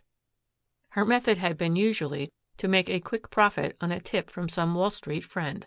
Often, if the tip went wrong, the friend would return the money to the unsuspecting little girl, with some muttered apology about having been unable to get it placed in time. And then, as the market went down or up, seeing that it was too late, adding a congratulation that at least the principal was saved if there was no profit. The little actress was plainly piqued. She saw, though she did not understand, that Constance was a different kind of plunger from what she had thought at first up at Charmant's. Instead of trying to compete with Constance in her field, she redoubled her efforts in her own. Was Warrington a live spender to slip through her grasp for a chance acquaintance? Another dance. This time it was Stella and Warrington. Braden, who had served excellently as a foil to lead Warrington on when he had eyes for no one else, not even Vera, was left severely alone. Nothing was said, not an action done openly, but Constance, womanlike, could feel the contest in the air. And she felt just a little quiver when they sat down and Warrington resumed the conversation with her where he had left it. Even the daring cut of Stella's gown and the exaggerated proximity of her dainty person had failed this time. As they chatted gaily, Constance enjoyed her triumph to the full. Yes, she could see that Stella was violently jealous, but she intended that she should be. That was now a part of her plan as it shaped itself in her mind, since she had plunged, or perhaps better, had been dragged into the game. As the evening wore on and the dancing became more furious, Warrington seemed to catch the spirit of recklessness that was in the very air. He talked more recklessly, once in a while with a bitterness not aimed at anyone in particular, but which passed among the others as blasé sarcasm of one who had seen much and to whom even the fastest was slow. But to Constance, as she tried to fathom him, it presented an entirely different interpretation. For example, she asked herself why had he been so ready, apparently, to transfer his interest from Stella? Was it because, having cut loose from the one feminine tie that morally bound him, he no longer felt any restraint in cutting loose from others? Was it the same spirit that had carried him on in the money game, having cut loose from one financial principle to let all go and to guide his course as close to the edge of things as he dared? There had been the same reckless bravado in the way he had urged on the driver of his car in the wild ride of the earlier evening, violating the speed laws yet succeeding in escaping the traffic squad. Warrington was a plunger, yet there was something about him that was different from others she had seen. Perhaps it was that he had a conscience, even though he had succeeded in detaching himself from it. And Stella, there was something different about her, too. Constance more than once was on the point of revising her estimate of the little actress. Was she, after all, wholly mercenary in her attitude towards Warrington? Was he merely a live spender whom she could not afford to lose? Or was she merely a beautiful, delicate creature, caught in the merciless maelstrom of the life into which she had been thrown? Did she realize the perilous position this all was placing her in? They were among the last to leave, and Vera and Braden offered to take Constance to her apartment in Braden's car, while Stella contrived prettily to take so much of Warrington's time with the wraps that by the time they were ready to go, the manner of the breaking up of the party was as she wanted it. In her final triumph, she could not help just an extra inflection on, "I hope I'll see you again at Vera's soon, my dear." All night, or at least all that was left of it, Constance tried to straighten out the whirl of her thoughts. With the morning, she had an idea. Now, in a moment when the exhilaration of the gay life was at low ebb, she must see Stella. It was early yet, but Stella was not at her hotel when Constance cautiously called up the office to find out. Where was she? Constance drove around to Charmant's on the chance that she might be there. Vera greeted her a trifle coldly, she thought, but then this was not midnight at the Montmartre. No, Stella was not there, she said. But nevertheless, Constance decided to wait. "I'm all unstrung," confided Constance, with an assumed air of languor as she dropped into a chair. Charmant, as fresh as if she had just emerged from the proverbial bandbox, nodded knowingly. "A Turkish bath, massage, something to tone you up," she advised. With alert eyes, Constance went patiently through the process of freshening, first in the steamy hot room where she had met Stella the day before, then the deliciously cool shower, gentle massage, and all the rest. At one of the little white tables of the manicures, she noticed a pretty, rather sad-faced little woman. There was something about her that attracted Constance's attention, although she could not have told exactly what it was. "You know her?" whispered Floretta, bursting with excitement. "No? Why," and here she paused and dropped her voice even lower, "that's Mrs. Warrington." "Not the—" "Yes," she nodded, "his wife. You know she comes here twice a week. We have to do some tall scheming to keep them apart. No, it's not vanity either. It's, well, you see, she's trying to get him back, to look like a sport." Constance thought of the hopeless fight so far which the little woman was waging to keep up with the dashing actress. Then she thought of Warrington, of last night, of how he had sought her so readily, it seemed, to leave even the other woman. Then Floretta's remark repeated itself mechanically. "We have to do some tall scheming to keep them apart." Was Stella here, after all? Mrs. Warrington was not a bad-looking woman, and in fact it was difficult to see how she expected to be improved by cosmetics that would lighten her complexion, bleaches that would flaxen her hair, tortures for this, that, and the other defect, real or imagined. Now, however, she was a creature of reinforcements, from her puffy masses of light hair to her French heels and embroidered stockings that showed through the slash in the drapery of her gown. Constance felt sorry for her, deeply sorry. The whole thing seemed not in keeping with her. She was a homemaker, not a butterfly. Was Warrington worth it all? Asked Constance of herself. At least she thinks so, flashed over her, as Mrs. Warrington rose and left the room, watchfully guided by Floretta to the next process in her course of beautification. Constance sank back luxuriously on the cushions of her chaise lounge. She longed to explore the beauty parlor, to leave the rest room and go down the narrow corridor, prying into the secrets of the little dressing rooms that opened into it. What did they conceal? Why had Vera seemed so distant? Was it the natural reaction of the morning after? Or was Stella really there, and was she keeping her away from Mrs. Warrington to prevent friction between two clients that would have been annoying to all? She could reach no conclusion, except that there was a feeling of luxurious well-being as she lolled back into the deep recesses of the lounge in the corner of the room, separated from the next room by a thin board partition. Suddenly, her attention was arrested by muffled voices on the other side of the partition. She strained her ears. She could not, of course, see the speakers or even recognize their voices, but they were a man and a woman. "We must get the thing settled right away," she overheard the man's voice. "You see how he is. Every new face attracts him. See how he took to that new one last night. Who knows what may happen? By and by someone may come along and spoil all." "Couldn't we use her?" asked the woman. "No, you can't use that woman. She's too clever. But we must do something, right away, tonight if possible." A pause. "How then?" Another pause, and the whispered monosyllable. "Dope." "What?" "I have it here. Use a dozen of them. They can be snuffed as a powder, or it can be put in a drink. If you want more, see, I will put the bottle on this shelf, way back. No one will see it." "Don't you think I ought to write a note, something that will be sure to get him up here?" "Yes, a line or two, as if in haste." There was a sound as if tearing a sheet of notepaper from a pad. "Is that all right?" "Yes, and as soon as the market closes. There will be nothing done today. Tomorrow's the day. Tonight we must get him going, and in the meantime a meeting will be held.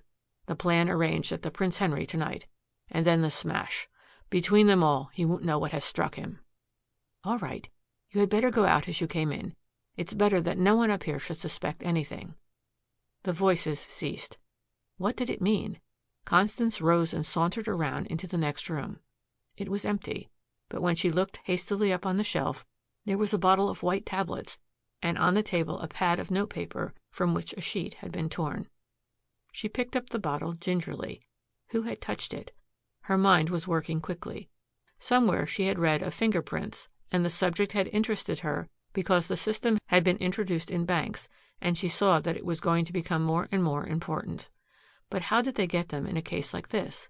She had read of some powder that adhered to the marks left by the sweat glands of the fingers. There was the talcum powder. Perhaps it would do. Quickly, she shook the box gently over the glass. Then she blew it off carefully. Clear, sharp, distinct. There were the imprints of fingers. But the paper. Talcum powder would not bring them out on that. It must be something black. A lead pencil.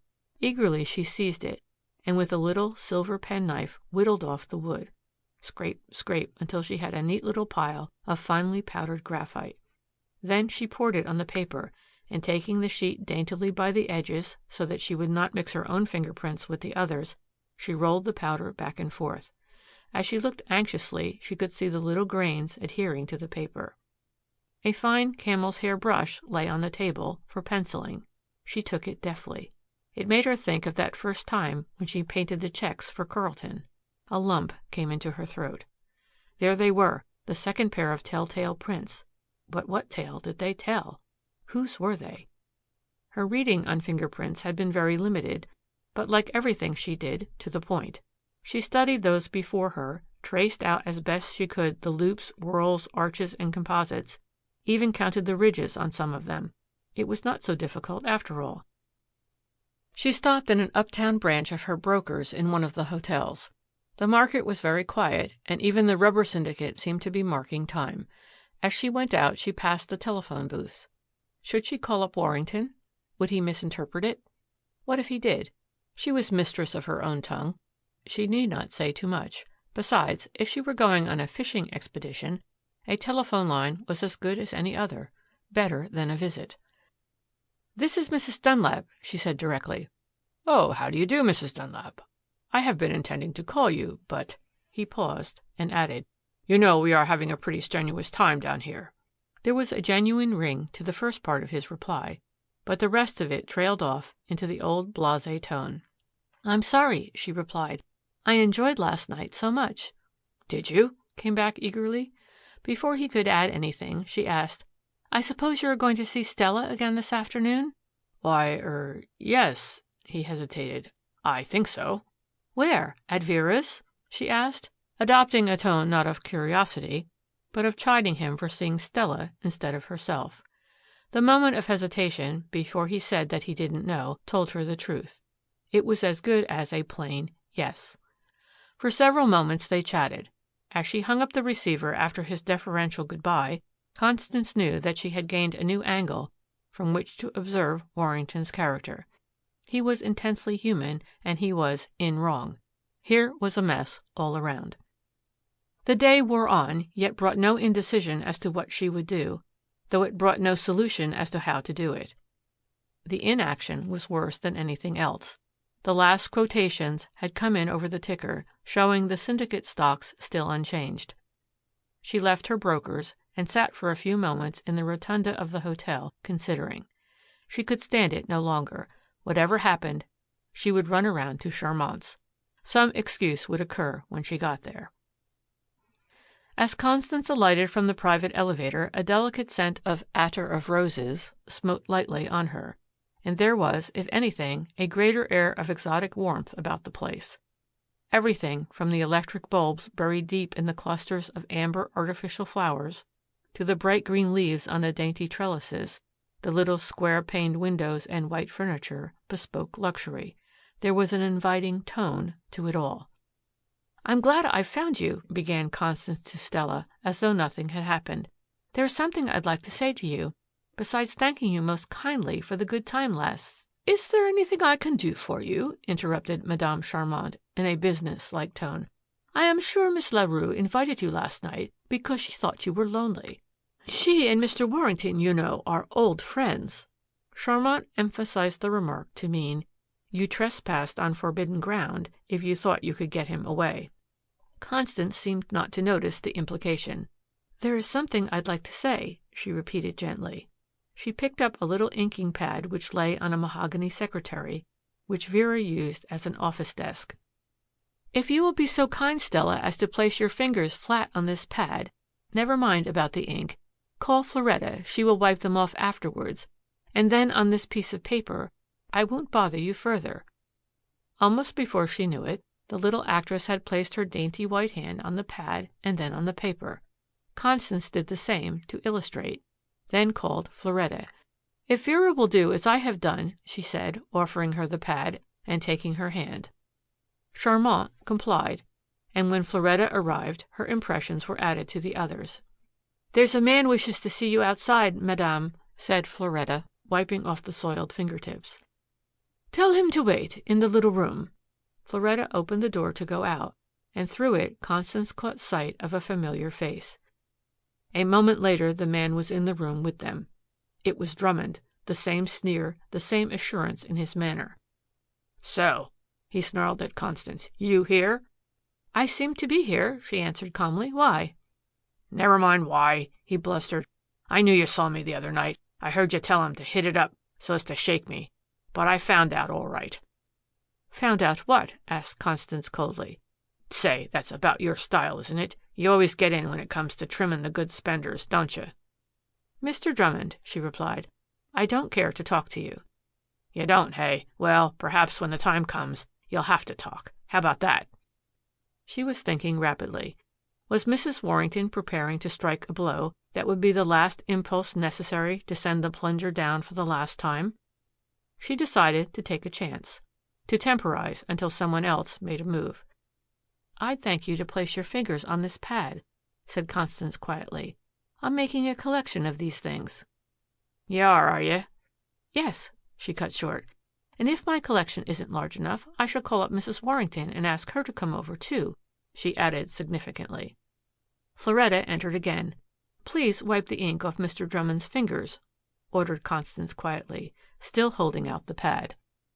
"Confound your impudence," he ground out, seizing the pad. "There! What do you mean by Mrs. Warrington? What has she to do with this? Have a care, Mrs. Dunlap. You're on the wrong track here and going the wrong way." "Mr. Warrington is," began Floretta. "Show him in, quick," demanded Constance, determined to bring the affair to a showdown on the spot. As the door swung open, Warrington looked at the group in unfeigned surprise. "Mr. Warrington," greeted Constance without giving any of the others a chance. "This morning I heard a little conversation up here. Floretta, will you go into the little room, and on the top shelf you will find a bottle. Bring it here carefully. I have a sheet of paper also, which I am going to show you.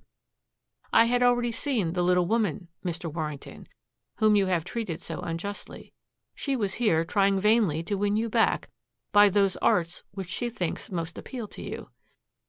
Floretta returned with the bottle and placed it on the secretary beside Constance. "Someone took some tablets from this bottle and gave them to someone else who wrote on this paper," she resumed, bending first over the paper she had torn from the pad. "Ah, a loop with 12 ridges, another loop, a whirl, a loop. The marks on this paper correspond precisely with those made here just now by Vera Charmant herself." "You get out of here, quick," snarled Drummond, placing himself between the now furious Vera and Constance. "1 minute," replied Constance calmly.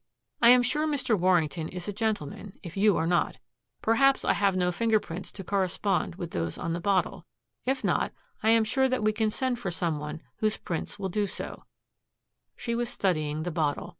"The other, however," she said slowly, to conceal her own surprise, "was a person who has been set to trail you and Stella, Mr. Warrington, a detective named Drummond." Suddenly the truth flashed over her. Drummond was not employed by Mrs. Warrington at all. Then by whom? By the directors? And the rest of these people? Grafters who were using Stella to bait the hook. Braden had gone over to them, had aided in plunging Warrington into the wild life until he could no longer play the business game as before. Charmant was his confederate, Drummond his witness. "Stella," said Constance, turning suddenly to the little actress, "Stella, they are using you. Diamond Jack and Vera using you to lead him on. Playing the game of the minority of the directors of the syndicate to get him out. There is to be a meeting of the directors tonight at the Prince Henry. He was to be in no condition to go. Are you willing to be mixed up in such a scandal?" Stella Larue was crying into a lace handkerchief. You are all against me," she sobbed. "What have I done?" "Nothing," soothed Constance, patting her shoulder. "As for Charmant and Drummond, they are tied up by these proofs," she added, tapping the papers with the prints, then picking them up and handing them to Warrington. "I think if the story were told to the directors at the Prince Henry tonight, with reporters waiting downstairs in the lobby, it might produce a quieting effect." Warrington was speechless.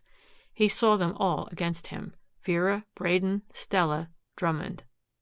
"More than that," added Constance, "nothing that you can ever do can equal the patience, the faith of the little woman I saw here today, slaving, yes, slaving for beauty. Here in my hand, in these scraps of paper, I hold your old life. Not part of it, but all of it," she emphasized. "You have your chance. Will you take it?"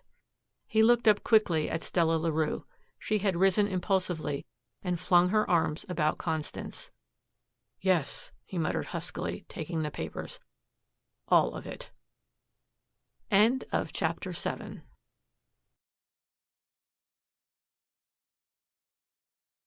Chapter 8. The Abductors. "Take care of me, please, please." A slip of a girl, smartly attired in a fur-trimmed dress and a chic little feather-tipped hat, hurried up to Constance Dunlap late one afternoon as she turned the corner below her apartment. "It isn't faintness or illness exactly, but it's all so hazy," stammered the girl breathlessly. "And I've forgotten who I am. I've forgotten where I live. And a man has been following me. Oh, ever so long." The weariness in the tone of the last words caused Constance to look more closely at the girl. Plainly, she was on the verge of hysterics. Tears were streaming down her pale cheeks, and there were dark rings under her eyes, suggestive of a haunting fear of something from which she fled. Constance was astounded for the moment. Was the girl crazy? She had heard of cases like this, but to meet one so unexpectedly was surely disconcerting. "Who has been following you?" asked Constance gently, looking hastily over her shoulder and seeing no one. "A man," exclaimed the girl, "but I think he has gone now." "Can't you think of your name?" urged Constance. "Try." "No," cried the girl. "No, I can't. I can't." "Or your address?" repeated Constance. "Try. Try hard." The girl looked vacantly about. "No," she sobbed. "It's all gone. All." Puzzled, Constance took her arm and slowly walked her up the street toward her own apartment, in the hope that she might catch sight of some familiar face or be able to pull herself together. But it was of no use. They passed a policeman who eyed them sharply. The mere sight of the blue-coated officer sent a shudder through the already trembling girl on her arm. Don't let them take me to a hospital. Don't," pleaded the girl in a hoarse whisper when they had passed the officer. "I won't," assured Constance. "Was that the man who was following you?" "No. Oh, no," sobbed the girl, nervously looking back. "Who was he then?" asked Constance eagerly. The girl did not answer, but continued to look back wildly from time to time, although there was no doubt that, if he existed at all, the man had disappeared. Suddenly Constance realized that she had on her hands a case of aphasia, perhaps real, perhaps induced by a drug. At any rate, the fear of being sent away to an institution was so strong in the poor creature that Constance felt intuitively how disastrous to her might be the result of disregarding the obsession. She was in a quandary. What should she do with the girl? To leave her on the street was out of the question. She was now more helpless than ever. They had reached the door of the apartment. Gently, she led the trembling girl into her own home. But now the question of what to do arose with redoubled force. She hesitated to call a physician, at least yet, because his first advice would probably be to send the poor little stranger to the psychopathic ward of some hospital. Constance's eye happened to rest on the dictionary in her bookcase. Perhaps she might recall the girl's name to her, if she were not shamming, by reading over the list of women's names in the back of the book. It meant many minutes, perhaps hours. But then Constance reflected on what might have happened to the girl if she had chanced to appeal to someone who had not felt a true interest in her. It was worth trying. She would do it. "Starting with A," she read slowly. "Is your name Abigail?" Down through Barbara, Camilla, Deborah, Edith, Faith, she read. "Flora?" she asked. The girl seemed to apprehend something, appear less blank. "Florence?" persisted Constance. "Oh, yes," she cried. "That's it. That's my name." But as for the last name and the address, she was just as hazy as ever. Still, there was now something different about her. "Florence." "Florence what?" reiterated Constance patiently. There was no answer, but with the continued repetition it seemed as if some depth in her nature had been stirred. Constance could not help feeling that the girl had really found herself.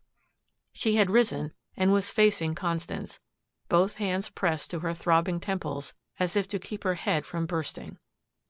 Constance had assisted her off with her coat and hat, and now the sartorial wreck of her masses of blonde hair was apparent. "I suppose," she cried incoherently, "I'm just one of more of the thousands of girls who drop out of sight every year." Constance listened in amazement. As the spell of her influence seemed to calm the overwrought mind of the girl, there succeeded a hardness in her tone that was wholly out of keeping with her youth. There was something that breathed of a past where there should have been nothing but the thought of a future. "Tell me why," soothed Constance, with an air that invited confidence. The girl looked up again and again passed her hand over her white forehead with its mass of tangled fallen hair. Somehow Constance felt a tingling sensation of sympathy in her heart. Impulsively, she put out her hand and took the cold, moist hand of the girl. "Because," she hesitated, struggling now with reflooding consciousness. "Because I don't know. I thought, perhaps," she added, dropping her eyes, "you could help me." She was speaking rapidly enough now. "I think they have employed detectives to trace me. One of them is almost up with me. I'm afraid I can't slip out of the net again. And I won't go back to them. I can't. I won't." "Go back to whom?" queried her friend. "Detectives employed by whom?" "My folks," she answered quickly. Constance was surprised. Least of all had she expected that. "Why won't you go home?" she prompted as the girl seemed about to lapse into a sort of stolid reticence. "Home," she repeated bitterly. "Home? No one would believe my story. I couldn't go home now. They have made it impossible for me to go home. I mean, every newspaper has published my picture. There were headlines for days, and only by chance I was not recognized." She was sobbing now convulsively. "If they had only let me alone, I might have gone back then. But now, after the newspapers and the search, never. And yet I am going to have revenge some day. When he least expects it, I am going to tell the truth and—" She stopped. "And what?" asked Constance. "Tell the truth and then do a cowardly thing. I would—" "You would not," blazed Constance. There was no mistaking the meaning. "Leave it to me. Trust me. I will help you." She pulled the girl down on the divan beside her. "Why talk of suicide?" mused Constance. "You can plead this aphasia I have just seen. I know lots of newspaper women. We could carry it through so that even the doctors would help us. Remember, aphasia will do for a girl nowadays what nothing else can do." "Aphasia," Florence repeated harshly. "Call it what you like, weakness, anything. I loved that man. Not the one who followed me, another. I believed him. But he left me in a place, across in Brooklyn. They said I was a fool, that some other fellow, perhaps better, with more money, would take care of me. But I left. I got a place in a factory. Then someone in the factory became suspicious. I had saved a little. It took me to Boston. Again, someone grew suspicious. I came back here, the only place to hide. I got another position as waitress in the Betsy Ross tea room. There I was able to stay until yesterday. But then a man came in. He had been there before. He seemed too interested in me. Not in a way that others have been, but in me, my name. Somehow I suspected. I put on my hat and coat. I fled. I think he followed me. All night I have walked the streets and ridden in cars to get away from him. At last I appealed to you." The girl had sunk back into the soft pillows of the couch beside her new friend and hid her face. Softly Constance patted and smoothed the wealth of golden hair. You poor little girl," she sympathized. Then a film came over her own eyes. "New York took me at a critical time in my own life," she said, more to herself than to the girl. "She sheltered me, gave me a new start. What she did for me she will do for any other person who really wishes to make a fresh start in life. I made few acquaintances, no friends. Fortunately, the average New Yorker asks only that his neighbor leave him alone. No hermit could find better and more complete solitude than in the heart of this great city." Constance looked pityingly at the girl before her. "Why can't you tell them," she suggested, "that you wanted to be independent, that you went away to make your own living?" "But my father is well off, and they have this detective who follows me. He will find me some day, for the reward, and will tell the truth." "The reward?" "Yes, $1,000. Don't you remember reading?" The girl stopped short as if to check herself. You are Florence Gibbons?" gasped Constance, as with a rush there came over her the recollection of a famous unsolved mystery of several months before. The girl did not look up as Constance bent over and put her arms about her. "Who was he?" she asked persuasively. "Preston, Lansing Preston," she sobbed bitterly. "Only the other day I read of his engagement to a girl in Chicago. Beautiful, in society. Oh, I could kill him," she cried, throwing out her arms passionately. "Think of it. He, rich, powerful, respected. I, poor, almost crazy, an outcast." Constance did not interfere until the tempest had passed. "What name did you give at the tea room?" asked Constance. "Viola Cole," answered Florence.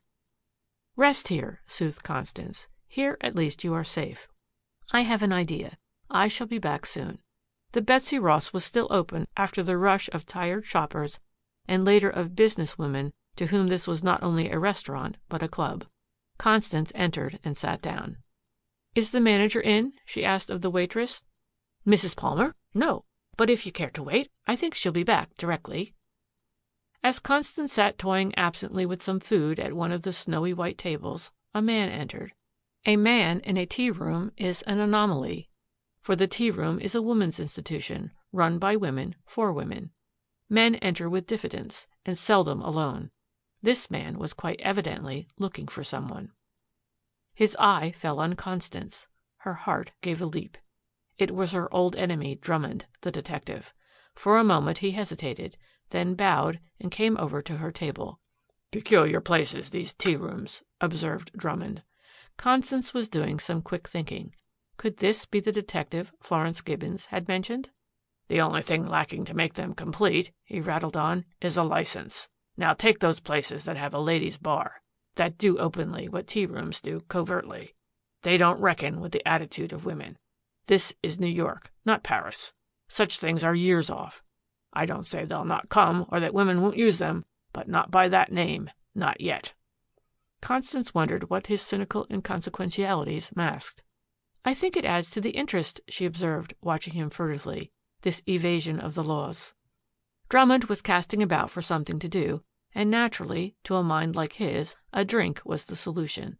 Evidently, however, there were degrees of brazenness, even in tea rooms. The Betsy Ross not only would not produce a labeled bottle and an obvious glass, but stoutly denied their ability to fill such an order, even whispered. "Russian tea?" suggested Drummond cryptically. "How will you have it, with Scotch or rye?" asked the waitress. "Bourbon," hazarded Drummond. When the "Russian tea" arrived, it was in a neat little pot with two others, the first containing real tea and the second hot water. It was served virtuously in teacups, so opaquely concealed that no one but the clandestine drinker could know what sort of poison was being served. Mrs. Palmer was evidently later than expected. Drummond fidgeted after the manner of a man out of his accustomed habitat, and yet he did not seem to be interested really in Constance or even in Mrs. Palmer, for after a few moments he rose and excused himself. How did he come here? Constance asked herself over and over. As far as she could reason it out, there could be only one reason. Drummond was clearly up with Florence. Did he also know that Constance was shielding her? The more she thought of it, the more she shuddered at the tactless way in which the detective would perform the act of charity by discovering the lost girl and pocketing the reward.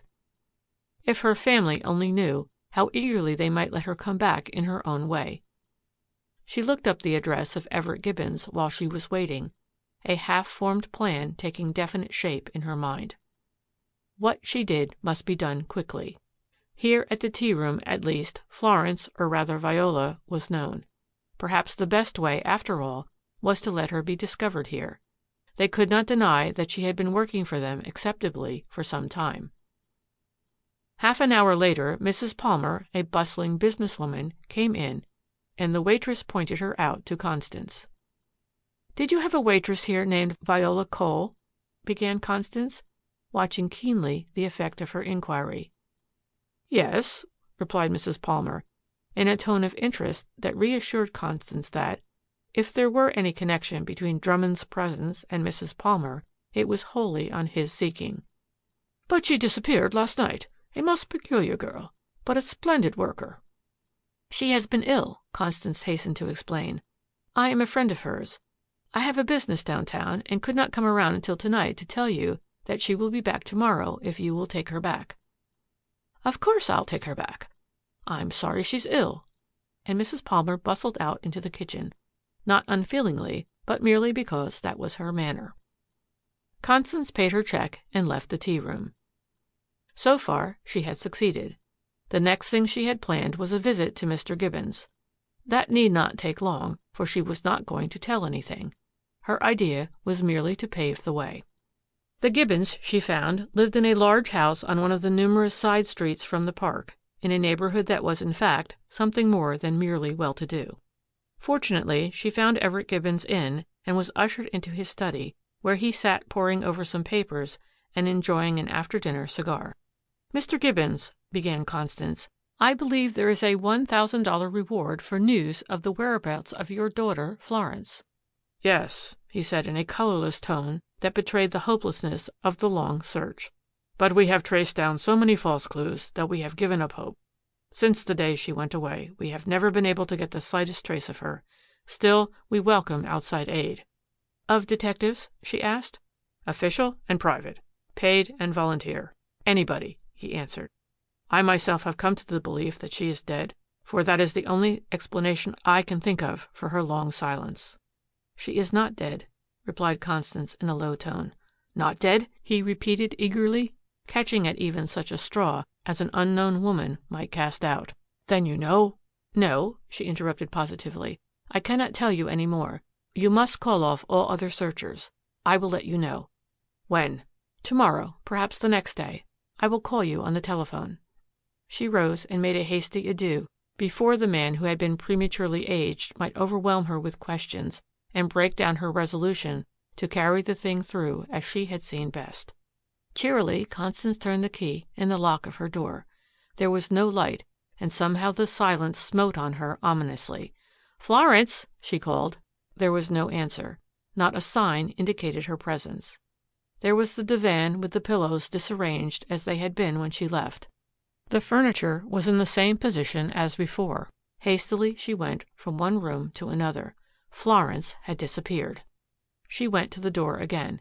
All seemed right there. If anyone had entered, it must have been because he was admitted, for there were no marks to indicate that the lock had been forced. She called up the tea room. Mrs. Palmer was very sympathetic, but there had been no trace of Viola Cole there yet. "You will let me know if you get any word?" asked Constance anxiously. "Surely," came back Mrs. Palmer's cordial reply. 100 dire possibilities crowded through her mind.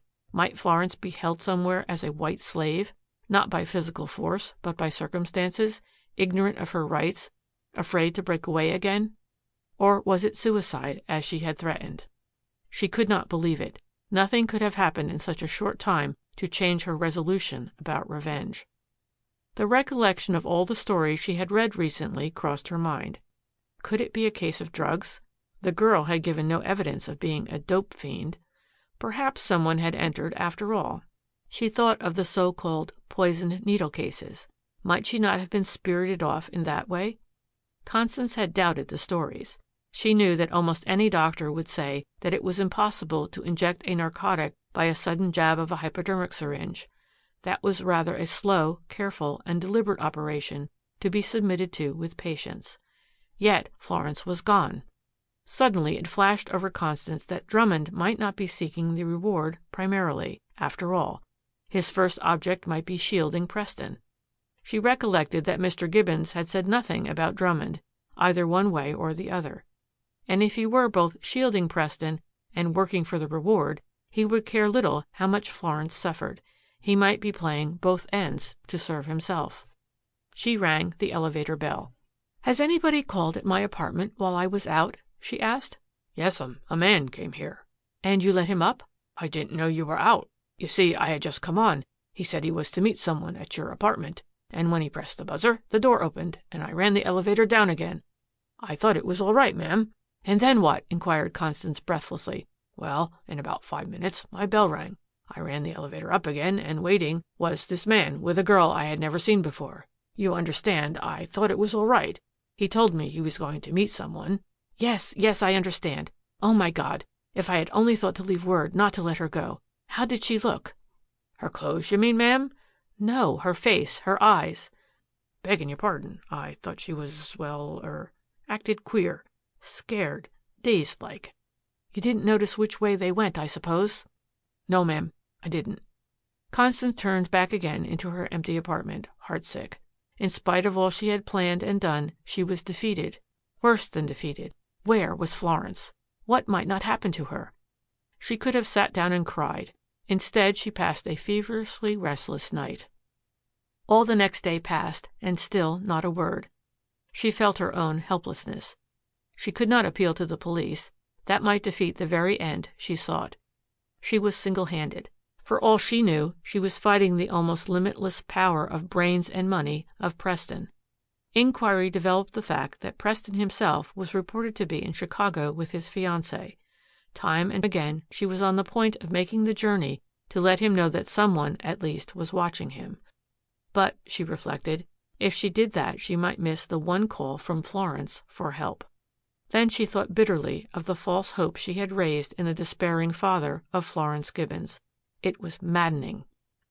Several times during the day Constance dropped into the Betsy Ross without finding any word. Late that night the buzzer on her door sounded. It was Mrs. Palmer herself, with a letter at last, written on rough paper in pencil with a trembling hand. Constance almost literally pounced on it. Will you tell the lady who was so kind to me that while she was out seeing you at the tea room, there was a call at her door? I didn't like to open it, but when I asked who was there, a man said it was the steam fitter she had asked to call about the heat. I opened the door. From that moment when I saw his face until I came to myself here, I remember nothing. I would write to her, only I don't know where she lives. One of the bellboys here is kind enough to smuggle this note out for me, addressed to the Betsy Ross. Tell her, please, that I am at a place in Brooklyn, I think called Lustgarten's. She can recognize it because it is at a railroad crossing. Steam railroads, not trolleys or elevateds. I know you think me crazy, Mrs. Palmer, but the other lady can tell you about it. Oh, it was the same horrible feeling that came over me that night as before. It isn't a dream. It's more like a trance. It comes in a second, usually when I am frightened. I suddenly feel nervous and shaky. I can't tell what is going on around me. I lose my hearing.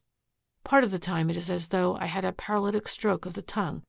The next day, perhaps, it is gone. But while it lasts, it is terrifying. It is like walking into a new world, with everybody, everything strange about me. The note ended with a most pathetic appeal. Constance was already nervously putting on her hat. You are going to go there? Asked Mrs. Palmer. If I can locate the place, she answered. Aren't you afraid? Inquired the other. Constance did not reply. She ostentatiously slipped a little ivory-handled revolver into her handbag. It's a new one, she explained finally. Like nothing you've ever heard of before, I guess. I bought it only the other day after a friend of mine told me about it. Mrs. Palmer was watching her closely. You are a good woman, she burst out finally. It isn't good business. It isn't good sense. Constance stopped short in her preparations for the search. What are business and sense compared to the life of... She checked herself on the very point of revealing the girl's real name. Nothing, replied Mrs. Palmer. I had already made up my mind to go with you before I spoke, if you will let me. In a moment the two understood each other better than after years of casual acquaintance. Back and forth through the mazes of streets and car lines of the city across the river the two women traveled, asking veiled questions of every wearer of a uniform, until at last they found such a place as Florence had described in her note. There, it seemed, had sprung up a little center of vice. While reformers were trying to clamp down tight the lid in New York, all the vicious elements were prying it up here. Crushed in one place, they rose again in another. There was the electric sign, Lustgarten. Even a cursory glance told them that it included a saloon on the first floor with a sort of dance hall and second-rate cabaret. Above that was a hotel. The windows were darkened, with awnings pulled down, even on what must have been in the daytime the shady side. Shall we go in? Are you game? Asked Constance of her companion. I haven't gone so far without considering that, replied Mrs. Palmer, somewhat reproachfully. Without a word, Constance entered the door down the street, followed by her companion. A Negro at the little cubbyhole of an office pushed out a register at them. Constance signed the first names that came into her head, and a moment later they were on their way up to a big double room on the third floor, led by another, younger Negro. Will you send the bellboy up? Asked Constance as they entered the room. I'm the bellboy, ma'am, was his disconcerting reply. I meant the other one, replied Constance, hazarding. The one who is here in the daytime. There ain't no other boy, ma'am. There ain't no... Could you deliver a note for me at a tea room in New York tomorrow? Interrupted Constance, striking while the iron seemed hot. The boy turned around abruptly from his busy occupation of doing something useless that would elicit a tip. He quietly shut the door and wheeled about with his hand still on the knob. "Do you want to know what room she's in?" he asked. Constance opened her handbag. Mrs. Palmer suppressed a little scream. She had expected that ivory-handled thing to appear. Instead, there was a treasury note of a size that caused the white part of the boy's eyes to expand beyond all the laws of optics. "Yes," she said, pressing it into his hand. 42, down the hall, around the turn on the other side," whispered the boy. "And for God's sake, ma'am, don't tell nobody I told you." His shuffle down the hall had scarcely ceased before the two women were stealthily creeping in the opposite direction, looking eagerly at the numbers. Constance had stopped abruptly around the turn. Through a transom of one of the rooms, they could hear voices, but could see no light. "Well, go back then," growled a gruff voice. "Your family will never believe your story. Never believe that you came again and stayed at Luscarton's against your will. Why," the voice taunted with a harsh laugh, "if they knew the truth, they would turn you from the door instead of offering a reward."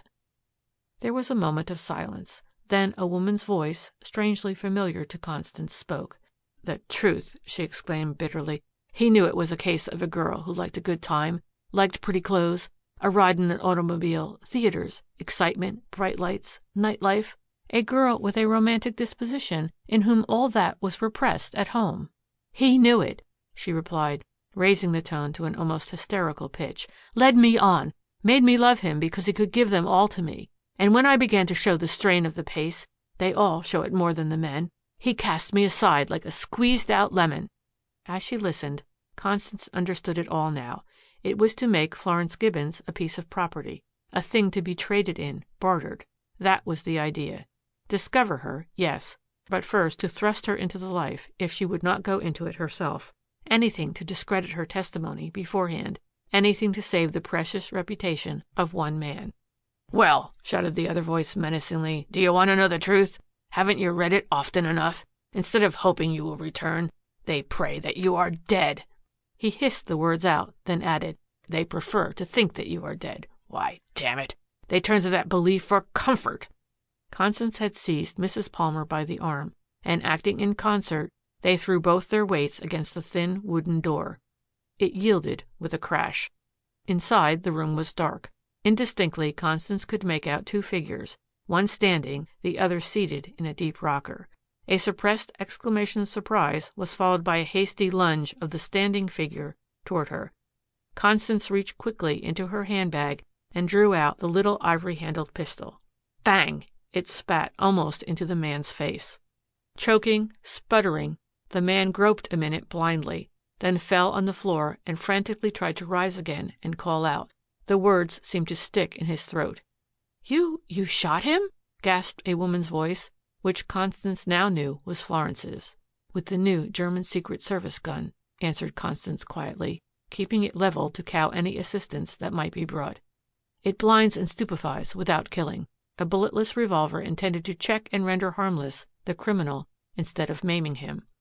The cartridges contain several chemicals that combine when they are exploded and form a vapor which blinds a man and puts him out.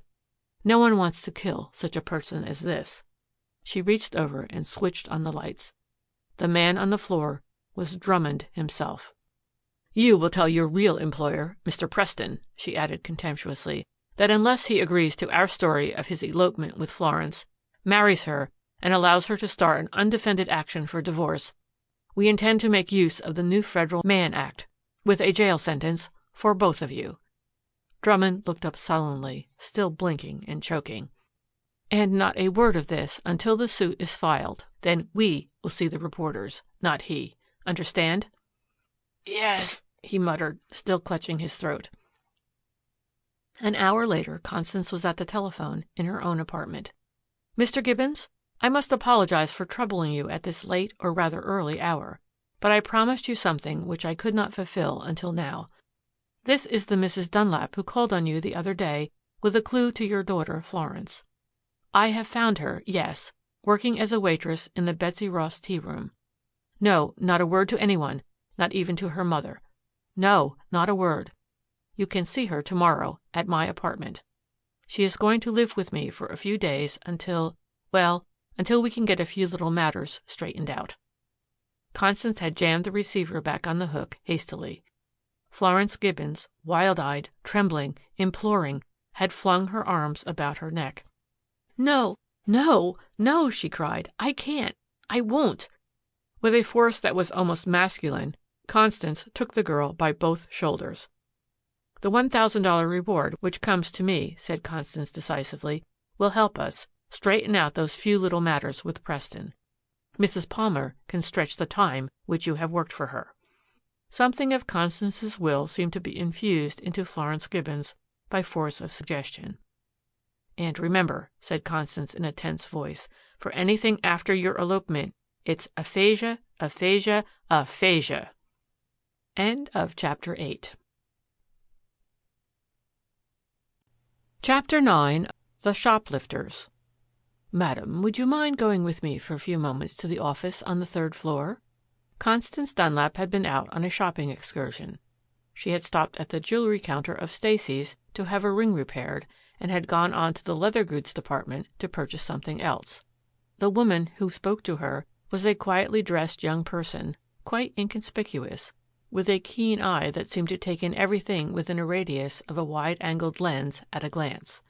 She leaned over, and before Constance could express even surprise, added in a whisper, "Look in your bag." Constance looked hastily, then realized what had happened. The ring was gone. It gave her quite a shock, too, for the ring, a fine diamond, was a present from her husband, one of the few pieces of jewelry treasured not only for its intrinsic value, but as a remembrance of Carlton and the supreme sacrifice he had made for her. She had noticed nothing in the crowd, nothing more than she had noticed scores of times before. The woman watched her puzzled look. "I've been following you," she said. "By this time the other store detectives must have caught the shoplifter and bag opener who touched you. You see, we don't make any arrests in the store if we can help it, because we don't like to make a scene. It's bad for business. Besides, if she had anything else, we are safer when the case comes to court, if we have caught her actually leaving the store with it. Of course, when we make an arrest on the sidewalk, we bring the shoplifter back, but in a private back elevator." Constance was following the young woman mechanically. At least there was a chance of recovering the ring. "She was standing next to you at the jewelry counter," she continued, "and if you will help identify her, the store management will appreciate it and make it worth your while. Besides," she urged, "it's really your duty to do it, madam."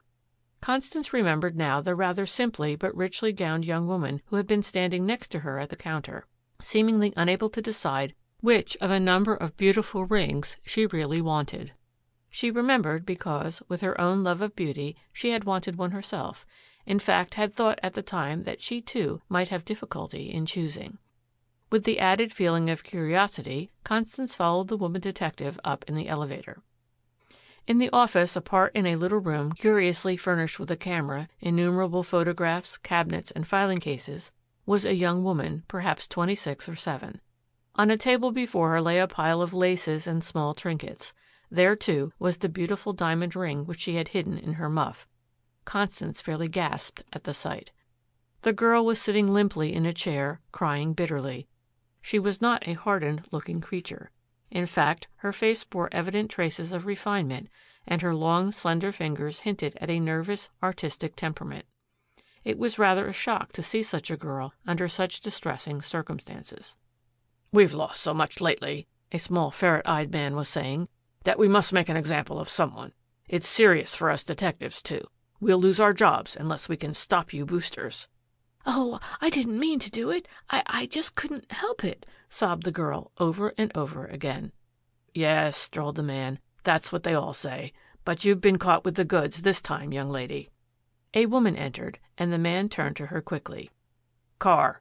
Kitty Carr. Did you find anything under that name?" "No, sir," replied the woman store detective. "We've looked all through the records and the photographs. We don't find her. And yet I don't think it is an alias. At least, if it is, not an alias for any one we have any record of. I've a good eye for faces, and there isn't one we have on file as good-looking," she added, perhaps with a little touch of wistfulness at her own plainness and this beauty gone wrong. "This is the woman who lost the ring," put in the other woman detective, motioning to Constance, who had accompanied her and was standing, a silent spectator. The man held up the ring, which Constance had already recognized. "Is that yours?" he asked. For a moment, strangely, she hesitated. If it had been any other ring in the world, she felt sure that she would have said no. But then, she reflected, there was that pile of stuff. There was no use in concealing her ownership of the ring. "Yes," she murmured. "One moment, please," answered the man brusquely. "I must send down for the salesgirl who waited on you to identify you and your check. A mere formality, you know, but necessary to keep things straight." Constance sat down. "I suppose you don't realize it," explained the man, turning to Constance, "but the shoplifters of the city get away with a couple of $1 million worth of stuff every year. It's the price we have to pay for displaying our goods, but it's too high. They are the department store's greatest unsolved problem. Now, most of the stores are working together for their common interests, seeing what they can do to root them out. We all keep a sort of private rogues gallery of them. But we don't seem to have anything on this girl, nor have any of the other stores who exchange photographs and information with us anything on her." "Evidently, then, it is her first offense," put in Constance, wondering at herself. Strangely, she felt more of sympathy than of anger for the girl. "You mean the first time she's been caught at it," corrected the head of the store detectives. "It is my weakness," sobbed the girl. "Sometimes an irresistible impulse to steal comes over me. I just can't help it." She was sobbing convulsively. As she talked and listened, there seemed to come a complete breakdown. She wept as though her heart would break. "Oh," exclaimed the man, "can it? Cut out the sob stuff." "And yet," mused Constance half to herself, watching the girl closely, "when one walks through the shops and sees thousands of dollars worth of goods lying unprotected on the counters, is it any wonder that some poor woman or girl should be tempted and fall? There, before her eyes and within her grasp, lies the very article above all others which she so ardently craves. No one is looking. The salesgirl is busy with another customer. The rest is easy. And then the store detective steps in, and here she is, captured." The girl had been listening wildly through her tears. "Oh," she sobbed, "you don't understand. None of you. I don't crave anything. I just can't help it. And then afterwards, I hate the stuff. And I am so afraid. I hurry home, and oh, what shall I do? What shall I do?" Constance pitied her deeply. She looked from the wild-eyed, tear-stained face to the miscellaneous pile of material on the table, and the unwinking gaze of the store detectives. True, the girl had taken a very valuable diamond ring, and from herself. But the laces, the trinkets, all were abominably cheap, not worth risking anything for. Constance's attention was recalled by the man who beckoned her aside to talk to the salesgirl who had waited on her. "You remember seeing this lady at the counter?" he asked of the girl. She nodded. "And that woman in there?" he motioned. Again the salesgirl nodded. "Do you remember anything else that happened?" he asked Constance as they faced Kitty Carr, and he handed Constance the ring. Constance looked the detective squarely in the face for a moment. "I have my ring. You have the other stuff," she murmured. "Besides, there is no record against her. She doesn't even look like a professional bad character. No, I'll not appear to press the charge. I'll make it as hard as I can before I'll do it," she added positively. The woman, who had overheard, looked her gratitude. The detectives were preparing to argue. Constance hardly knew what she was saying as she hurried on before anyone else could speak. "No," she added, "but I'll tell you what I will do. If you will let her go, I will look after her, parole her unofficially with me." Constance drew a card from her case and handed it to the detective. He read it carefully, and a puzzled look came over his face. "Charge account, good customer, pays promptly," he muttered under his breath. For a moment he hesitated. Then he sat down at a desk. "Mrs. Dunlap," he said, "I'll do it." He pulled a piece of printed paper from the desk, filled in a few blanks, then turned to Kitty Carr, handing her a pen. "Sign here," he said brusquely. Constance bent over and read. It was a form of release. "I, Kitty Carr, residing at East Street, single, age 27 years, in consideration of the sum of $1, hereby admit taking the following property, without having paid therefor, and with intent not to pay therefor, and by reason of the withdrawal of the complaint of larceny, of which I am guilty, I hereby remise, release, and forever discharge the said Stacy Company or its representatives from any claims, action, or causes of action which I may have against the Stacy Company or its representatives or agents by reason of the withdrawal of said charge of larceny and failure to prosecute. Signed, Kitty Carr. Now, Kitty, soothed Constance, as the trembling signature was blotted and added to a photograph which had quietly been taken, they are going to let you go this time, with me. Come, straighten your hat, wipe your eyes. You must take me home with you, where we can have a nice long talk. Remember, I am your friend. On the way uptown and across the city, the girl managed to tell most of her history. She came from a family of means in another city. Her father was dead, but her mother and a brother were living. She herself had a small annuity, sufficient to live on modestly, and had come to New York seeking a career as an artist. Her story, her ambitions, appealed to Constance, who had been somewhat of an artist herself, and recognized even in talking to the girl that she was not without some ability. Then, too, she found that Kitty actually lived, as she had said, in a cozy little kitchenette apartment with two friends, a man and his wife, both of whom happened to be out when they arrived. As Constance looked about, she could see clearly that there was indeed no adequate reason why the girl should steal. "How do you feel?" asked Constance, when the girl had sunk half exhausted on a couch in the living room. "Oh, so nervous," she replied, pressing her hands to the back of her head. "And I have a terrible headache, although it is a little better now." They had talked for perhaps half an hour, as Constance soothed her, when there was the sound of a key in the door. A young woman in black entered. She was well dressed, in fact elegantly dressed in a quiet way, somewhat older than Kitty, but by no means as attractive. "Why, hello, Kitty," she cried. "What's the matter?" "Oh, Annie, I'm so unstrung," replied the girl. Then, recollecting Constance, added, "Let me introduce my friend, Mrs. Dunlap. This is Mrs. Annie Grayson, who has taken me in as a lodger and is ever so kind to me." Constance nodded, and the woman held out her hand frankly. "Very glad to meet you," she said. "My husband, Jim, is not at home, but we are a very happy little family up here. Why, Kitty, what is the matter?" The girl had turned her face down in the sofa pillows and was sobbing again.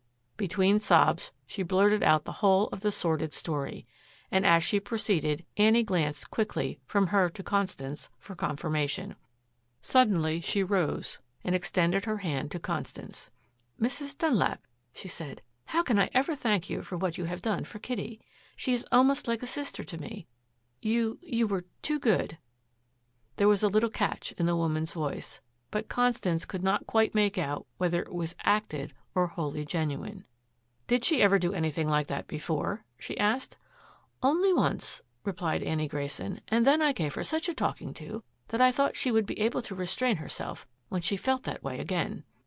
It was growing late, and Constance recollected that she had an engagement for the evening. As she rose to go, Kitty almost overwhelmed her with embraces. "I'll keep in touch with Kitty," whispered Constance at the door, "and if you will let me know when anything comes up that I may help her in, I shall thank you." "Depend on me," answered Mrs. Grayson, "and I want to add my thanks to Kitty's for what you have done. I'll try to help you." As she groped her way down the as yet unlighted stairs, Constance became aware of two men talking in the hall. As she passed them, she thought she recognized one of the voices. She lowered her head, and fortunately her thin veil in the half light did the rest. She passed unnoticed and reached the door of the apartment. As she opened it, she heard the men turn and mount the stairs. Instinctively she realized that something was wrong. One of the men was her old enemy, Drummond, the detective. They had not recognized her, and as she stood for a moment with her hand on the knob, she tried to reason it out. Then she crept back and climbed the stairs noiselessly. Voices inside the apartment told her that she had not been mistaken.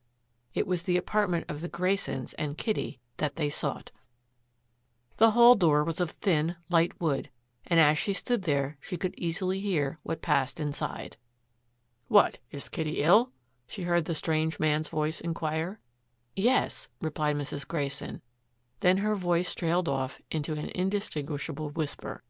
"How are you, Kitty?" asked the man. "Oh, I have a splitting headache, Jim. I've had it all day. I could just get up and screech." I'm sorry. I hope it gets better soon. Oh, I guess it will. They often go away as suddenly as they come. You know I've had them before. Drummond's voice then spoke up. Did you see the Trimble ad tonight? He asked evidently of Annie. They have a lot of new diamonds from Arkansas, they say. One of them is a big one. The Arkansas Queen, I believe they call it. No, I didn't see the papers, replied Annie. There was the rustle of a newspaper. Here's a picture of it. It must be great. I've heard a good deal about it. Have you seen it? Asked Annie. No, but I intend to see it. They had passed into the next room, and Constance, fearing to be discovered, decided to get away before that happened. Early the next morning she decided to call on Kitty, but by the time Constance arrived at the apartment it was closed, and a neighbor informed her that the two women had gone out together about half an hour before. Constance was nervous, and as she left the apartment she did not notice that a man who had been loitering about had quickened his pace and overtaken her. So, drawled the voice, you're traveling with shoplifters now. She looked up quickly. This time she had run squarely into Drummond. There was no concealment possible now. Her only refuge was silence. She felt the hot tingle of indignation in her cheeks, but she said nothing. Huh, exclaimed Drummond, walking along beside her and adding contemptuously, I don't know the young one, but you know who the other is? Constance bit her lip. No? He queried. Then I'll show you. He had taken from his pocket a bunch of oblong cards. Each bore, she could see from the corner of her eye, a full face and a profile picture of a woman, and on the back of the card was a little writing. He selected one and handed it to Constance. Instantly she recognized the face. It was Annie Grayson, with half a dozen aliases written after the name. There, he fairly snorted. That's the sort of people your little friend consorts with. Why, they call Annie Grayson the queen of the shoplifters. She has forgotten more about shoplifting than all the rest will ever know. Constance longed to ask him what had taken him to the Grayson flat the night before, but thought better of it. There was no use in angering Drummond further. Instead, she let him think that he had succeeded in frightening her off. She went back to her own apartment to wait and worry. Evidently, Drummond was pretty sure of something, or he would not have disclosed his hand to her, even partially. She felt that she must see Kitty before it was too late. Then the thought crossed her mind that perhaps already it was too late. Drummond evidently was working in some way for an alliance of the department stores outside. Constance had had her own ideas about Kitty, and as she waited and watched, she tried to reason how she might carry them out if she had a chance. She had just been insured and had been very much interested in the various tests that the woman doctor of the insurance company had applied to her. One in particular, which involved the use of a little simple instrument that fitted over the forearm, had interested her particularly. She had talked to the doctor about it, and as she talked an idea had occurred to her that it might have other uses than those which the doctor made of it. She had bought one. While she was waiting, it occurred to her that perhaps it might serve her purpose. She got the instrument out. It consisted of a little arrangement that fitted over the forearm and was attached by a tube to a dial that registered in millimeters a column of mercury. Would it really show anything, she wondered? There was a quick call on the telephone, and she answered it, her hand trembling, for she felt sure that it was something about the little woman she had befriended. Somehow or other her voice hardened as she answered the call, and found that it was from Drummond. It would never do to betray even nervousness before him. Your friend, Miss Carr, shot out Drummond with brutal directness, has been caught again. She fell into something as neatly as if she had really meant to do it. Yesterday, you know, Trimble's advertised the new diamond, the Arkansas Queen, on exhibition. Well, it was made of paste anyway, but it was a perfect imitation. But that didn't make any difference. We caught Kitty just now trying to lift it. I'm sorry it wasn't the other one, but small fry are better than none. We'll get her too yet. Besides, I find this Kitty has a record already at Stacy's. He added the last words with a taunting sneer. Constance realized suddenly the truth. The whole affair had been a plant of Drummond's. You are at Trimble's? She inquired quickly. Well, can you wait there just a few minutes? I'd like to see Miss Carr. Drummond promised. His acquiescence in itself boded no good, but nevertheless she decided to go. As she left her apartment hurriedly, she picked up the little instrument and dropped it into her handbag. "You see, it's no use," almost chortled Drummond, as Constance stepped off the elevator and opened the door to a little room at Trimble's, much like that which she had already seen at Stacy's. "A shoplifter becomes habitual after 25. They get to consorting with others of their kind." Kitty was sitting rigidly motionless in a chair, staring straight ahead, as Constance entered. She gave a start at the sight of a familiar face, rose, and would almost have fainted if Constance had not caught her. It seemed as if something had snapped in the girl's makeup. For the first time, tears came. Constance patted her hand softly. The girl was an enigma. Was she a clever actress, 1 minute hardened Miss Sophisticated, the next appealing Miss Innocence? "How did you catch her?" asked Constance a moment later, as she found an opportunity to talk to Drummond alone. "Oh, she was trying to substitute a paste replica for the alleged Arkansas Queen. The clerk noticed the replica in time, saw a little spot of carbon on it, and she was shadowed and arrested just as she was leaving the store. Yes, they found the other paste jewel on her. She was caught with the goods." "Replica," repeated Constance, thinking of the picture that had appeared in the papers the night before. "How could she get a replica of it?" "How do I know?" shrugged Drummond coldly. Constance looked him squarely in the eyes. "What about Annie Grayson?" she asked point blank. "I have taken care of that," he replied harshly. "She's already under arrest, and from what I have heard, we may get something on her now. We have a record against the Carr girl. We can use it against her friend. We're just about taking her to the flat to identify the Grayson woman. Would you like to come along?" he added in a spirit of bravado. "I think you are a material witness in the Stacy case, anyhow." Constance felt bitterly her defeat. Still, she went with them. There was always a chance that something might turn up. As they entered the door of the kitchenette, loud voices told them that someone was disputing inside. Drummond strode in. The sight of a huge pile of stuff that two strange men had drawn out of drawers and closets and stacked on the table riveted Constance's eyes. Only dimly she could hear that Annie Grayson was violently threatening Drummond, who stood coolly surveying the scene. The stuff on the table was, in fact, quite enough to dazzle the eyes. There were articles of every sort and description there: silks, laces, jewelry and trinkets, little antiques, even rare books, everything small and portable, some of the richest and most exquisite, others of the cheapest and most tawdry. It was a truly remarkable collection, which the raiding detectives had brought to light. As Constance took in the scene, the raiding detectives holding the stormy Annie Grayson at bay, Drummond, cool, supercilious, Kitty almost at the edge of collapse, she wondered how Jim Grayson had managed to slip through the meshes of the net. She had read of such things. Annie Grayson was to all appearances a fence for stolen goods. This was perhaps a school for shoplifters. In addition to her other accomplishments, the queen of the shoplifters was a Fagin, educating others to the tricks of her trade, taking advantage of their lack of facility in disposing of the stolen goods. Just then the woman caught sight of Constance standing in the doorway. In an instant she had broken loose and ran toward her. "What are you?" she hissed. "One of those department store Moll Dicks, too?" Quick as a flash, Kitty Carr had leaped to her feet and placed herself between them. "No, Annie, no. She was a real friend of mine. No, if your own friends had been as loyal as she was to me, this would never have happened.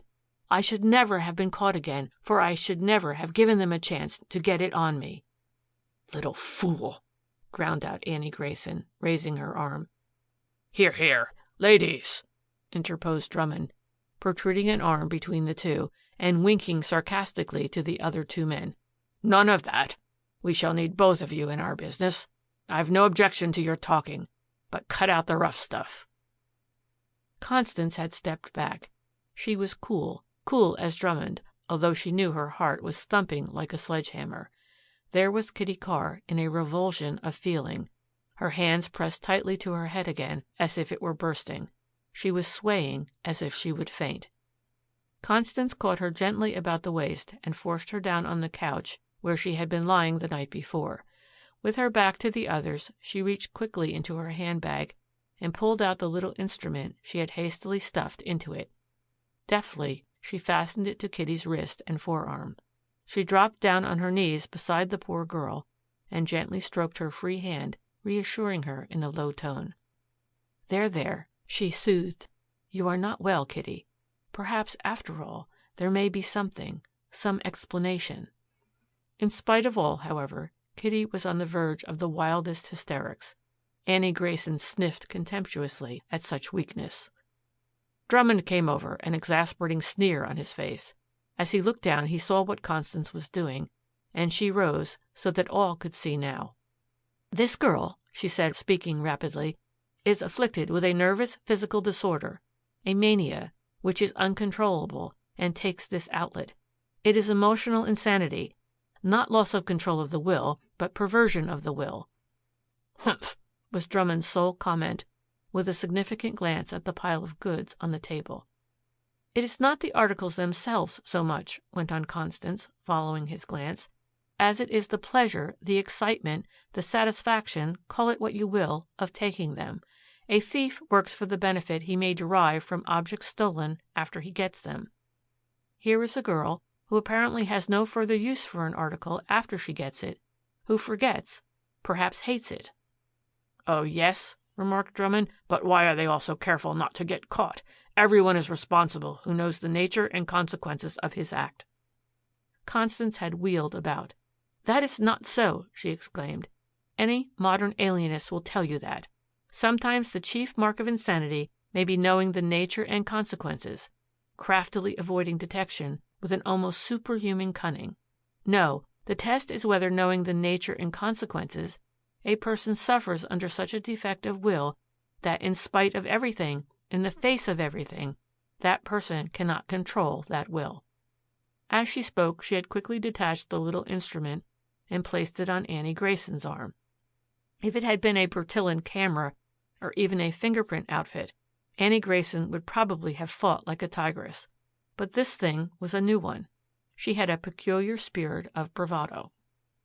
"Such terms as kleptomania," went on Constance, "are often regarded as excuses framed up by the experts to cover up plain ordinary stealing.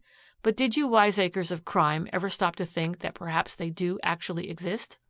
There are many things that distinguish such a woman as I have described to you from a common thief. There is the insane desire to steal, merely for stealing's sake, a morbid craving. Of course, in a sense, it is stealing, but it is persistent, incorrigible, irrational, motiveless, useless.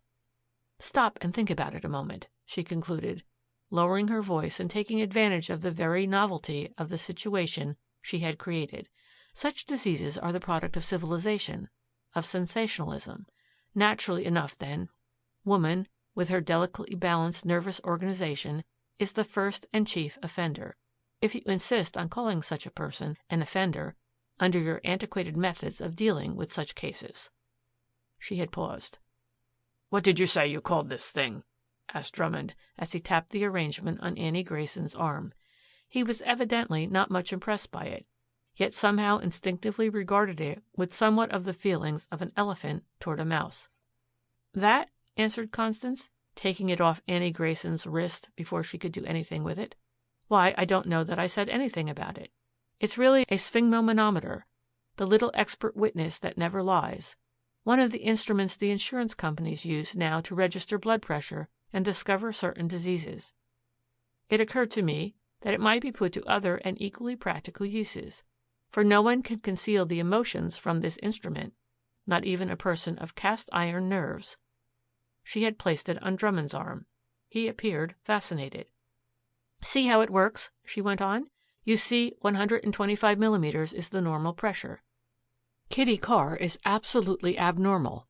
I do not know, but I think that she suffers from periodical attacks of vertigo. Almost all kleptomaniacs do. During an attack they are utterly irresponsible." Drummond was looking at the thing carefully.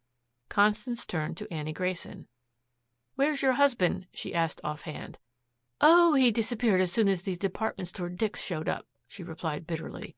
She had been watching Constance narrowly, quite nonplussed, and unable to make anything out of what was going on. Constance looked at Drummond inquiringly. He shook his head slowly. "I'm afraid we'll never catch him," he said. "He got the jump on us, although we have our lines out for him, too." She had glanced down quickly at the little innocent-looking but telltale sphygmomanometer. "You lie!" she exclaimed suddenly, with all the vigor of a man. She was pointing at the quivering little needle, which registered a sudden access of emotion, totally concealed by the sang-froid of Drummond's well-schooled exterior. She wrenched the thing off his wrist and dropped it in her bag. A moment later she stood by the open window, facing the street, a bright little police whistle gleaming in her hand, ready for its shrill alarm, if any move were made to cut short what she had to say. She was speaking rapidly now. "You see, I've had it on all of you, one after another, and each has told me your story, just enough of it for me to piece it together. Kitty is suffering from a form of vertigo, an insanity, kleptomania, the real thing. As for you, Mr. Drummond, you were in league with the alleged husband, your own stool pigeon, to catch Annie Grayson." Drummond moved. So did the whistle. He stopped. "But she was too clever for you all. She was not caught, even by a man who lived with her as her own husband, for she was not operating." Annie Grayson moved as if to face out her accusers at this sudden turn of fortune. "One moment, Annie," cut in Constance. "And yet you are the real shoplifter after all. You fell into the trap which Drummond laid for you. I take pleasure, Mr. Drummond, in presenting you with better evidence than even your own stool pigeon could possibly have given you under the circumstances." She paused. "For myself," she concluded, "I claim Kitty Carr. I claim the right to take her, to have her treated for her disease. I claim it because the real shoplifter, the queen of the shoplifters, Annie Grayson, has worked out a brand new scheme, taking up a true kleptomaniac and using her insanity to carry out the stealings which she suggested, and safely to this point has profited by." End of chapter 9.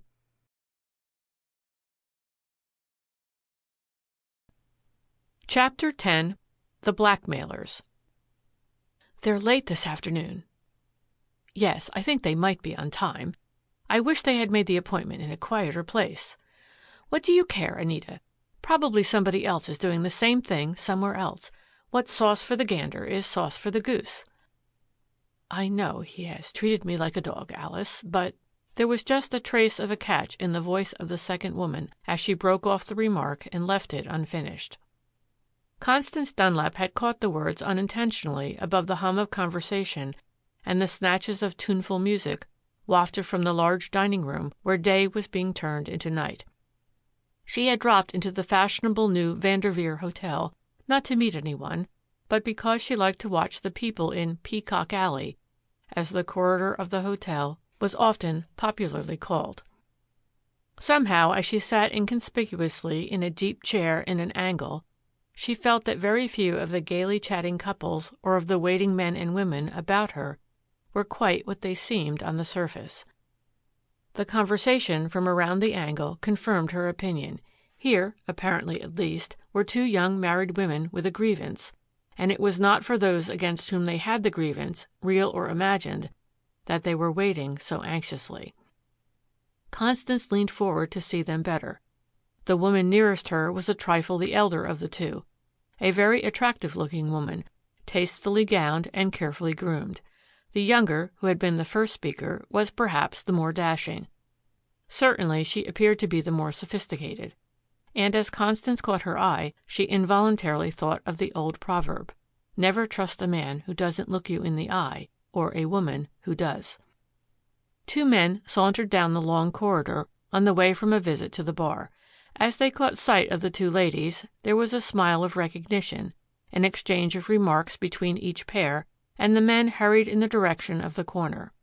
They greeted the two ladies in low, bantering, familiar terms. Mr. Smith, Mrs. Jones, Mr. White, and Mrs. Brown.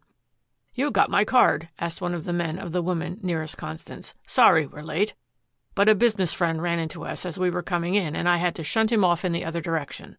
He nodded toward the opposite end of the corridor with a laugh. "You've been bad boys," pouted the other woman. "But we forgive you this time." "Perhaps we may hope to be reinstated after a little tea." "And a dance?" suggested the other man. The four were all moving in the direction of the dining room and the gay music.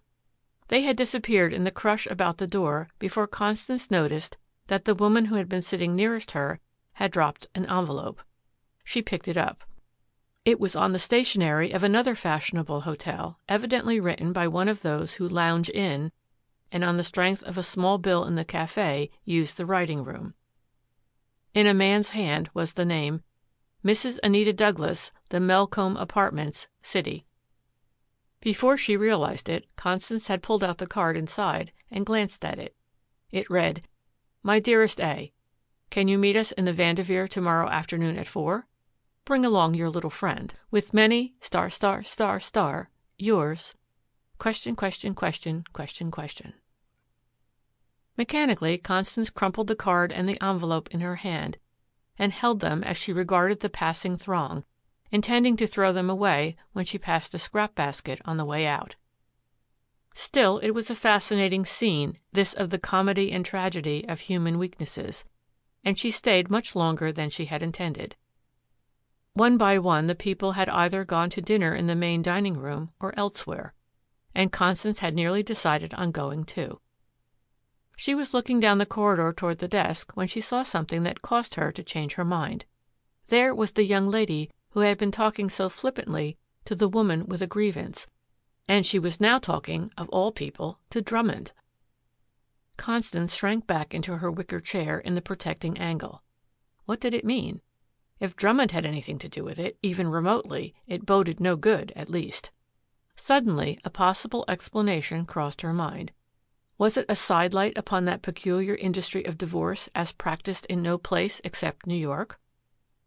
It was not only that Constance longed for, lived by excitement. She felt a sense of curiosity as to what the detective was up to now, and somehow she felt a duty in the case. She determined to return the envelope and card and meet the woman. And the more she thought of it, the more imperative became the idea.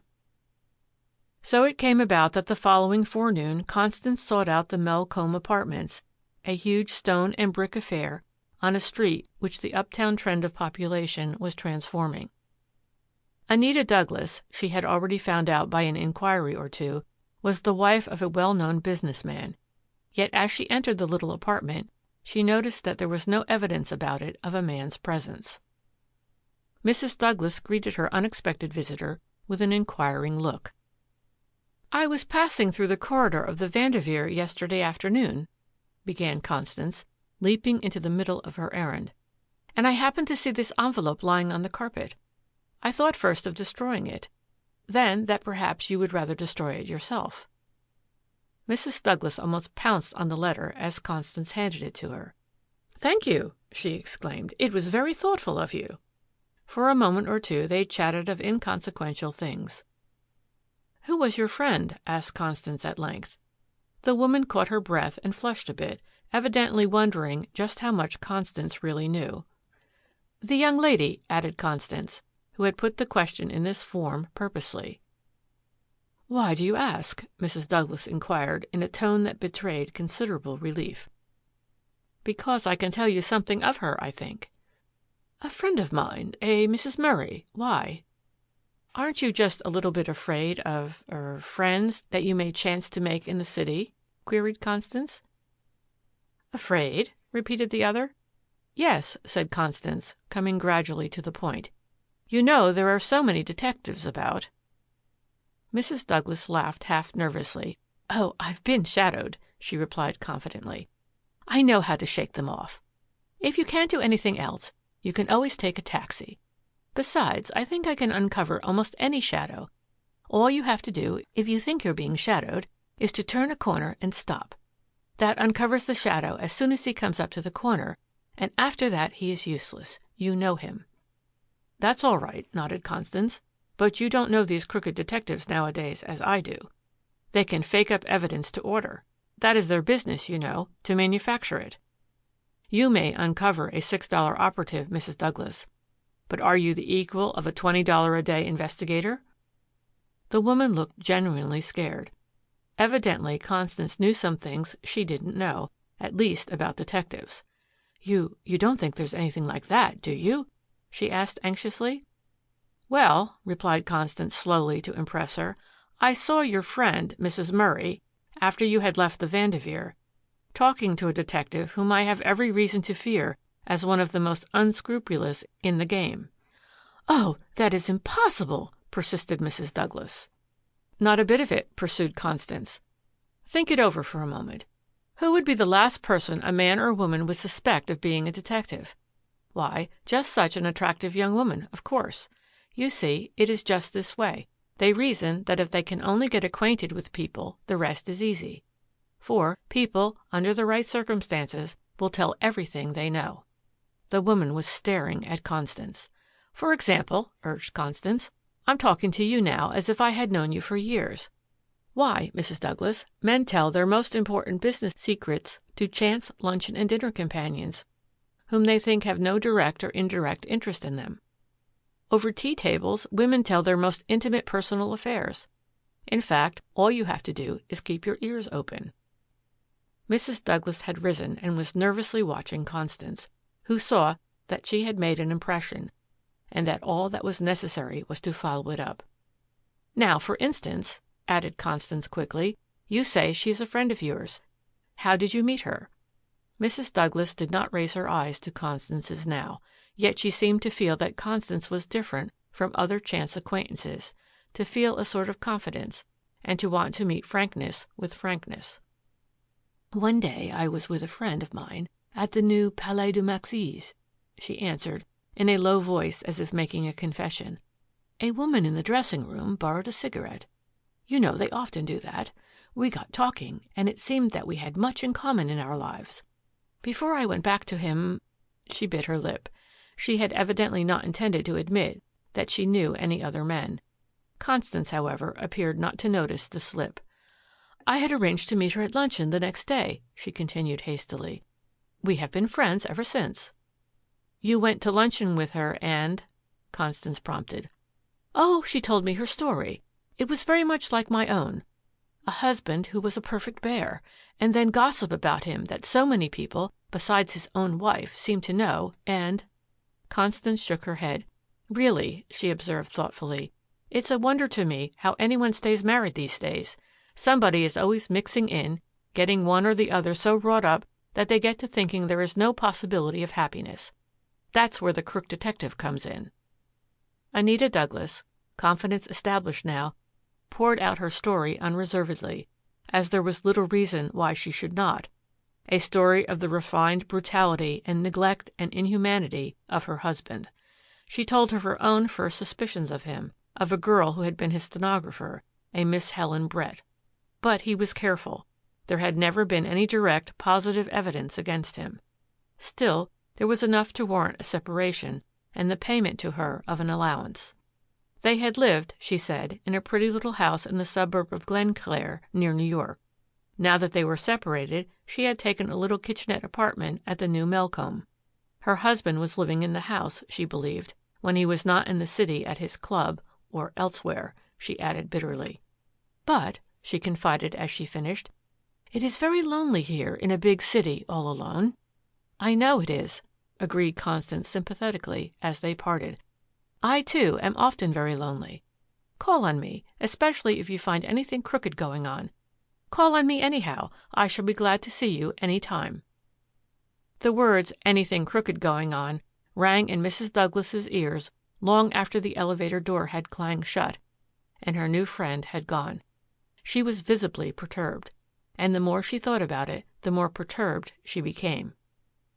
She had carried on a mild, then an ardent, flirtation with the man who had introduced himself as Mr. White, really Lynn Monroe, but she relied on her woman's instinct in her judgment of him. No, she felt sure that he could not be other than she thought. But as for Alice Murray and her friend, whom she had met at the Palais de Maxis, well, she was forced to admit that she did not know, that Constance's warning might, after all, be true. Monroe had had to run out of town for a few days on a business trip. That she knew, for it had been the reason why he had wanted to see her before he went. He had, in fact, spent the evening in her company, after the other couple had excused themselves on one pretext or another. She called up Alice Murray at the number she had given. She was not there. In fact, no one seemed to know when she would be there. It was strange, because always before it had seemed possible to get her at any moment, almost instantly. That, too, worried her. She tried to get the thing out of her mind, but she could not. She had a sort of foreboding that her new friend had not spoken without reason, a feeling of insecurity as though something were impending over her. The crisis came sooner than even Constance had anticipated when she called on Anita Douglas. It was early in the afternoon, while Anita was still brooding, that a strange man called on her. Instinctively she seemed to divine that he was a detective. He, at least, had the look. "My name," he introduced himself, "is Drummond." Drummond paused and glanced about as if to make sure that he could by no possibility be overheard. "I have called," he continued, "on a rather delicate matter." He paused for effect, then went on. "Some time ago I was employed by Mr. Douglas to watch his wife." He was watching her narrowly to see what effect his sudden remark would have on her. She was speechless. "Since then," he added quietly, "I have watched. I have seen what I have seen." Drummond had faced her. Somehow the effect of his words was more potent on her than if he had not accused her by indirection. Still, she said nothing. "I can suppress it," he insinuated. Her heart was going like a trip hammer. "But it will cost something to do that." Here was a straw. She caught at it eagerly. "Cost something?" she repeated, facing him. "How much?" Drummond never took his eyes from her anxious face. "I was to get a fee of $1,000 if I obtained some letters that had passed from her to a man named Lynn Monroe. He has gone out of town, has left his rooms unguarded. I have the letters." She felt a sinking sensation. $1,000? Suddenly the truth of the situation flashed over her. He had come with an offer that set her bidding against her husband for the letters, and in a case of dollars her husband would win. $1,000! It was blackmail. I can't afford it," she pleaded weakly. "Can't you make it less?" Drummond shook his head. Already he had learned what he had come to learn. She did not have the money. "No," he replied positively, adding by way of inserting the knife and turning it around, "I shall have to turn the letters over to him today." She drew herself up. At least she could fight back. "But you can't prove anything," she cut in quickly. "Can't I?" he returned. "The letters don't speak for themselves, do they? You don't realize that this interview helps to prove it, do you? An innocent woman wouldn't have considered my offer, much less plead with me. Bah! Can't prove anything. Why, it's all in plain black and white." Drummond flicked the ashes from his cigar into the fireplace as he rose to go. At the door, he turned for one parting shot. "I have all the evidence I need," he concluded. "I've got the goods on you. Tonight it will be locked in his safe. Documentary evidence. If you should change your mind, you can reach me at his office. Call under an assumed name. Mrs. Green, perhaps." He was gone, with a mocking smile at the parting shot. Anita Douglas saw it all now. Things had not been going fast enough to suit her new friend, Mrs. Murray. So after a time she had begun to tell her of her own escapades and to try to get Anita to admit that she had had similar adventures. It was a favorite device of detectives, working under the new psychological method by use of the law of suggestion. She had introduced herself, had found out about Lynn Monroe, and in some way, after he had left town, had got the letters. Was he in the plot too? She could not believe it. Suddenly the thought came to her that the blackmailers might give her husband material that would look very black if a suit for divorce came up in court. What if he were able to cut off her little allowance? She trembled at the thought of being thus cast adrift on the world. Anita Douglas did not know which way to turn. In her dilemma, she thought only of Constance. She hurried to her. "It was as you said, a frame-up," she blurted out as she entered Constance's apartment. Then in the same breath added, "That Mrs. Murray was just a stool pigeon." Constance received her sympathetically. She had expected such a visit, though not so soon. "Just how much do they know?" she asked pointedly. Anita pressed her hands together nervously. "Really, I confess," she murmured. "Indiscretions, yes. Misconduct, no." She spoke the last words defiantly. Constance listened eagerly, though she did not betray it. She had found out that it was a curious twist in feminine psychology that the lie under such circumstances was a virtue, that it showed that there was still hope for such a woman. Admission of the truth, even to a friend, would have shown that the woman was hopelessly lost. Lie or not, Constance felt in her inmost heart that she approved of it. "Still, it looks badly," she remarked. "Perhaps it does, on the surface," persisted Anita. "You poor, dear creature," soothed Constance. "I don't say I blame you for your indiscreet friendships. You are more sinned against than sinning." Sympathy had its effect. Anita was now sobbing softly as Constance stole her arm about her waist. "The next question," she reasoned, considering aloud, "is of course what to do. If it was just one of these blackmailing detective cases, it would be common, but still very hard to deal with. There's a lot of such blackmailing going on in New York. Next to business and political cases, I suppose, it is the private detective's most important graft. Nearly everybody has a past, although few are willing to admit it. The graft lies in the fact that people talk so much, are so indiscreet, take such reckless chances. It's a wonder, really, that there isn't more of it." "Yet there is the evidence, as he called it. My letters to Lynn, and the reports that woman must have made of our conversations," groaned Anita. "How they may distort it all." Constance was thinking rapidly. "It's now after 4 o'clock," she said finally, looking at her wristwatch. "You say it was not half an hour ago that Drummond called on you. He must be downtown about now. Your husband will hardly have a chance more than to glance over the papers this afternoon." Suddenly an idea seemed to occur to her. "What do you suppose he will do with them?" she asked. Mrs. Douglas looked up through her tears, calmer. "He is very methodical," she answered slowly. "If I know him rightly, I think he will probably go out to Glenclair with them tonight to look them over." "Where will he keep them?" broke in Constance suddenly. "He has a little safe in the library out there where he keeps all such personal papers. I shouldn't be surprised if he looked them over and locked them up there until he intends to use them, at least until morning." "I have a plan," exclaimed Constance excitedly. "Are you game?" Anita Douglas looked at her friend squarely. In her face, Constance read the desperation of a woman battling for life and honor. "Yes," replied Anita in a low, tense tone. "For anything." "Then meet me after dinner in the terminal. We'll go out to Glenclair." The two looked deeply into each other's eyes. Nothing was said, but what each read was a sufficient answer to a host of unspoken questions. A moment after Mrs. Douglas had gone, Constance opened a cabinet. From the false back of a drawer she took 2 little vials of powder and a small bottle with a sponge. Then she added a long steel bar with a peculiar turn at the end to her paraphernalia for the trip. Nothing further occurred until they met at the terminal, or in fact on the journey out. On most of the ride Mrs. Douglas kept her face averted, looking out of the window into the blackness of the night.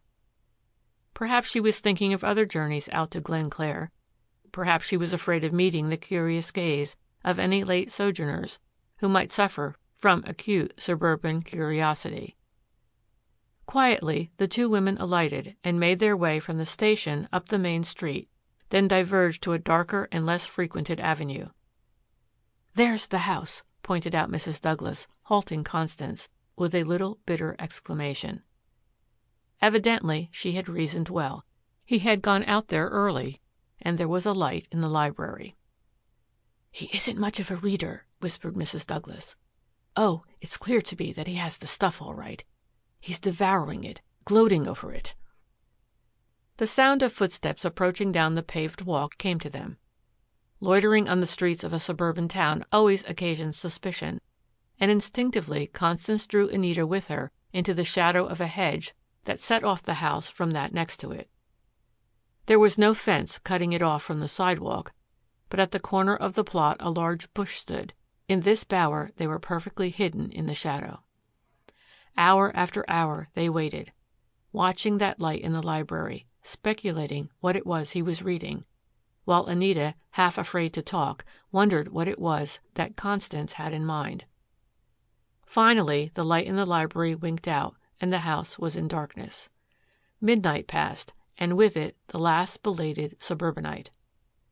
At last, when the moon had disappeared under some clouds, Constance pulled Anita gently along, up the lawn. There was no sign of life about the house, yet Constance observed all the caution she would have if it had been well guarded. Quickly they advanced over the open space to the cottage, approaching in the shadow as much as possible. Tiptoeing over the porch, Constance tried a window, the window through which had shone the tantalizing light. It was fastened.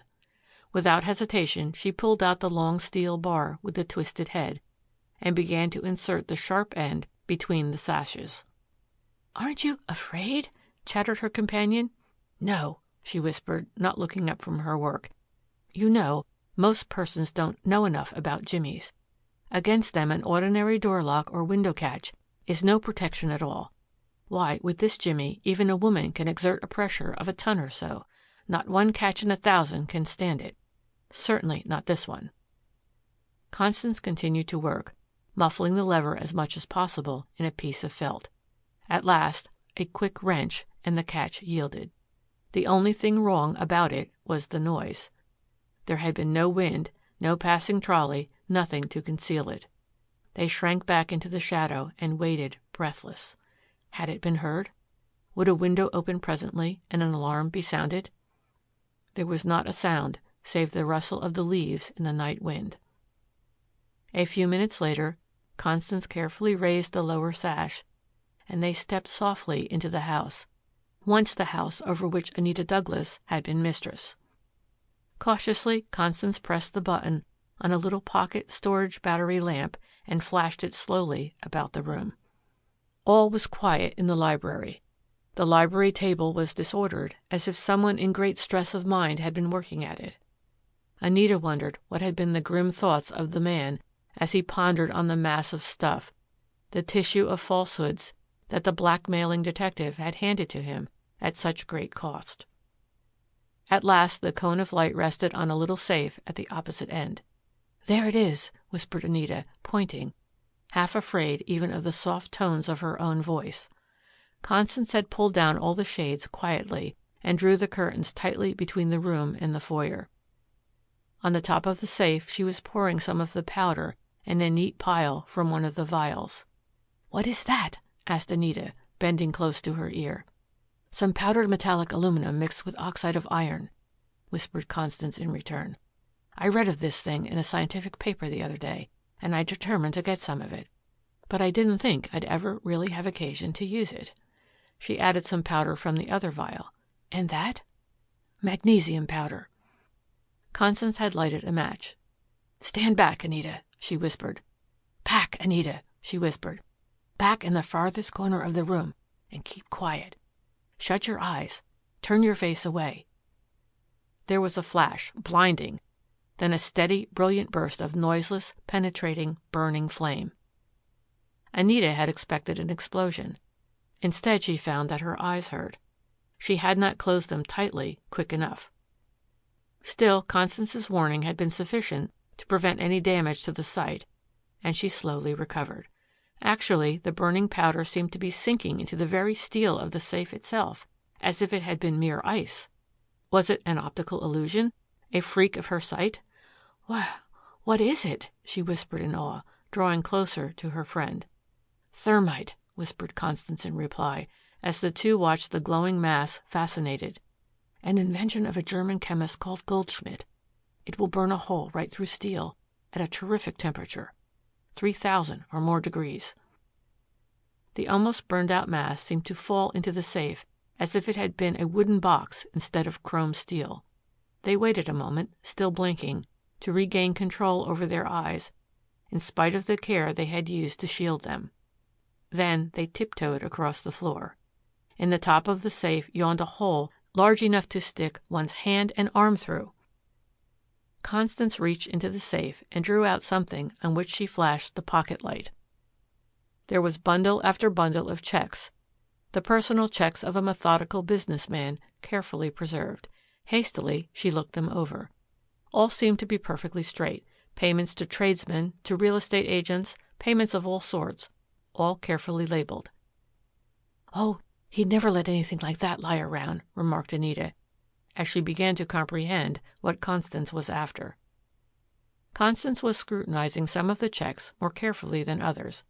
Suddenly, she held one up to the light. Apparently, it was in payment of legal services. Quickly, she took the little bottle of brownish fluid which she had brought with the sponge. She dipped the sponge in it lightly and brushed it over the check. Then she leaned forward breathlessly.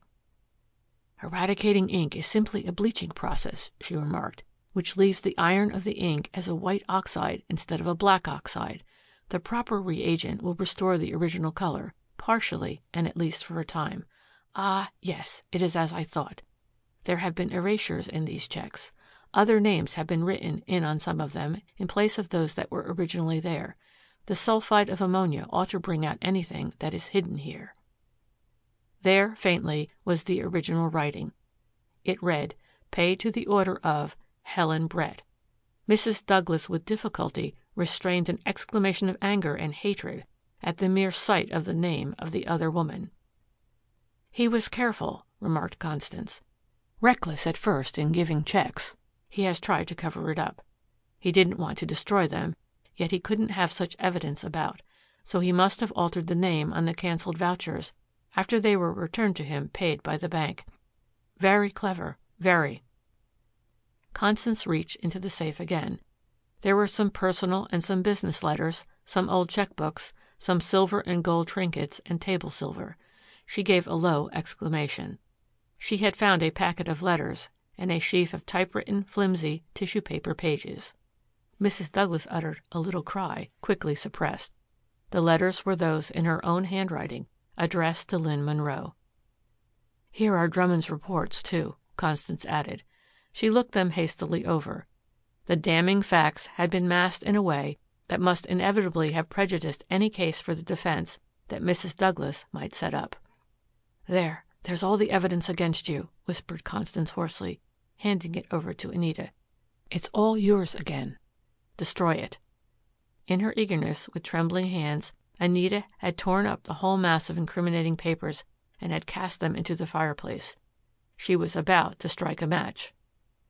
Suddenly, there came a deep voice from the stairs. "Well, what's all this?" Anita dropped the match from her nerveless hands. Constance felt an arm grasp her tightly. For a moment a chill ran over her at being caught in the nefarious work of breaking and entering a dwelling house at night. The hand was Anita's, but the voice was that of a man. Lights flashed all over the house at once from a sort of electric light system that could be instantly lighted and would act as a burglar expeller. It was Douglas himself. He was staring angrily at his wife and the stranger with her. "Well," he demanded with cold sarcasm, "why this burglary?" Before he could quite take in the situation, with a quick motion, Constance struck a match and touched it to the papers in the fireplace. As they blazed up, he caught sight of what they were and almost leaped across the floor. Constance laid her hand on his arm. "One moment, Mr. Douglas," she said quietly. "Look at that." Who the devil are you?" he gasped. "What's all this?" "I think," remarked Constance slowly and quietly, "that your wife is now in a position to prove that you, well, don't come into court with clean hands, if you attempt to do so. Besides, you know, the courts rather frown on detectives that practice collusion and conspiracy and frame up evidence, to say nothing of trying to blackmail the victims. I thought perhaps you'd prefer not to say anything about this, visit tonight, after you saw that." Constance had quietly laid one of the erased checks on the library table. Again she dipped the sponge into the brownish liquid. Again the magic touch revealed the telltale name. With her finger She was pointing to the faintly legible Helen Brett on the check as the sulfide had brought it out. Douglas stared, dazed. He rubbed his eyes and stared again as the last of the flickering fire died away. In an instant he realized that it was not a dream, that it was all a fact. He looked from one to the other of the women. He was checkmated. Constance ostentatiously folded up the erased vouchers. I shall not make any contest, Douglas managed to gasp huskily. End of chapter 10.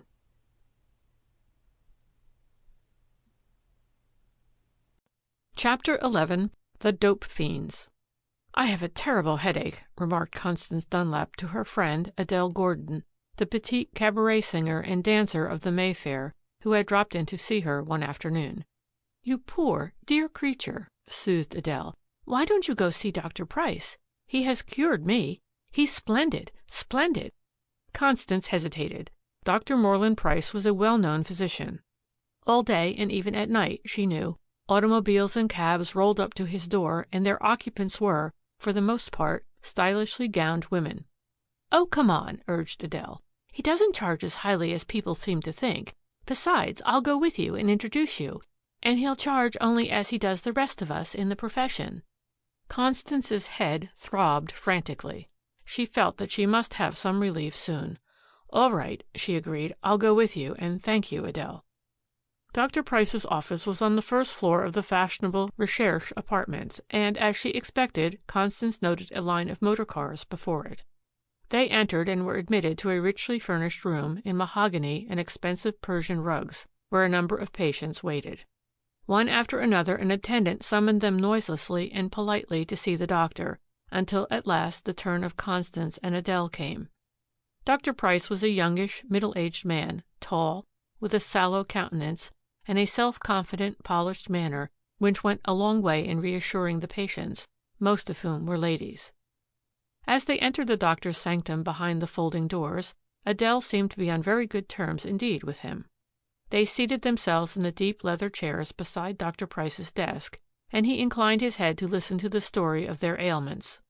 Doctor, began Constance's introducer, I've brought my friend, Mrs. Dunlap, who is suffering from one of those awful headaches. I thought perhaps you could give her some of that medicine that has done me so much good. The doctor bowed without saying anything and shifted his eyes from Adele to Constance. Just what seems to be the difficulty? He inquired. Constance told him how she felt, of her general lassitude and the big throbbing veins in her temples. Ah, a woman's headaches, he smiled, adding, nothing serious, however, in this case, as far as I can see. We can fix this one all right, I think. He wrote out a prescription quickly and handed it to Constance.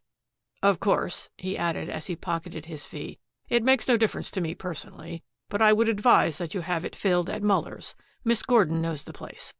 I think Muller's drugs are perhaps fresher than those of most druggists, and that makes a great deal of difference. He had risen and was politely and suavely bowing them out of another door, at the same time by pressing a button signifying to his attendant to admit the next patient. Constance had preceded Adele, and as she passed through the other door, she overheard the doctor whisper to her friend, I'm going to stop for you tonight to take a ride. I have something important I want to say to you. She did not catch Adele's answer, but as they left the marble and onyx brass-grilled entrance, Adele remarked, That's his car, over there. Oh, but he is a reckless driver. Dashes along pell-mell, but always seems to have his eye out for everything. Never seems to be arrested. Never in an accident. Constance turned in the direction of the car and was startled to see the familiar face of Drummond across the street, dodging behind it. What was it now, she wondered? A divorce case? A scandal? What? The medicine was made up into little powders to be taken until they gave relief, and Constance folded the paper of one, poured it on the back of her tongue, and swallowed a glass of water afterward. Her head continued to throb, but she felt a sense of well-being that she had not before. Adele urged her to take another, and Constance did so. The second powder increased the effect of the first marvelously, but Constance noticed that she now began to feel queer. She was not used to taking medicine. For a moment she felt that she was above, beyond the reach of ordinary rules and laws. She could have done any sort of physical task, she felt, no matter how difficult. She was amazed at herself, as compared to what she had been, only a few moments before. "Another one?" asked Adele finally. Constance was by this time genuinely alarmed at the sudden, unwonted effect on herself. No," she replied dubiously. "I don't think I want to take any more just yet." "Not another?" asked Adele in surprise. "I wish they would affect me that way. Sometimes I have to take the whole dozen before they have any effect." They chatted for a few minutes, and finally Adele rose. "Well," she remarked with a nervous twitching of her body as if she were eager to be doing something, "I really must be going. I can't say I feel any too well myself." "I think I'll take a walk with you," answered Constance, who did not like the continued effect of the two powders. "I feel the need of exercise and air." Adele hesitated, but Constance already had her hat on. She had seen Drummond watching Dr. Price's door, and it interested her to know whether he could possibly have been following Adele or someone else. As they walked along, Adele quickened her pace until they came again to the drugstore. "I believe I'll go in and get something," she remarked, pausing. For the first time in several minutes, Constance looked at the face of her friend. She was amazed to discover that Adele looked as if she had had a spell of sickness. Her eyes were large and glassy, her skin cold and sweaty, and she looked positively pallid and thin. As they entered the store, Muller, the druggist, bowed again and looked at Adele a moment as she leaned over the counter and whispered something to him. Without a word, he went into the arcana behind the partition that cuts off the mysteries of the prescription room in every drugstore from the front of the store. When Muller returned, he handed her a packet, for which she paid and which she dropped quickly into her pocketbook, hugging the pocketbook close to herself. Adele turned and was about to hurry from the store with Constance. "Oh, excuse me," she said suddenly, as if she had just recollected something. "I promised a friend of mine I'd telephone this afternoon, and I have forgotten to do it. I see a pay station here." Constance waited. Adele returned much quicker than one would have expected she could call up a number, but Constance thought nothing of it at the time. She did notice, however, that as her friend emerged from the booth, a most marvelous change had taken place in her. Her step was firm, her eye clear, her hand steady. Whatever it was, reasoned Constance, it could not have been serious to have disappeared so quickly. It was with some curiosity as to just what she might expect that Constance went around to the famous cabaret that night. The Mayfair occupied 2 floors of what had been a wide brownstone house before business and pleasure had crowded the residence district further and further uptown. It was a very well-known bohemian rendezvous, where under, demi, and upper world rubbed elbows without friction and seemed to enjoy the novelty and be willing to pay for it. Adele, who was one of the performers, had not arrived yet, but Constance, who had come with her mind still full of the 2 unexpected encounters with Drummond, was startled to see him here again. Fortunately, he did not see her, and she slipped unobserved into an angle near the window overlooking the street. Drummond had been engrossed in watching someone already there, and Constance made the best use she could of her eyes to determine who it was. The outdoor walk and a good dinner had checked her headache, and now the excitement of the chase of something, she knew not what, completed the cure. It was not long before she discovered that Drummond was watching intently, without seeming to do so, a nervous-looking fellow whose general washed-out appearance of face was especially unattractive for some reason or other. He was very thin, very pale, and very starry about the eyes.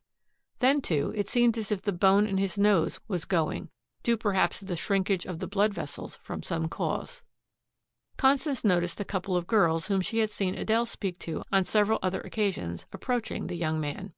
There came an opportune lull in the music, and from around the corner of her protecting angle, Constance could just catch the greeting of one of the girls.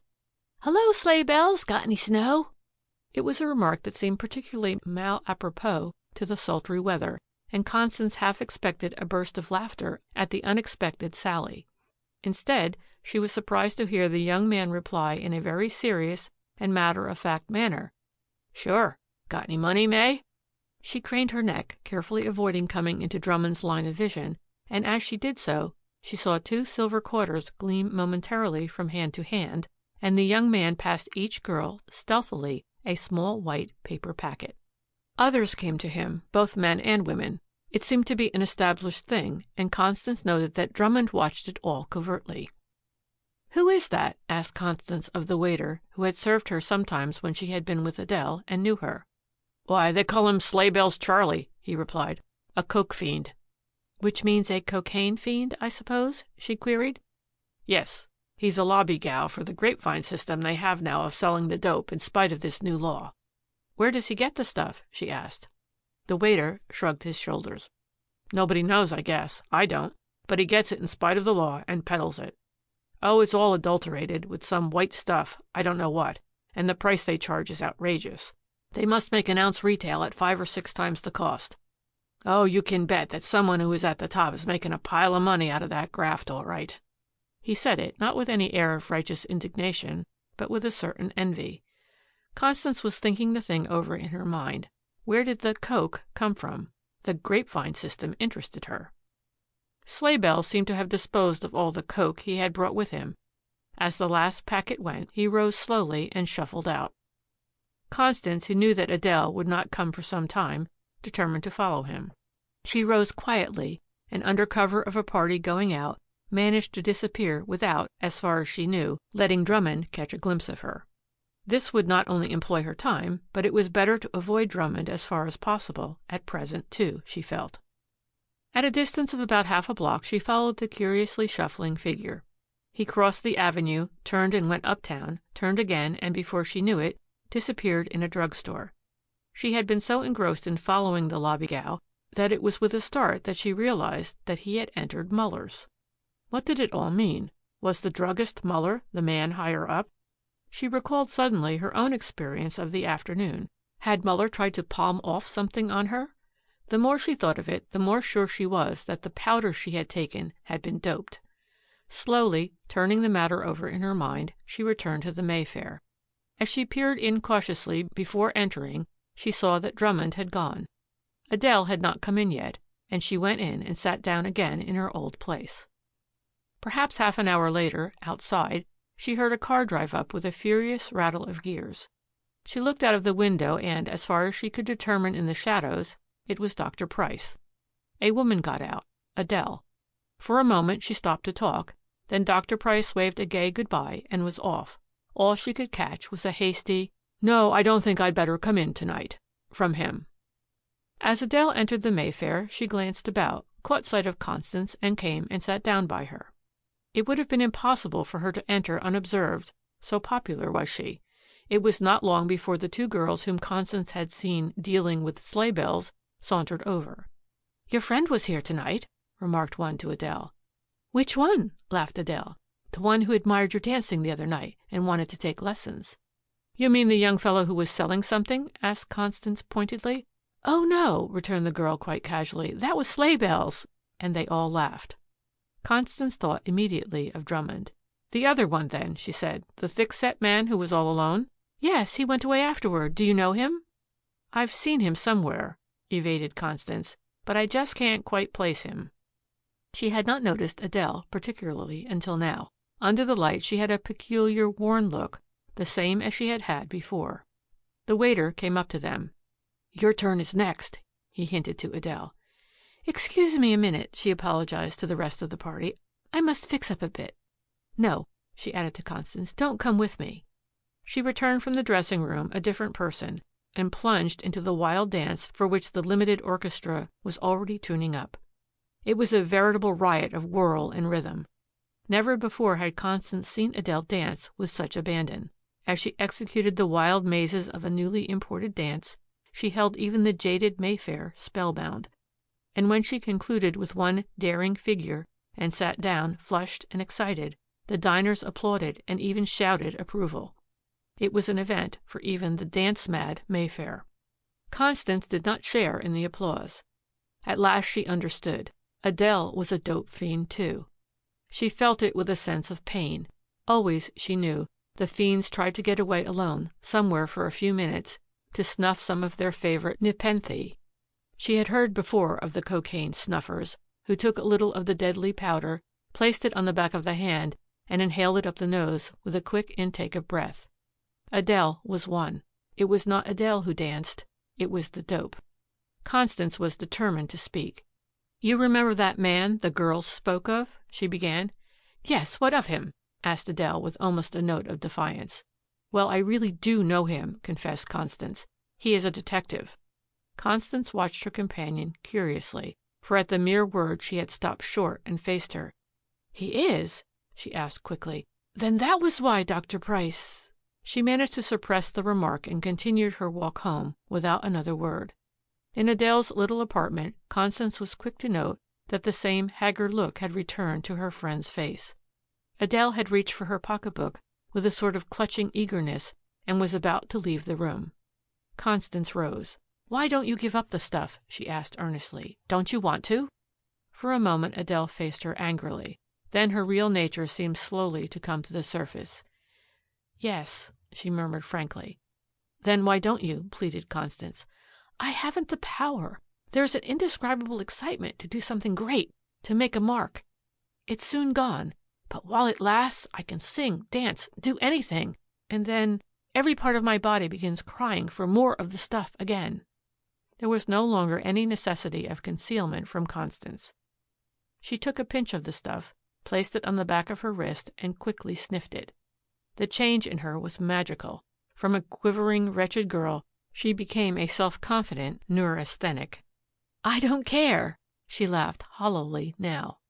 "Yes, I know what you're going to tell me. Soon I'll be hunting the cocaine bug, as they call it, imagining that in my skin, under the flesh, are worms crawling. Perhaps see them, see the little animals running around and biting me." She said it with a half-reckless cynicism. "Oh, you don't know. There are two souls in the cocainist. One tortured by the pain of not having the stuff, the other laughing and mocking at the dangers of it. It stimulates. It makes your mind work, without effort, by itself, and it gives such visions of success, makes you feel able to do so much, and to forget. All the girls use it." "Where do they get it?" asked Constance. "I thought the new law prohibited it." "Get it?" repeated Adele. "Why, they get it from that fellow they call Sleighbells. They call it snow, you know, and the girls who use it snowbirds. The law does prohibit its sale, but—" She paused significantly. "Yes," agreed Constance, "but Sleighbells is only a part of the system, after all. Who is the man at the top?" Adele shrugged her shoulders and was silent. Still, Constance did not fail to note a sudden look of suspicion which Adele shot at her. Was Adele shielding someone? Constance knew that someone must be getting rich from the traffic, probably selling hundreds of ounces a week and making thousands of dollars. Somehow she felt a sort of indignation at the whole thing. Who was it? Who was the man higher up? In the morning, as she was working about her little kitchenette, an idea came to her. Why not hire the vacant apartment across the hall from Adele? An optician who was a friend of hers, in the course of a recent conversation, had mentioned an invention, a model of which he had made for the inventor. She would try it. Since, with Constance, the outlining of a plan was tantamount to the execution, it was not many hours later before she had both the apartment and the model of the invention. Her wall separated her from the drugstore, and by careful calculation she determined about where came the little prescription department.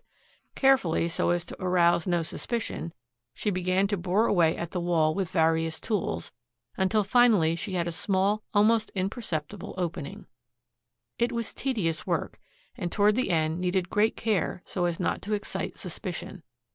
But finally she was rewarded. Through it she could see just a trace of daylight, and by squinting could see a row of bottles on a shelf opposite. Then through the hole she pushed a long, narrow tube, like a putty blower. When at last she placed her eye at it, she gave a low exclamation of satisfaction. She could now see the whole of the little room. It was a detectascope invented by Gaylord Smith, adapter of the detective phone, an instrument built up on the principle of the cytoscope, which physicians use to explore internally down the throat. Only in the end of the tube, instead of an ordinary lens, was placed what is known as a fisheye lens, which had a range something like nature has given the eyes of fishes, hence the name. Ordinarily, cameras, because of the flatness of their lenses, have a range of only a few degrees, the greatest being scarcely more than 90. But this lens was globular, and like a drop of water, refracted light from all directions. When placed so that half of it caught the light, it saw through an angle of 180 degrees, saw everything in the room, instead of just that little row of bottles on the shelf opposite. Constance set herself to watch, and it was not long before her suspicions were confirmed, and she was sure that this was nothing more than a coke joint. Still, she wondered whether Muller was the real source of the traffic of which Sleighbells was the messenger. She was determined to find out. All day she watched through her detectascope. Once she saw Adele come in and buy more dope. It was with difficulty that she kept from interfering. But, she reflected, the time was not ripe. She had thought the thing out. There was no use in trying to get at it through Adele. The only way was to stop the whole curse at its source, to dam the stream. People came and went. She soon found that he was selling them packets from a box hidden in the woodwork. That much she had learned anyhow. Constance watched faithfully all day with only time enough taken out for dinner. It was after her return from this brief interval that she felt her heart give a leap of apprehension as she looked again through the detectascope. There was Drummond in the back of the store talking to Muller and a woman who looked as if she might be Mrs. Muller, for both seemed nervous and anxious. As nearly as she could make out, Drummond was alternately threatening and arguing with Muller. Finally, the three seemed to agree, for Drummond walked over to a typewriter on a table, took a fresh sheet of carbon paper from a drawer, placed it between two sheets of paper, and hastily wrote something. Drummond read over what he had written. It seemed to be short, and the three apparently agreed on it. Then, in a trembling hand, Muller signed the 2 copies which Drummond had made, one of which Drummond himself kept, and the other he sealed in an envelope and sent away by a boy. Drummond reached into his pocket and pulled out a huge roll of bills of large denomination. He counted out what seemed to be approximately half, handed it to the woman, and replaced the rest in his pocket. What it was all about, Constance could only vaguely guess.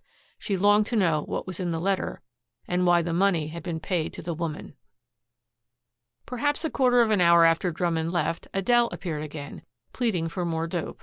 Muller went back of the partition and made up a fresh paper of it from a bottle also concealed. Constance was torn by conflicting impulses. She did not want to miss anything in the perplexing drama that was being enacted before her, yet she wished to interfere with the deadly course of Adele.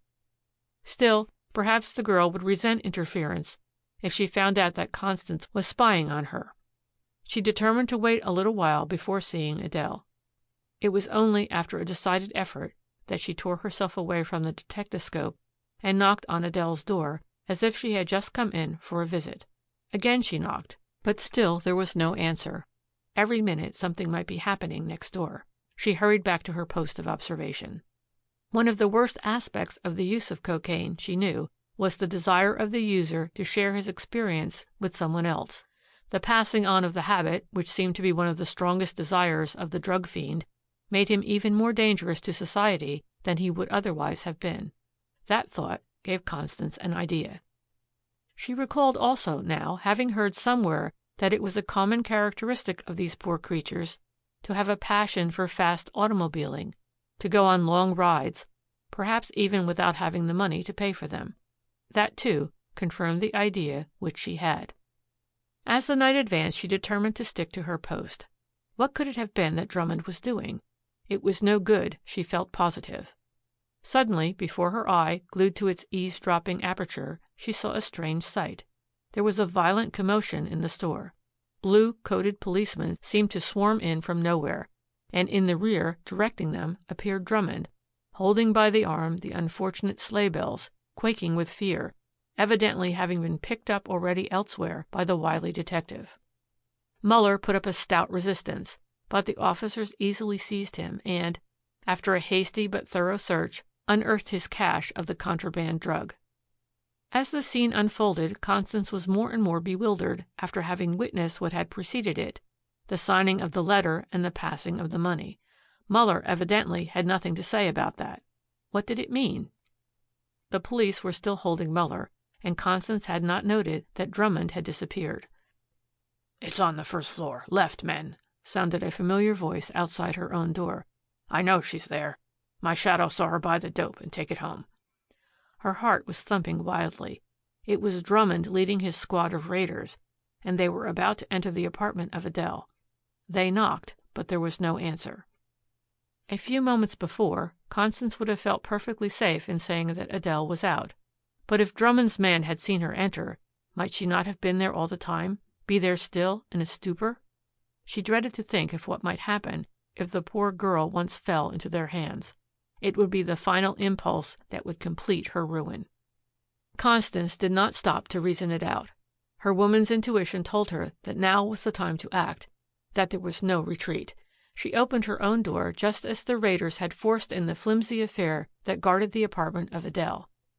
"So," sneered Drummond, catching sight of her in the dim light of the hallway, "you are mixed up in these violations of the new drug law, too." Constance said nothing. She had determined first to make Drummond display his hand. "Well," he ground out, "I'm going to get these people this time. I represent the Medical Society and the Board of Health. These men have been assigned to me by the commissioner as a dope squad. We want this girl. We have others who will give evidence. But we want this one, too." He said it with a bluster that even exaggerated the theatrical character of the raid itself. Constance did not stop to weigh the value of his words, but through the door she brushed quickly. Adele might need her if she was indeed there. As she entered the little living room, she saw a sight which almost transfixed her. Adele was there, lying across a divan, motionless. Constance bent over. Adele was cold. As far as she could determine, there was not a breath or a heartbeat. What did it mean? She did not stop to think. Instantly there flashed over her the recollection of an instrument she had read about at one of the city hospitals. It might save Adele. Before anyone knew what she was doing, she had darted to the telephone in the lower hall of the apartment and had called up the hospital frantically, imploring them to hurry. Adele must be saved. Constance had no very clear idea of what happened next in the hurly-burly of events, until the ambulance pulled up at the door and the white-coated surgeon burst in carrying a heavy suitcase. With one look at the unfortunate girl, he muttered, "Paralysis of the respiratory organs. Too large a dose of the drug. You did perfectly right," and began unpacking the case. Constance, calm now in the crisis, stood by him and helped as deftly as could any nurse. It was a curious arrangement of tubes and valves with a large rubber bag and a little pump that the doctor had brought. Quickly he placed a cap attached to it over the nose and mouth of the poor girl and started the machine. "What is it?" gasped Drummond as he saw Adele's hitherto motionless breast now rise and fall. "A pulmotor," replied the doctor, working quickly and carefully. "An artificial lung. Sometimes it can revive even the medically dead. It is our last chance with this girl." Constance had picked up the packet which had fallen beside Adele and was looking at the white powder. "Almost pure cocaine," remarked the young surgeon, testing it. "The hydrochloride, large crystals, highest quality. Usually it is adulterated. Was she in the habit of taking it this way?" Constance said nothing. She had seen Muller make up the packet. Specially now, she recalled. Instead of the adulterated dope, he had given Adele the purest kind. Why? Was there some secret he wished to lock in her breast forever? Mechanically, the pulmotor pumped. Would it save her? Constance was living over what she had already seen through the detectascope. Suddenly, she thought of the strange letter and of the money. She hurried into the drugstore. Muller had already been taken away, but before the officer left in charge could interfere, she picked up the carbon sheet on which the letter had been copied, turned it over, and held it eagerly to the light. She read in amazement. It was a confession. In it, Muller admitted to Dr. Moreland Price that he was the head of a sort of dope trust, that he had messengers out like sleigh bells, that he had often put dope in the prescriptions sent him by the doctor, and had repeatedly violated the law and refilled such prescriptions. On its face, it was complete and convincing. Yet it did not satisfy Constance. She could not believe that Adele had committed suicide. Adele must possess some secret. What was it?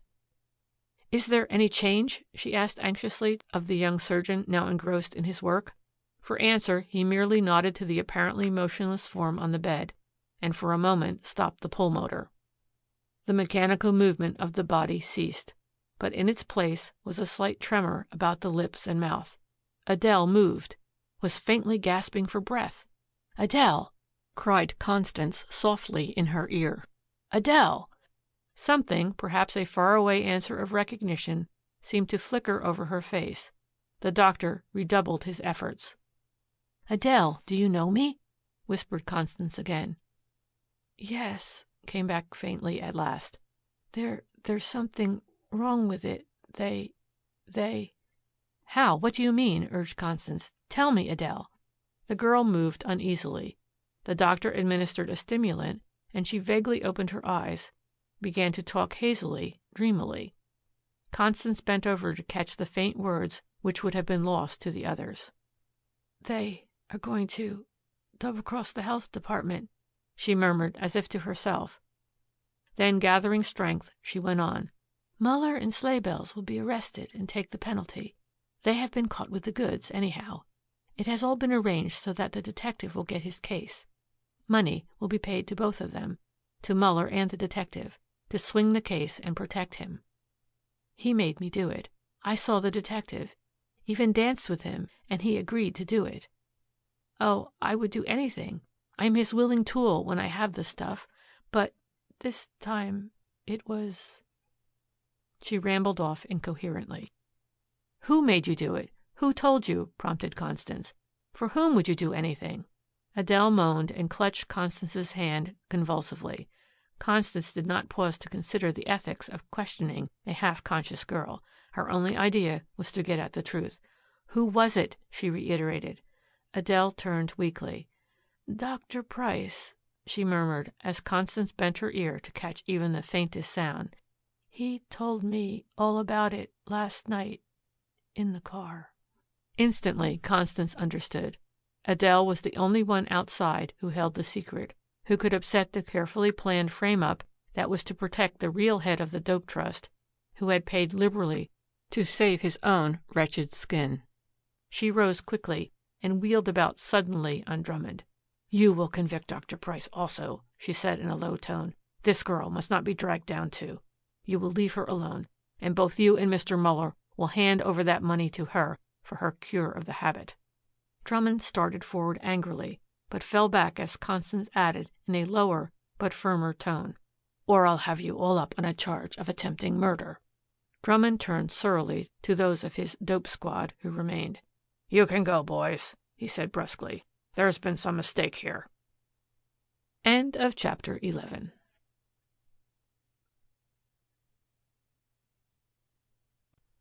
Chapter 12. The Fugitives. "Newspaper pictures seldom look like the person they represent," asserted Lawrence Macy nonchalantly. Constance Dunlap looked squarely at the man opposite her at the table, oblivious to the surroundings. It was a brilliant sight in the great after-theater rendezvous, the beautiful faces and gowns, the exquisite music, the bright lights and the gaiety. She had chosen this time and place for a reason. She had hoped that the contrast with what she had to say would be most marked in its influence on the man. "Nevertheless," she replied keenly, "I recognize the picture, as though you were Bertillon's new spoken portrait of this Graham Mackenzie." She deliberately folded up a newspaper clipping and shoved it into her handbag on a chair beside the table. Lawrence Macy met her eye unflinchingly. "Suppose," he drawled, "just for the sake of argument, that you are right. What would you do?" Constance looked at the unruffled exterior of the man. With her keen perception she knew that it covered just as calm an interior. He would have said the same thing if she had been a real detective, had walked up behind him suddenly in the subway crush, had tapped his shoulder, and whispered, "You're wanted." "We are dealing with facts, not suppositions," she replied evasively. Momentarily a strange look passed over Macy's face. What was she driving at? Blackmail? He could not think so, even though he had only just come to know Constance. He rejected the thought before it was half formed. "Put it as you please," he persisted. "I am, then, this Graham Mackenzie, who has decamped from Omaha with $500,000. It is $500,000 in the article, is it not? Of cash and unregistered stocks and bonds. Now, what would you do?" Constance felt unconsciously the shift which she had skillfully made in their positions. Instead of being the pursuer, she was now the pursued, at least in their conversation. He had admitted nothing of what her quick intuition told her. Yet she felt an admiration for the sang-froid of Macy. She felt a spell thrown over her by the magnetic eyes that seemed to search her own. They were large eyes, the eyes of a dreamer rather than of a practical man, eyes of a man who goes far and travels long with the woman on whom he fixes them solely. "You haven't answered my hypothetical question," he reminded her. She brought herself back with a start. "I was only thinking," she murmured. "Then there is doubt in your mind what you would do?" "No," she hesitated. He bent over nearer across the table. "You would at least recall the old adage, 'Do unto others as you would that they should do unto you,'" he urged. It was uncanny, the way this man read her thoughts. "You know whom they say quotes Scripture," she avoided. "And I am a devil?" "I did not say so." "You hinted it." She had, but she said, "No, nor hinted it." "Then you did not mean to hint it?" She looked away a moment at the gay throng. "Graham Mackenzie," she said slowly, "what's the use of all this beating about? Why cannot we be frank with one another?" She paused, then resumed meditatively. "A long time ago I became involved with a man in a scheme to forge checks. I would have done anything for him. Anything." A cloud passed over his face. She saw it, had been watching for it, but appeared not to do so. His was a nature to brook no rivalry. "My husband had become involved in extravagances for which I was to blame," she went on. The cloud settled, and in its place came a look of intense relief. He was like most men. Whatever his own morals, he demanded a high standard in her. "We formed an amateur partnership in crime," she hurried on. "He lost his life, was unable to stand up against the odds while he was alone, away from me. Since then I have been helping those who have become involved on the wrong side with the law. There," she concluded simply, "I have put myself in your power. I have admitted my part in something that, try as they would, they could never connect me with. I have done it because I want to help you. Be as frank with me." He eyed her keenly again. The appeal was irresistible. "I can tell you Graham Mackenzie's story," he began carefully. "6 months ago, there was a young man in Omaha who had worked faithfully for a safe deposit company for years. He was getting $85 a month. That is more than it seems to you here in New York, but it was very little for what he did. Why, as superintendent of the safe deposit vaults, he had helped to build up that part of the trust company's business to such an extent that he knew he deserved more. Now, a superintendent of a safe deposit vault has lots of chances. Sometimes depositors give him their keys to unlock their boxes for them. It is a simple thing to make an impression in wax or chewing gum palmed in the hand. Or he has access to a number of keys of unrented boxes. He can, as opportunity offers, make duplicates. And then when the boxes are rented, he has a key. Even if the locks of unrented boxes are blanks, set by the first insertion of the key chosen at random, he can still do the same thing. And even if it takes 2 to get at all the idle keys, himself and another trusted employee, he can get at them, if he is clever, without the other officer knowing it, though it may be done almost before his eyes. You see, it all comes down to the honesty of the man." He paused. Constance was fascinated at the coolness with which this man had gone to work and with which he told of it. "This superintendent earned more than he received. He deserved it. But when he asked for a raise, they told him he was lucky to keep the job. They reduced him, instead, to $75. He was angry at the stinging rebuke. He determined to make them smart, to show them what he could do. One noon he went out to lunch, and they have been looking for him ever since. He had taken $500,000 in cash, stocks and bonds, unregistered and hence easily hypothecated and traded on." "And his motive?" she asked. He looked at her long and earnestly as if making up his mind to something. "I think," he replied, "I wanted revenge quite as much as the money." He said it slowly, measured, as if realizing that there was now nothing to be gained by concealment from her. As if only he wanted to put himself in the best light with the woman who had won from him his secret. It was his confession. Acquaintances with Constance ripened fast into friendships. She had known Macy, as he called himself, only a fortnight. He had been introduced to her at a sort of bohemian gathering, had talked to her, direct, as she liked a man to talk. He had seen her home that night, had asked to call, and on the other nights had taken her to the theater and to supper. Delicately unconsciously, A bond of friendship had grown up between them. She felt that he was a man vibrating with physical and mental power, long latent, which nothing but a strong will held in check, a man by whom she could be fascinated, yet of whom she was just a little bit afraid. With Macy, it would have been difficult to analyze his feelings. He had found in Constance a woman who had seen the world in all its phases, yet had come through unstained by what would have drowned some in the depths of the underworld, or thrust others into the degradation of the demi-monde at least. He admired and respected her. He, the dreamer, saw in her the practical. She, an adventurer in amateur lawlessness, saw in him something kindred at heart. And so, when a newspaper came to her in which she recognized with her keen insight Lawrence Macy's face under Graham Mackenzie's name, and a story of embezzlement of trust company and other funds from the Omaha Central Western Trust of $500,000, she had not been wholly surprised. Instead, she felt almost a sense of elation. The man was neither better nor worse than herself, and he needed help. Her mind wandered back to a time, months before, when she had learned the bitter lesson of what it was to be a legal outcast, and had determined always to keep within the law, no matter how close to the edge of things she went. Mackenzie continued looking at her, as if waiting for the answer to his first question. "No," she said slowly, "I am not going to hand you over. I never had any such intention.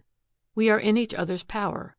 But you cannot go about openly, even in New York, now.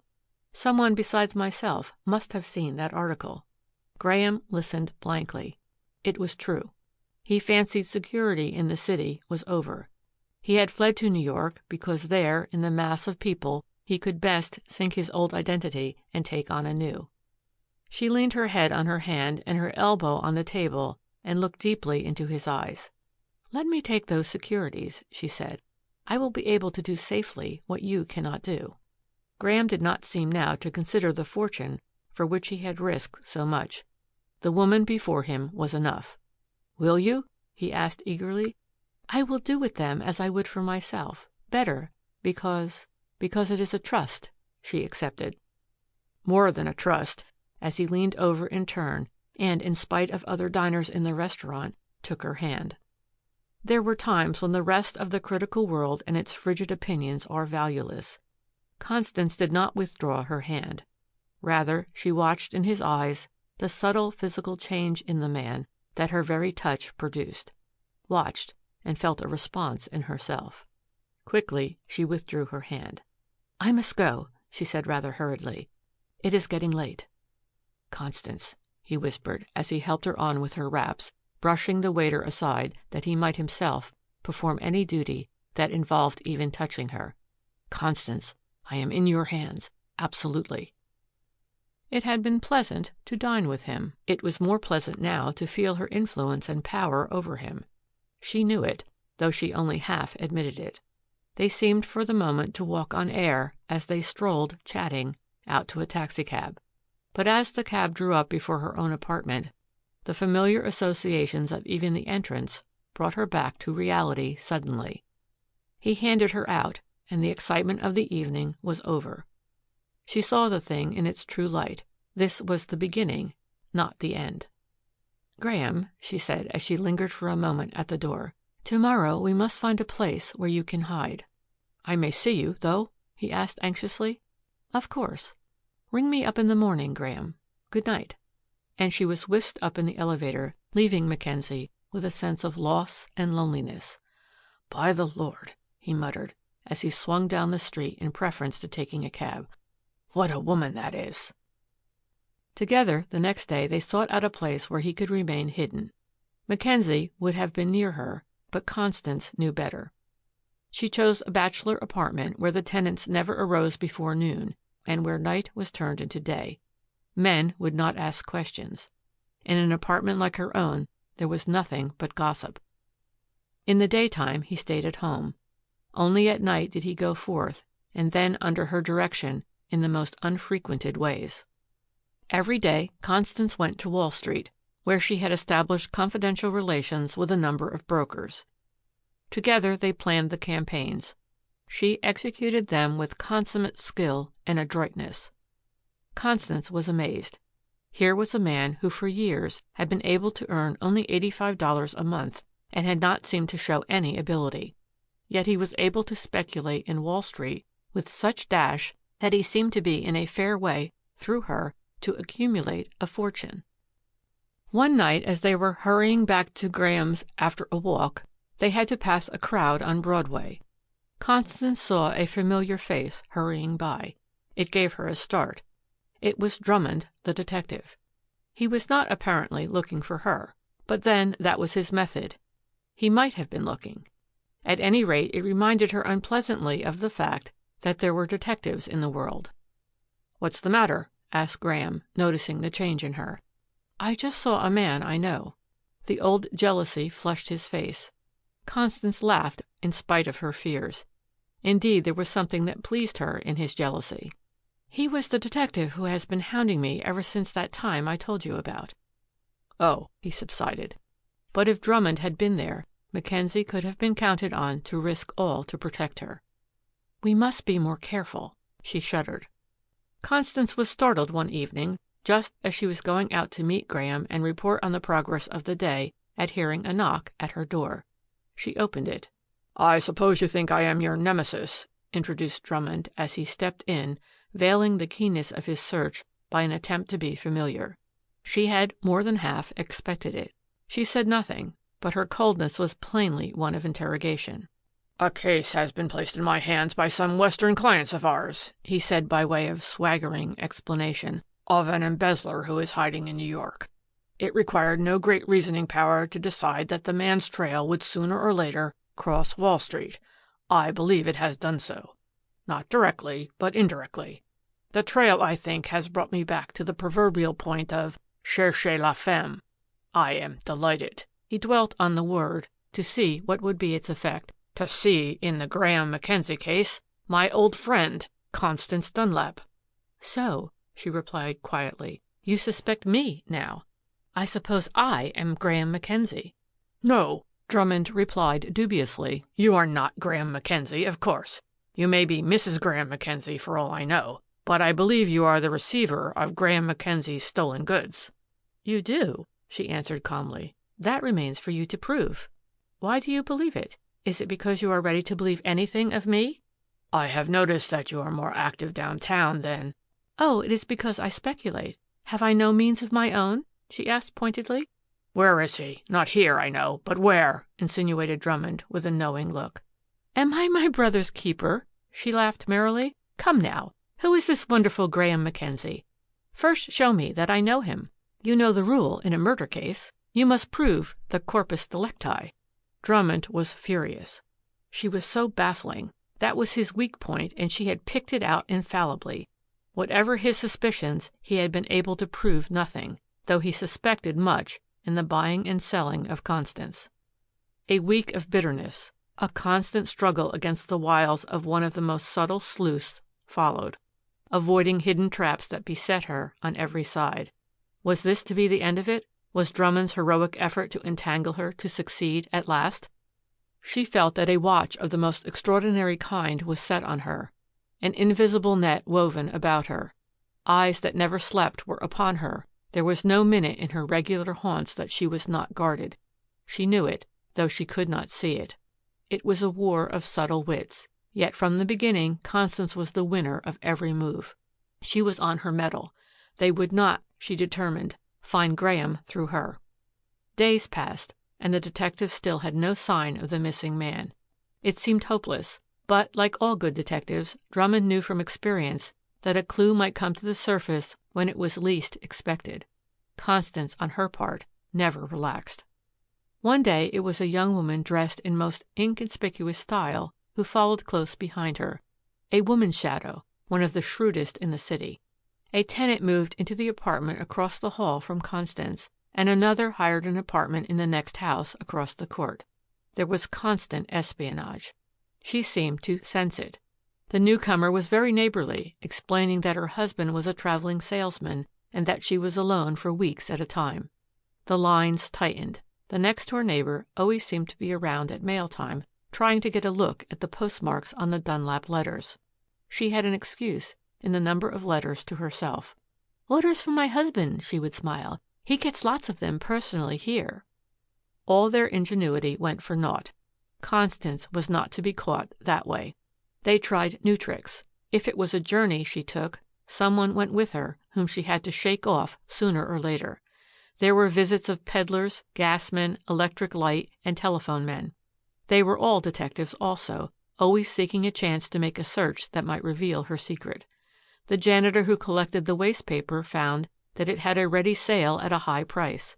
Every stratagem that Drummond's astute mind could devise was called into play. But nothing, not a scrap of new evidence, did they find. Yet all the time Constance was in direct communication with Mackenzie. Graham, in his enforced idleness, was more deeply in love with Constance now than ever. He had eyes for nothing else. Even his fortunes would have been disregarded had he not felt that to do that would have been the surest way to condemn himself before her. They had cut out the evening trips now for fear of recognition. She was working faithfully. Already she had cleaned up something like $50,000 on the turnover of the stuff he had stolen. Another week and it would be some thousands more. Yet the strain was beginning to show. "Oh, Graham," she cried one night after she had a particularly hard time in shaking Drummond's shadows in order to make her unconventional visit to him. "Graham, I am so tired of it all. Tired." He was about to pour out what was in his own heart when she resumed. "It's the lonesomeness of it. We are having success, but what is success alone?" "Yes," he echoed, thinking of his feeling that night when she had left him at the elevator, of the feeling now every moment of the time she was away from him. "Yes, alone." With the utmost difficulty he restrained the wildly surging emotions within him. He could not know with what effort Constance held her poise so admirably, keeping always that barrier of reserve beyond which now and then he caught a glimpse. "Let us cut out and bury ourselves in Europe," he urged. "No," she replied firmly. "Wait. I have a plan. Wait. We could never get away. They would find us and extradite us surely." She was coming out of a broker's office one day after the close of the market, only to run full tilt into Drummond, who had been waiting for her, cat-like. Evidently he had a purpose. "You will be interested to know," remarked the detective, watching her narrowly, "that District Attorney Wickham, who had the case in charge out there, is in New York with the president of the Central Western Trust." "Yes?" she said noncommittally. "I told them I was on the trail, through a woman, and they have come out here to aid me." Why had he told her that? Was it to put her on her guard, or was it in a spirit of bravado? She could not think so. It was not his style to bluster at this stage of the game. No, there was a deep-laid purpose. He expected her to make some move to extricate herself that would display her hand and betray all. It was clever, and a less clever person than Constance would have fallen before the onslaught. Constance was thinking rapidly, as he told her where and how the new pursuers were active. Here, she felt, was the crisis, her opportunity. Scarcely had Drummond gone than she, too, was hurrying down the street on her way to see Mackenzie's pursuers face to face. She found Wickham registered at the Prince Henry, a new hotel, and sent up her card. A few moments later he received her with considerable restraint, as if he knew about her and had not expected so soon to have to show his own hand. "I understand," she began quickly, "that you have come to New York because Mr. Drummond claims to be able to clear up the Graham Mackenzie case." "Yes," he replied quizzically. "Perhaps," she continued, coming nearer to the point of her self-imposed mission, "perhaps there may be some other way to settle this case than through Mr. Drummond." "We might hold you," he shot out quickly. "No," she replied, "you have nothing on me. And as for Mr. Mackenzie, I understand you don't even know where he is. Whether he is in New York, London, Paris, or Berlin, or whether he may not go from one city to another at any moment, you take open action." Wickham bit his lip. He knew she was right. Even yet the case hung on the most slender threads. "I have been wondering," she continued, "if there is not some way in which this thing can be compromised." "Never!" exclaimed Wickham positively. "He must return the whole sum with interest to date. Then and only then can we consider his plea for clemency." "You would consider it?" she asked keenly. "Of course, we would have to consider it. Voluntary surrender and reparation would be something like turning state's witness against himself." Constance said nothing. Can you do it?" he asked, watching craftily to see whether she might not drop a hint that might prove valuable. "I know those who might try," she answered, catching the look. Wickham changed. "What if we should get him without your aid?" he blustered. "Try," she shrugged. Arguments and threats were of no avail with her. She would say nothing more definite. She was obdurate. "You must leave it all to me," she repeated. "I would not betray him. You cannot prove anything on me." "Bring the stuff up here yourself, then," he insinuated. "But I don't trust you either," she replied frankly. The two faced each other. Constance knew in her heart that it was going to be a battle royal with this man, that now she had taken a step even so far in the open it was every one for himself, and the devil take the hindmost. "I can't help it," he concluded. "Those are the terms. It's as far as I can trust a thief." "But I will keep my word," she said quietly. "When you prove to me that you are absolutely on the level, that Mackenzie can make restitution in full with interest, and in return be left as free a man as he is at this moment, why, I can have him give up." "Mrs. Dunlap," said Wickham with an air of finality, "I will make one concession. I will adopt any method of restitution he may prefer, but it must be by direct dealing between Mackenzie and myself, with Drummond present, as well as Mr. Taylor, president of the trust company, who is now also in New York. That is my ultimatum. Good afternoon." Constance left the room with flushed face and eyes that glinted with determination. Over and over she thought out methods to accomplish what she had planned. When they complied with all the conditions that would safeguard Mackenzie, she had determined to act. But Graham must be master of the situation. Cautiously she went through her usual elaborate precautions to shake off any shadows that might be following her, and an hour later found her with Mackenzie. "What has happened?" he asked eagerly, surprised at her early visit. Briefly she ran over the events of the afternoon. "Would you be willing," she asked, "to go to District Attorney Wickham, hand over the $500,000 with, say, $12,000 interest in return for freedom?" Graham looked at Constance a moment doubtfully. "I would not do that," he measured slowly. "How do I know what they will do the moment they get me in their power? No. Almost I would say that I would not go there under any guarantee they might give. I do not trust them. The indictment must be dismissed first." "But they won't do that. The ultimatum was personal restitution." Constance was faced by an apparently insurmountable dilemma. She saw and agreed with the reasonableness of Graham's position. But there was the opposition and obstinacy of Wickham, the bitterness and unscrupulousness of Drummond. Here was a tremendous problem. How was she to meet it? For perhaps half an hour they sat in silence. One plan after another she rejected. Suddenly an idea occurred to her. Somewhere, in a bank, she had seen a method which might meet the difficulty. "Tomorrow I will arrange it to suit both of you," she cried confidently. "How?" he asked. "Trust it all to me," she appealed. "All," replied Graham, rising and standing before her. "All. I will do anything you say." He was about to take her hand, but she rose. "No, Graham, not now. There is work, the crisis. No, I must go. Trust me." It was not until noon of the next day that he saw Constance again. There was an air of suppressed excitement about her as she entered the apartment and placed on a table before him a small oblong box of black enameled metal, beneath which was a roll of paper. Above was another, somewhat similar box with another roll of paper. Constance attached the instrument to the telephone. An enigmatic conversation followed, and she hung up the receiver. A few minutes later she took the stylus that was in the lower box. Hastily across the blank paper she wrote the words, "We are ready." Mackenzie was too fascinated to ask questions.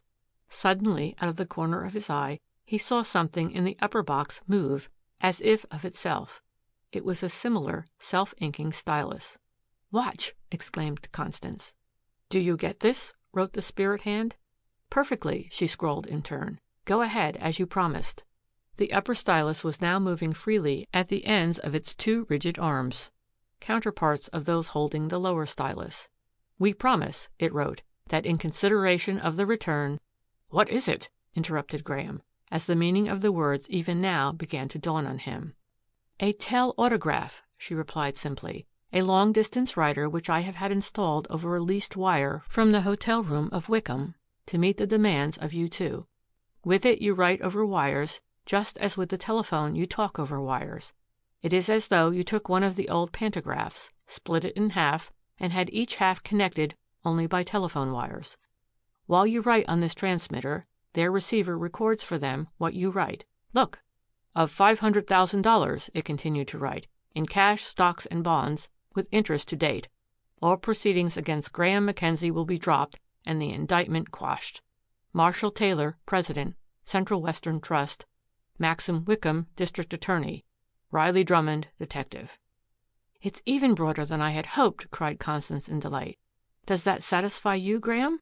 Yes, he murmured, not through hesitation, but from the suddenness and surprise of the thing. Then sign this. She wrote quickly. In consideration of the dropping of all charges against me, I agree to tell the number and location of the safe deposit box in New York where the stocks and bonds I possess are located, and to hand over a key and written order to the same. I now agree immediately to pay by check the balance of the $500,000, including interest. She stepped aside from the machine. With a tremor of eagerness, he seized the stylus and underneath what she had written, wrote boldly the name, Graham Mackenzie. Next, Constance herself took the stylus. Place in the telautograph a blank check, she wrote. He will write in the name of the bank, the amount, and the signature. She did the same. Now, Graham, sign this check on the Universal Bank as Lawrence Macy, she said, writing in the amount. Mechanically, he took the stylus. His fingers trembled as he held it, but with an effort he controlled himself. It was too weird, too uncanny to be true. Here he was, without stirring forth from the security of his hiding place. There were his pursuers in their hotel. With the precautions taken by Constance, neither party knew where the other was. Yet they were in instant touch, not by the ear alone, but by handwriting itself. He placed the stylus on the paper. She had already written in the number of the check, the date, the bank, the amount, and the payee, Marshall Taylor. Hastily, Graham signed it, as though in fear that they might rescind their action before he could finish. Now, the securities, she said. I have withdrawn already the amount we have made trading. It is a substantial sum. Write out an order to the Safe Deposit Company to deliver the key and the rest of the contents of the box to Taylor. I have fixed it with them after a special interview this morning. They understand. Again, Graham wrote feverishly. We are entirely free from prosecution of any kind? He asked eagerly.